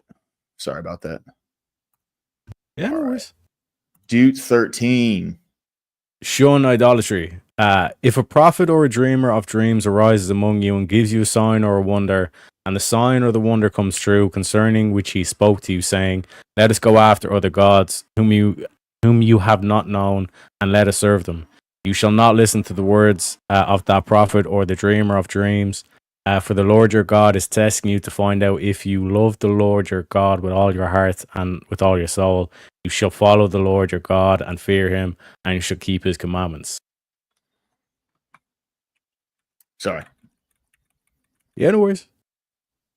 Listen to his voice, serve him, and cling to him. But that prophet or the dreamer of dreams shall be put to death, because he has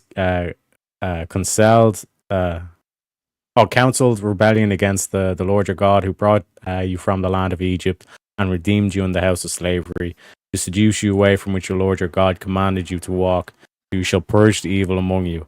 If your brother, your mother's son, or your son or daughter, or the wife you cherish, or your friend who is your own soul, entice you secretly, saying, "Let us go and serve other gods," from whom neither you nor your fathers have known, of the gods of the peoples who are around you, near you or far from you, from one end of the earth to the other end.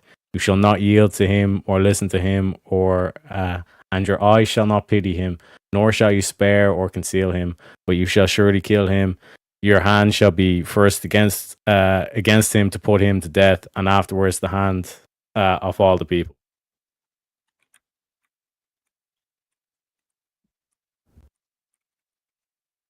So you shall stone him to death, because he has sought to seduce you from the Lord your God, who brought you out from the land of Egypt, out of the house of slavery. Then all Israel will hear and be afraid, and will never again do such a wicked thing among you. If you hear in one of your cities, which the Lord your God is giving you to live in, anyone saying that some worthless men have gone out from among you and have seduced the inhabitants of their city, saying, "Let us go and serve other gods whom you've not known," then you shall investigate and search out and inquire thoroughly. It is true. If it is true and the matter is established that this abomination has been done among you, you shall surely strike the inhabitants of that city with the edge of the sword, utterly destroying it and all that is in it, and cattle with the edge of the sword. Then you shall gather all its booty into the middle of its open square, and burn the city and its booty with the fire as a whole burnt offering to the Lord your God. And it shall be in ruin forever. It shall never be rebuilt.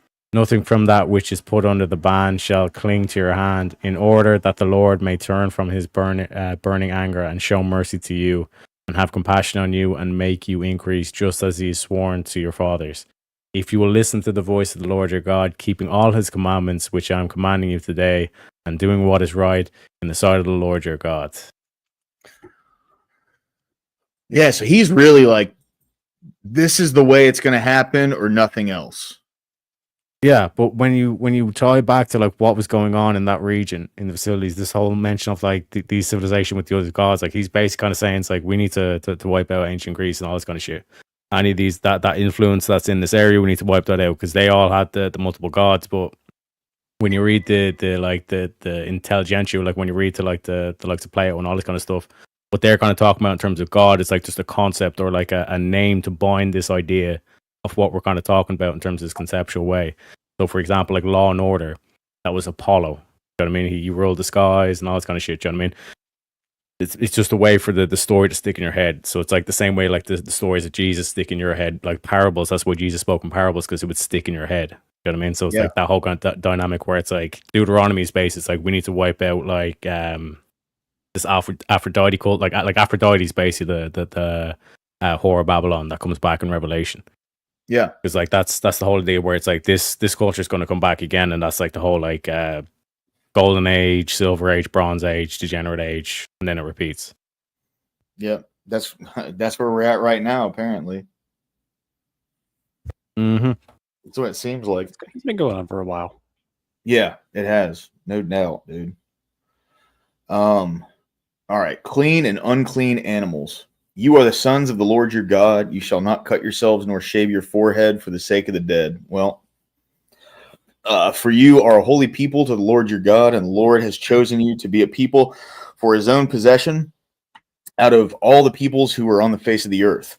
You shall not eat any detestable thing. These are animals which you may eat: the ox, the sheep, the goat, the deer, the gazelle, the roebuck, the wild goat, the ibex, the antelope, and the mountain sheep. Any animal that divides the hoof and has a hoof split in two, and chews the cud among the animals that you may eat.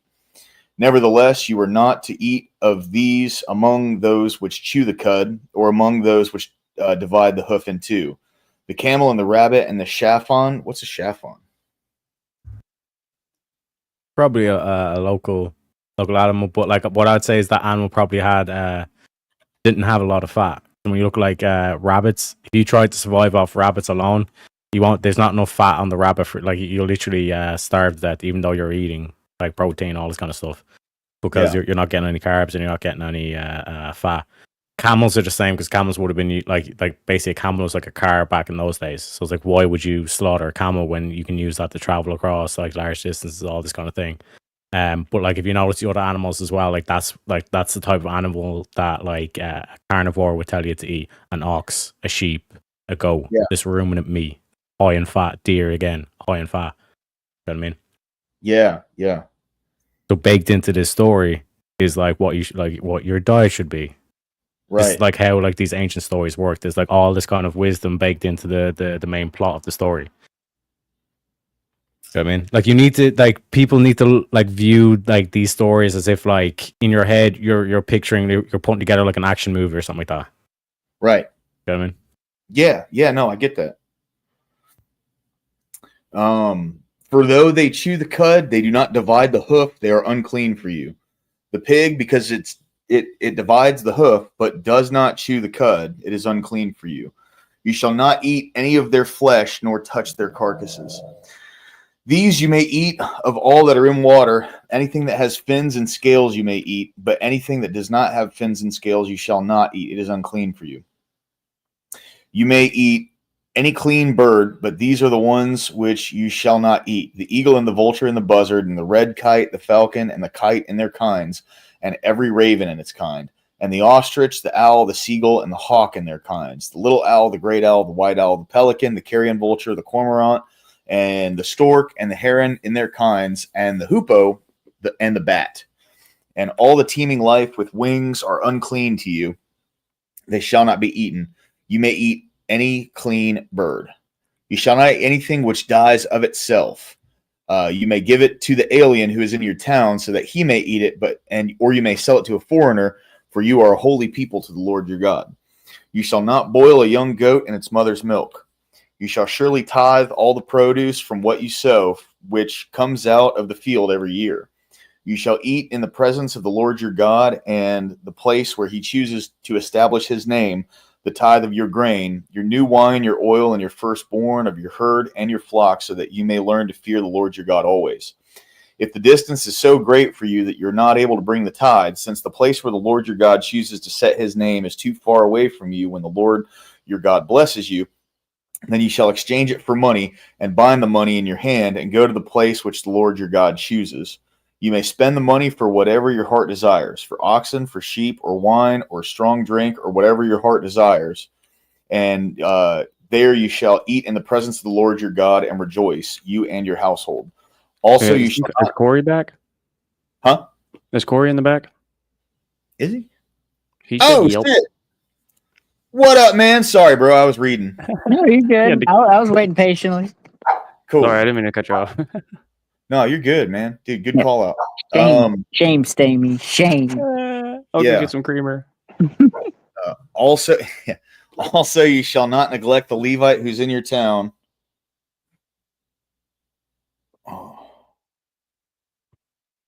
Here, hold on. Also, you shall not neglect the Levite who's in your town, for he has no portion or inheritance among you.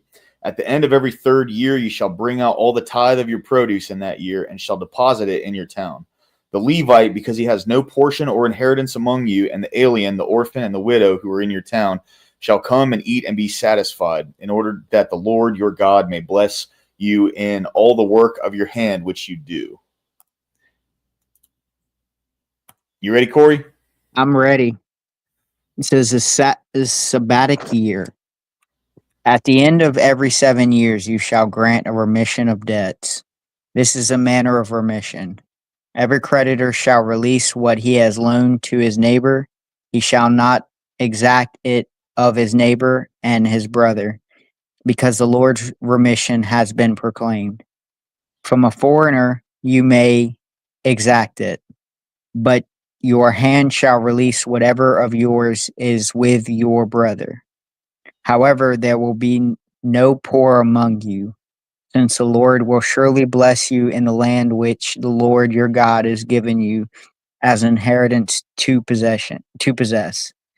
If only you listen obediently to the voice of the Lord your God, to observe carefully all this. Scroll down a little bit, lower class. Sorry, man. You good? Yep. To observe carefully all this commandment which I am commanding you today. For the Lord your God will bless you as he has promised you, and you will lend to many nations, but you will not borrow. And you will rule over many nations, but they will not rule over you. If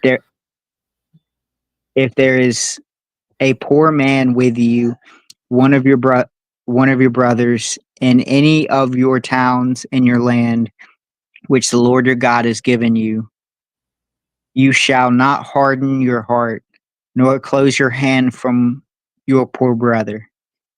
But you shall freely open your hand to him, and shall generously lend him sufficient for his needs and whatever he lacks.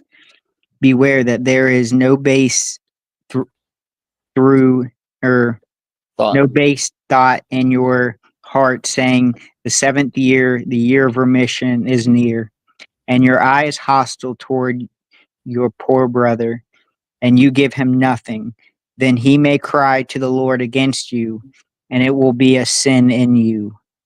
You shall generously give to him, and your heart shall not be grieved when you give to him. Because for this thing the Lord your God will bless you, and all your work cease to be in the land. Therefore I command you, saying, you shall freely open your hand to your brother, to your needy, and pour in your land. If your kinsman, a Hebrew man or woman, is sold to you, then he shall serve you 6 years. But in the 7th year you shall set him free. When you set him free, you shall not send him away empty-handed. You shall furnish him liberally from your flock and from your threshing floor and from your wine vat. You shall give to him as the Lord your God has blessed you. You shall remember that you were a slave in the land of Egypt, and the Lord your God redeemed you. Therefore I command you this day, it shall come about, if he says to you, I will not go out from you, because he loves you and your household. Since he fares well with you, then you shall take an awl and pierce it through his ear into the door, and he shall be your servant forever. Also you shall do likewise to your maidservant. It shall not seem hard to you when you set him free, for he has given you 6 years with double the service of a hired man. So the Lord your God will bless you in whatever you do. You shall consecrate to the Lord your God all the firstborn males that are born of your herd and of your flock. You shall not work with the firstborn of your herd, nor shear the firstborn of your flock. You and your household shall eat it every year before the Lord your God in the place which the Lord chooses. But if it has any defects, such as lameness or blindness, or any serious defect, you shall not sacrifice it to the Lord your God. You shall eat it within your gates. The unclean and the clean alike may eat it, as a gazelle or a deer. Only you shall not eat its blood. You are to pour it out on the ground like water.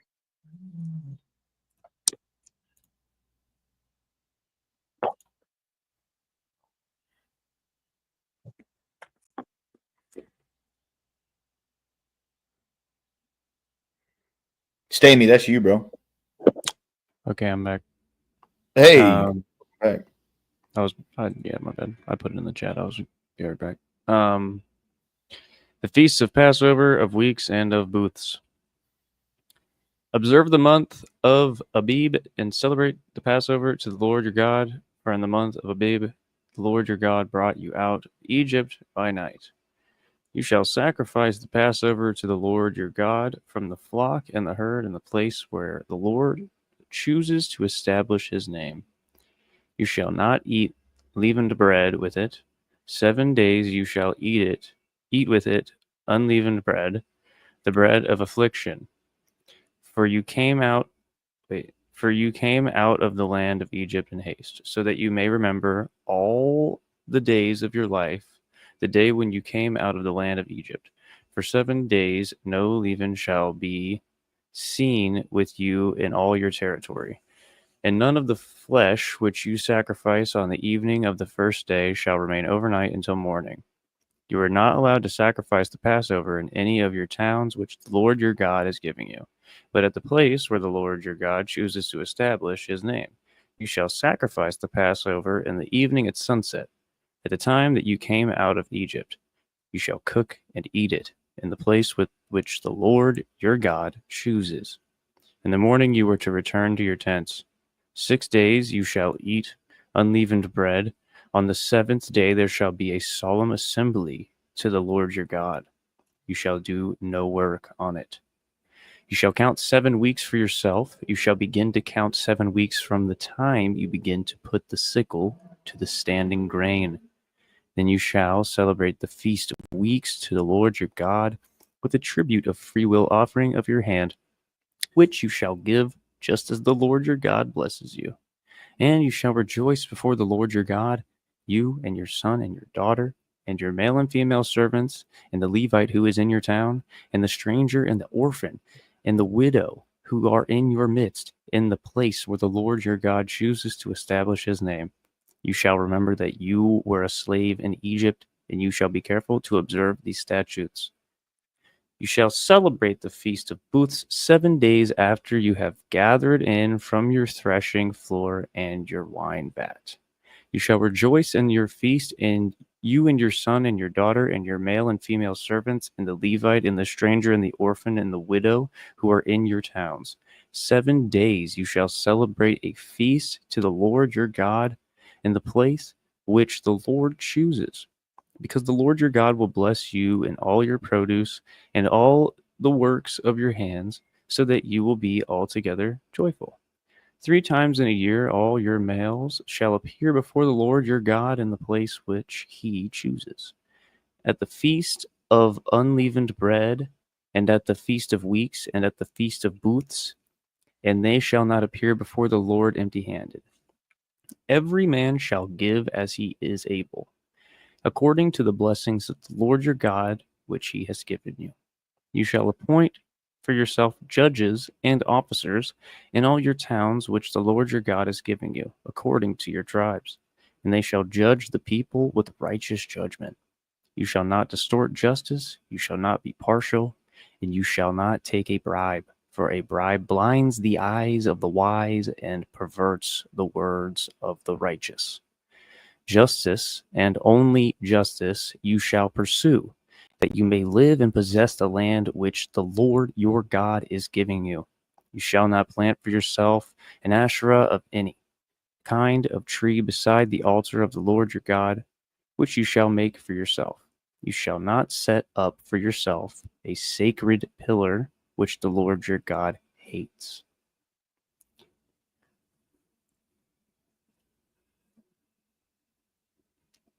Can you guys hear that fan in the background? I can. No? Thank the heavens. It was hotter than hell in here, bro. Administration of justice. You shall not sacrifice to the Lord your God an ox or a sheep that has a blemish or any defect, or that has a detestable thing to the Lord your God. If there is found in your midst, in any of your towns, which the Lord your God is giving you, a man or a woman who does what is evil in the sight of the Lord your God by transgressing his covenant, and has gone and served other gods and worshipped them, or the sun or the moon or any of the heavenly hosts, which I have not commanded, and if it is told to you and you have heard it, then you shall inquire thoroughly. Behold, if it is true that the thing is certain, that this detestable thing has been done in Israel, then you shall bring out that man or that woman who has done that evil deed to your gates. That is, the man or the woman. You shall stone them to death on the evidence of 2 witnesses or 3 witnesses. He who is to die shall be put to death. He shall not be put to death on the evidence of 1 witness. The hand of the witness shall be first against him to put him to death, and afterward the hand of the people. So you shall purge the evil from your midst.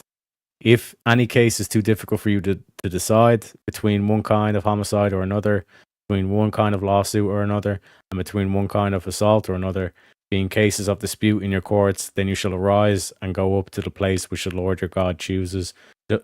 So you shall come to the Levitical priest or the judge who is in office in those days, and you shall inquire of them, and they will declare to you the verdict in the case. You shall do according to the terms of the verdict which they declare to you from that place which the Lord chooses, and you shall be careful to observe according to all that they teach you.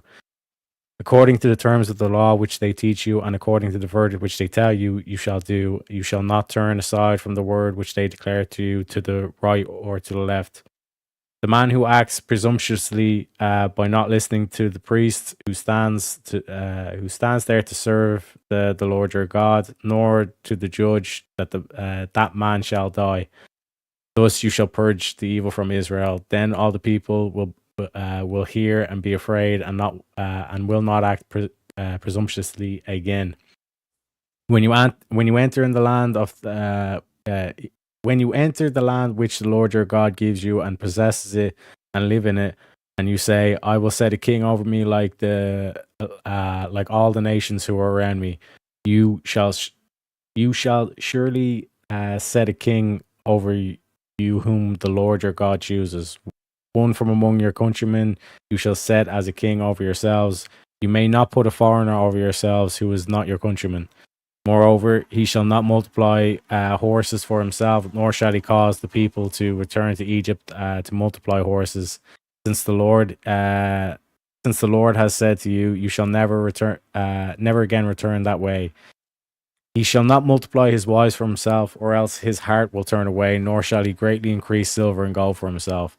Now it shall come about when he sits on the throne of his kingdom, he shall write for himself a copy of this law on a scroll in the presence of the Levitical priests. It shall be with him, and he shall read it all the days of his life, that he may learn to fear the Lord his God by carefully observing all the words of this law and on these statutes, that his heart may not be lifted up above his countrymen, and that he may not turn aside from the commandment to the right or to the left, so that he and his sons may continue long in his kingdom in the midst of Israel.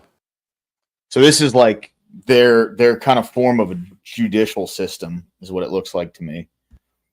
Yeah, like this is basically like 1776. It's like we're setting up the state, boys. This is how it's going to be run. Like I said, even in terms like the previous chapters as well mentioned the whole kind of diet, like what animals, what meat you should eat, what meat you should stay away from, all this kind of stuff. Yeah. Okay.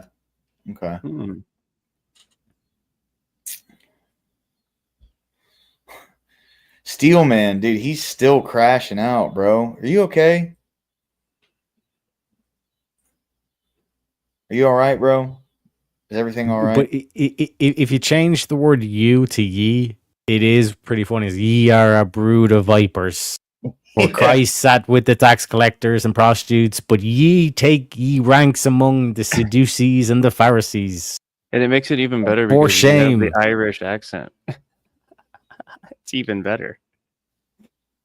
No, he like put a curse on my channel and all this, and like I didn't even have anything to do with anybody getting timed out or banned or anything. Just watch, he's going to put a gypsy curse on us now. I'm telling you. There you go. Yeah. For ye gold be tainted.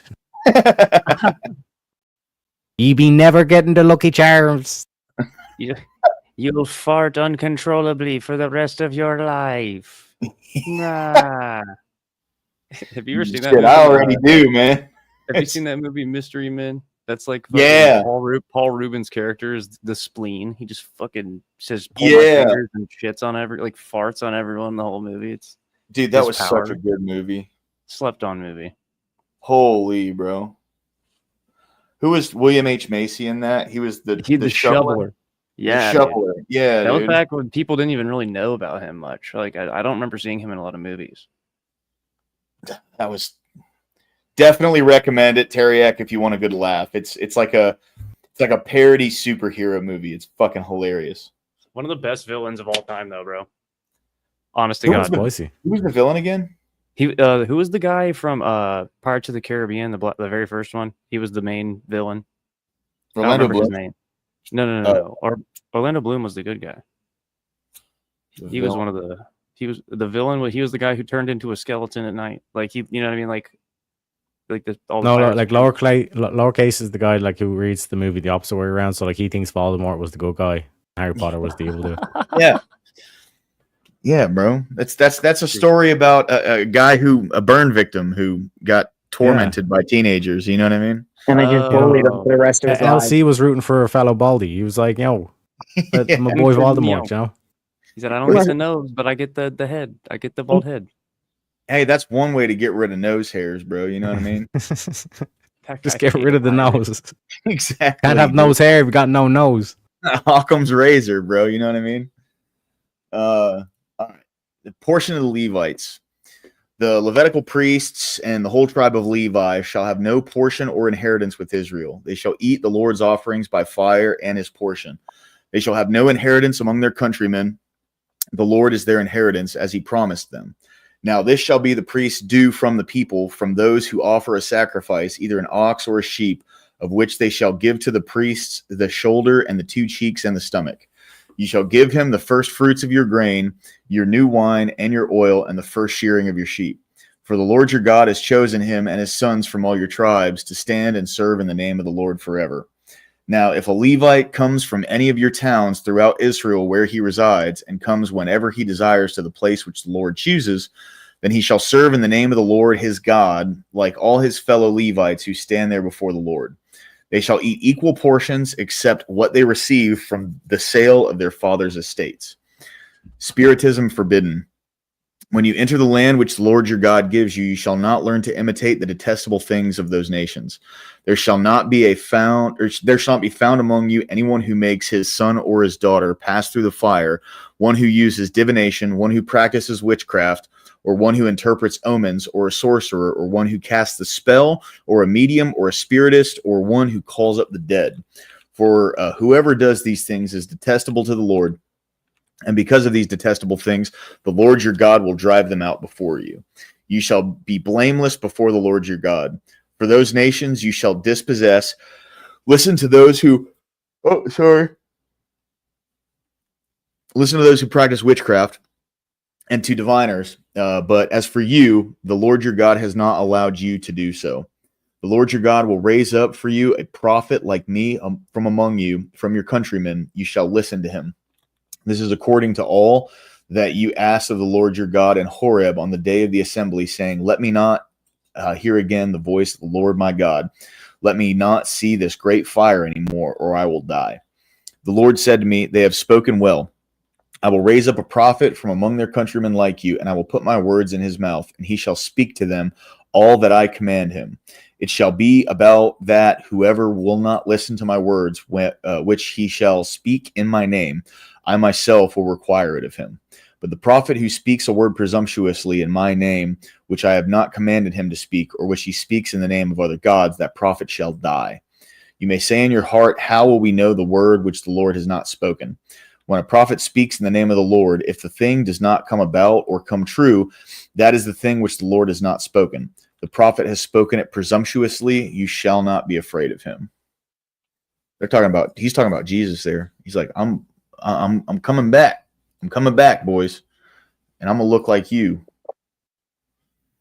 But even like I said, if you're to boil it down to this whole thing of like God being the logos or the rational, like underlying like law that governs reality, like this whole aspect that's like you don't want to like this whole kind of like witchcraft, or people who are like superstitious. When he was listing off those people, it's like those are like the superstitious, or they're like I'm going with the vibes, or like this room has particular vibes, or all that kind of shit. You know what I mean?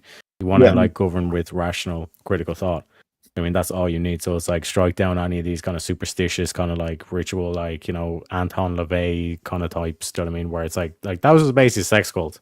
Do you know what I mean? Yeah. Like you remove all the superstition, all this kind of shit. It's like, bro, just want to get laid from like crazy bitches. Mm-hmm. That's correct. It kind of makes sense, especially around like astrology. It's like the randomness to it. It's almost like there's no set principle. It's how, you know, one day will represent a different like outlook you're supposed to have on life, and it's like, but there's no standard to it. It's just kind of a randomized format. My feels. It's my feels. Yeah. The best way to counter that is, do you ever see Big Lebowski? Where he's like, it's been a while. Well, yeah, man, that's your opinion. You know what I mean? It's like, just like that's your opinion, bro. Like, thank you for sharing your feelings, I guess. I mean, oh yeah, it's like essentially like a lot of like we've seen on the whatever podcast, like a lot of like not only the women, but like there's particular men doing it as well, where they just don't think. You just go with whatever the narrative is. Or hence like the whole go NPC. how you're feeling. Yeah, the whole NPC thing. Do you know what I mean? Yeah. You're making me think of that one dude that was on there with the big teeth. And he was like, Andrew was calling him a cuck or whatever the whole time. And he was like, well, yeah, yes. Dude. He's like, I am. What do you mean? And he's like, what? What are you talking? Why are you okay with this? He's like, do you understand? He's like, well, dude, it's fine. It's like, bro, you don't hear what's happening right now to yourself. You're really missing it. Because like that's one thing that Andrew does exceptionally well. Like he will match pace, and like that's such an effective strategy, because it's like you're giving them exactly what they're giving you. And if they go, like for example, like to throw out like oh, you're a retard in a debate. Like yes, but if you lose that debate to a retard, then you're less than a retard. There's not even a word for you. Right. Literally. The whole like you point the finger, you have to remember that there's like 3 or 4 fingers pointed back. Right. Yeah. It's, I guess you could say it's like the verse about the casting the throne, you know, or casting the stone. You have to be careful casting stones, because you know you're not as innocent as you portray yourself to be. The old glass house. Yep. Oh yeah, that's a better analogy. Yeah, throwing stones while in a glass house, or however it goes. Yeah, throwing stones at a glass house, I think is what it is, or in a glass house. Yeah. Yeah. Don't throw stones from a glass house. Yeah. Because when you look at like the laws of logic doesn't necessarily tell you what is. The laws of logic just gives you the tools to critique what isn't. Right. You know what I mean? So it's like that's basically if and that like that's what I deem is like the orthodox interpretation, where it's like this aspect of like the ultimate or the objective truth in the world. It's eternal, all those kind of aspects. It's like that's all you really need or want to pursue. You know what I mean? Because it's like you get like hooked down in all these kind of like narratives, and like when you think about it, it's like a lot of these cults, like the whole like trans movement, like that's basically a cult. Yeah. Yeah. And the way I differentiate it, it's like there's a key aspect where 1 equals 0 in this quote unquote ideology, and you see it with the trans thing, where it's like they're unable to define a woman.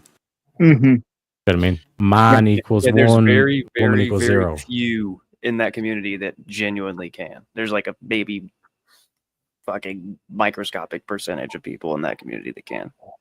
Mm-hmm. You almost don't even see them have like there's like this. I only know of one case that I've even seen on the internet, and it's like that dude in a gym. He's like a male to female transition or whatever, but he like blatantly obviously says he's like, no, I'm a man.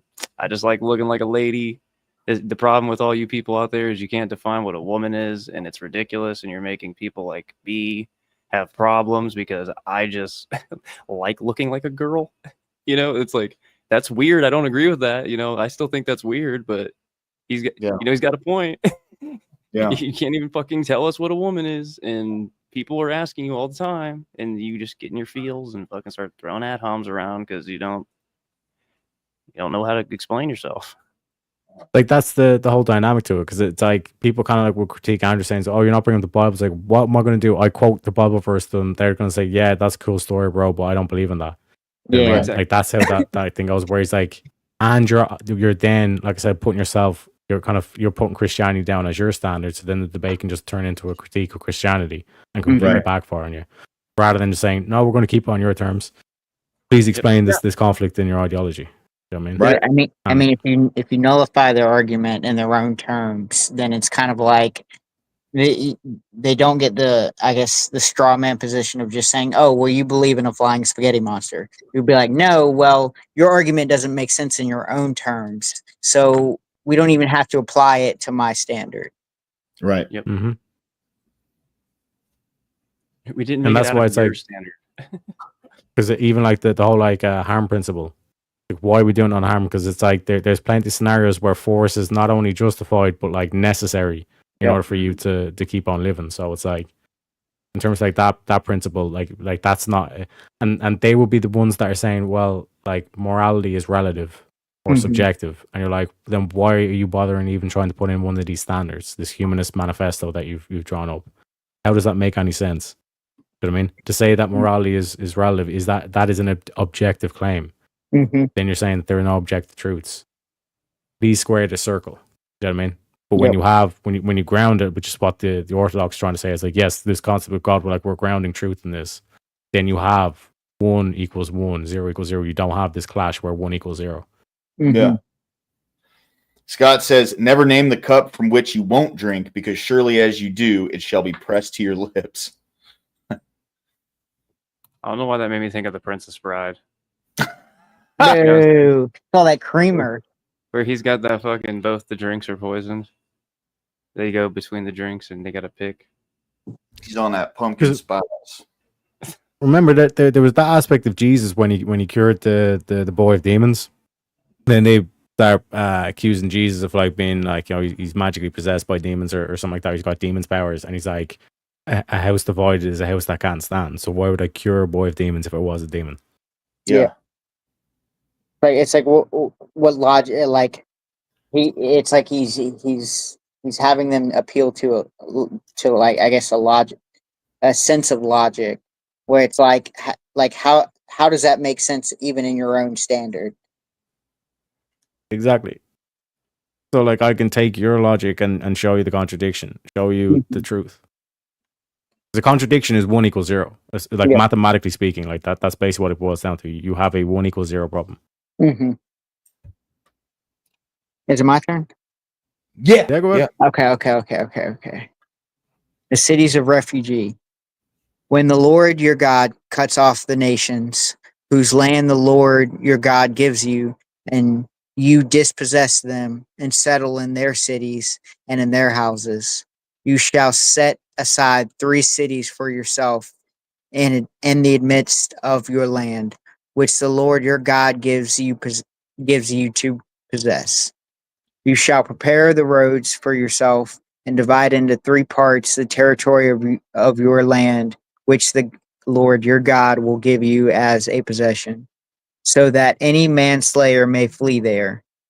Now this is the case of the manslayer who may flee there and live, when he kills his friend unintentionally, not hating him previously.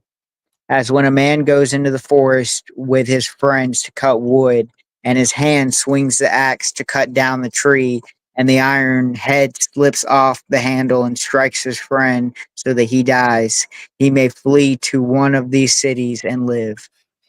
Otherwise, the avenger of blood might pursue the manslayer in the heat of his anger and overtake him, because the way is long, and take his life, though he was not deserving of death, since he had not hated him previously.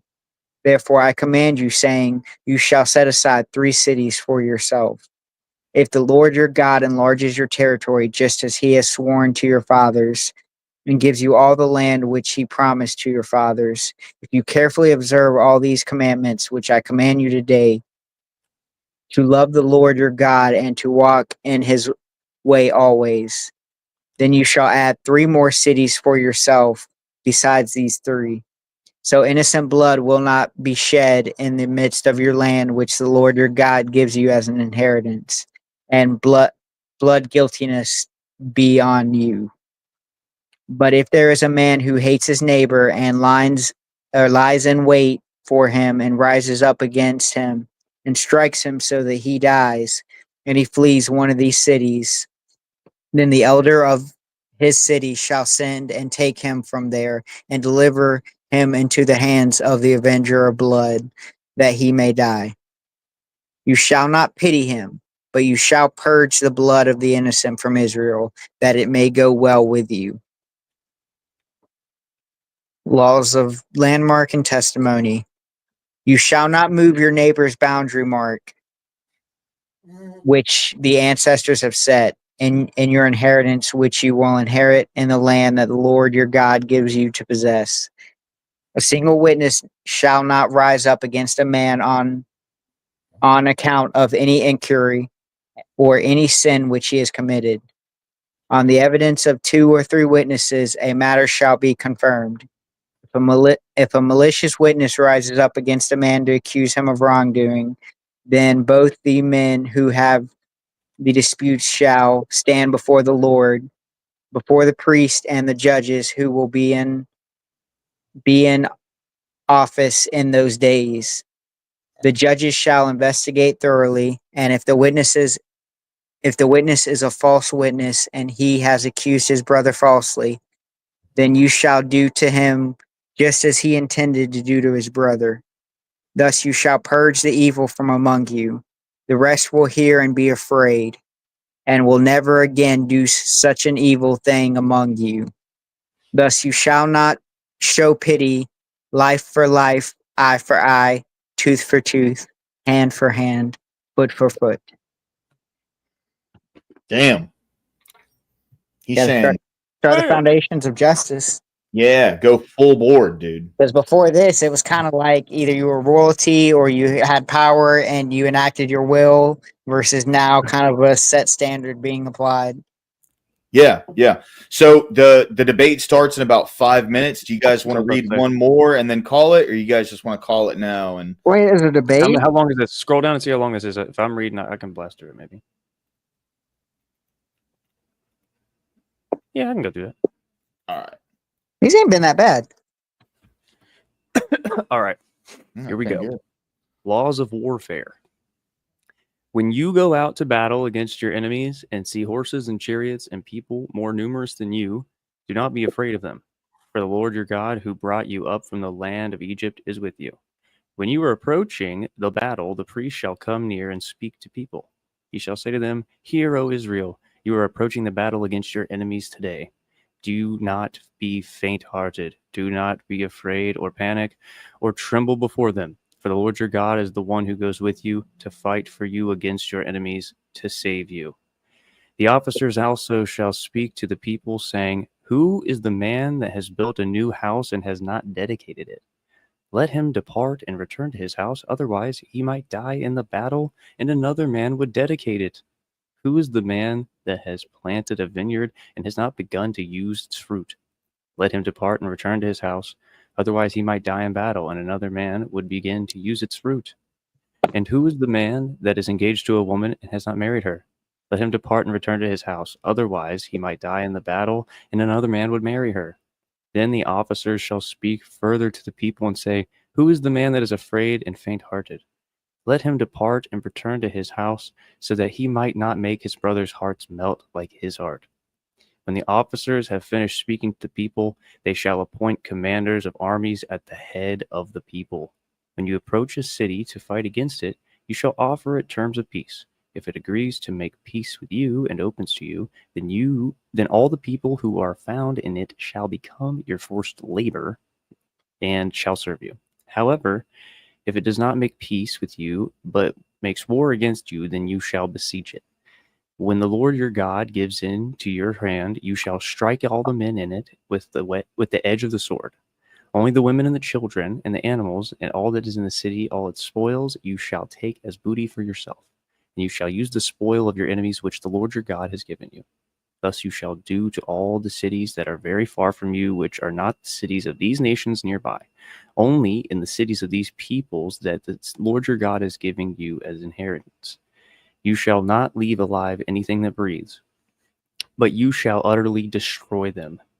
The Hittite and the Amorite, the Canaanite and the Perizzite and the Hivite, and the Jebusite, as the Lord your God has commanded you, so that they may not teach you to do according to all their detestable things which they have done for their gods, so that you would sin against the Lord your God. When you besiege a city a long time to make war against it in order to capture it, you shall not destroy its trees by swinging an axe against them, for you may eat from them, and you shall not cut them down. For is the tree of the field a man that it should be besieged by you? Only the trees which you know are not fruit trees you shall destroy and cut down, that you may construct siege works against the city that is making war with you until it falls. That's a good one, dude. He's saying, light it up. That part in the middle. That part in the middle was that hits home, dude. About like sending back the men home that like basically have like unfinished, like they're not ready. Yeah, they're not ready for this. Like I imagine that's probably speaking on the young men. You know what I mean? Like some of the men that haven't really gotten things figured out yet. You know, if they're, maybe not mature enough. They need to go get their life figured out, and then come here and destroy it. Get that. Oh, Adam Price. Hey, dude, I'm sorry, man. I didn't say hey to you earlier. Good to see you, my man. Thank you for being in. I really appreciate it, bro. Man, we've been going for 5 hours. That's crazy. You've been killing. Yeah, almost 5.5. Yeah, dude. Time's flying by. Yeah, allegedly. Dude.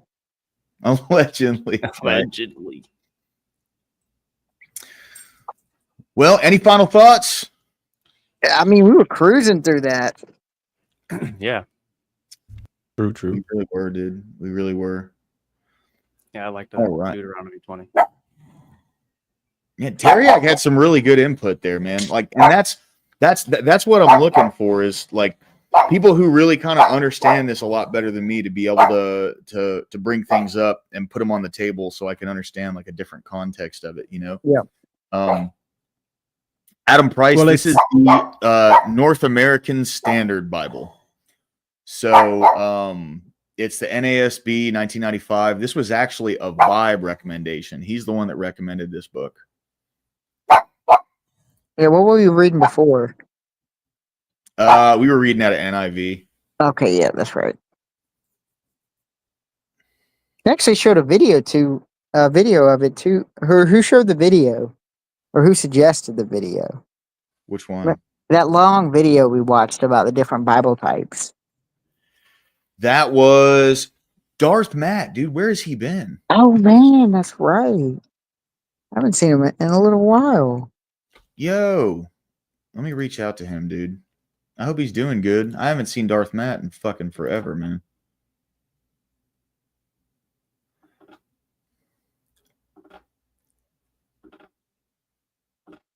Oh, Steelman crashed out in Discord too. He sent me a bunch of stuff. Oh, that's nice guy. Yeah. All right. Oh, that's all the evidence. Rubber Ducky sent me a bunch of evidence. Last night I was talking to him because I don't believe that Trump lost the 2020 election, so he sent me a bunch of stuff to watch. So I'm keeping my mind open to it. You know what I mean? Like I'm not against it by any stretch, but I've never bought into that conspiracy. I think there was unfair advantages for the Democrats. Oh shit! He blocked me on Discord too. Holy fuck! Wow. I was just gonna respond to him and go, "All right, man, have a good night," and he fucking blocked me. He'll unblock you in a few days when he's thought about it and be like, "Hey, bro, I'm sorry." And you're gonna be like, "Oh, here we go." It's one of those. I'm not worried about it, dude. Honestly, like he's a good guy and everything. I like him and all that, but I don't know what to say, dude. I trust my mods. I have great mods on this channel. Okay. Yeah. So if if someone has an issue with my mods, you can voice that issue, whatever. But if one of my mods times you out, like they don't actually ban you,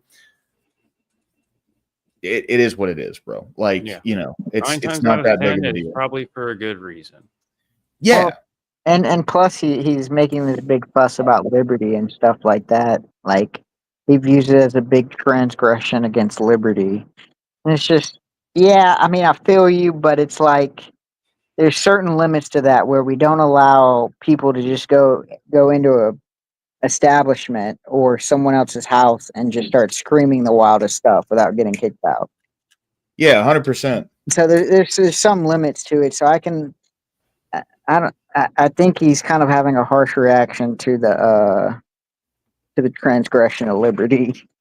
Well, he was mad because they timed out Live for Life for cussing Jesus, and then he came back in today and was talking about it. And you know, Are We Not Men was here, and if anyone knows Are We Not Men, Are We Not Men is he's happy to time out anybody for anything. But the thing is, Are We Not Men timed him out for like literally 5 seconds, and he fucking crashed, dude. Like, it was insane, bro. You know what I mean? So it's the kind of thing where, you know, after that point, he started freaking out, and then Are We Not Men timed him out again, and then he came in.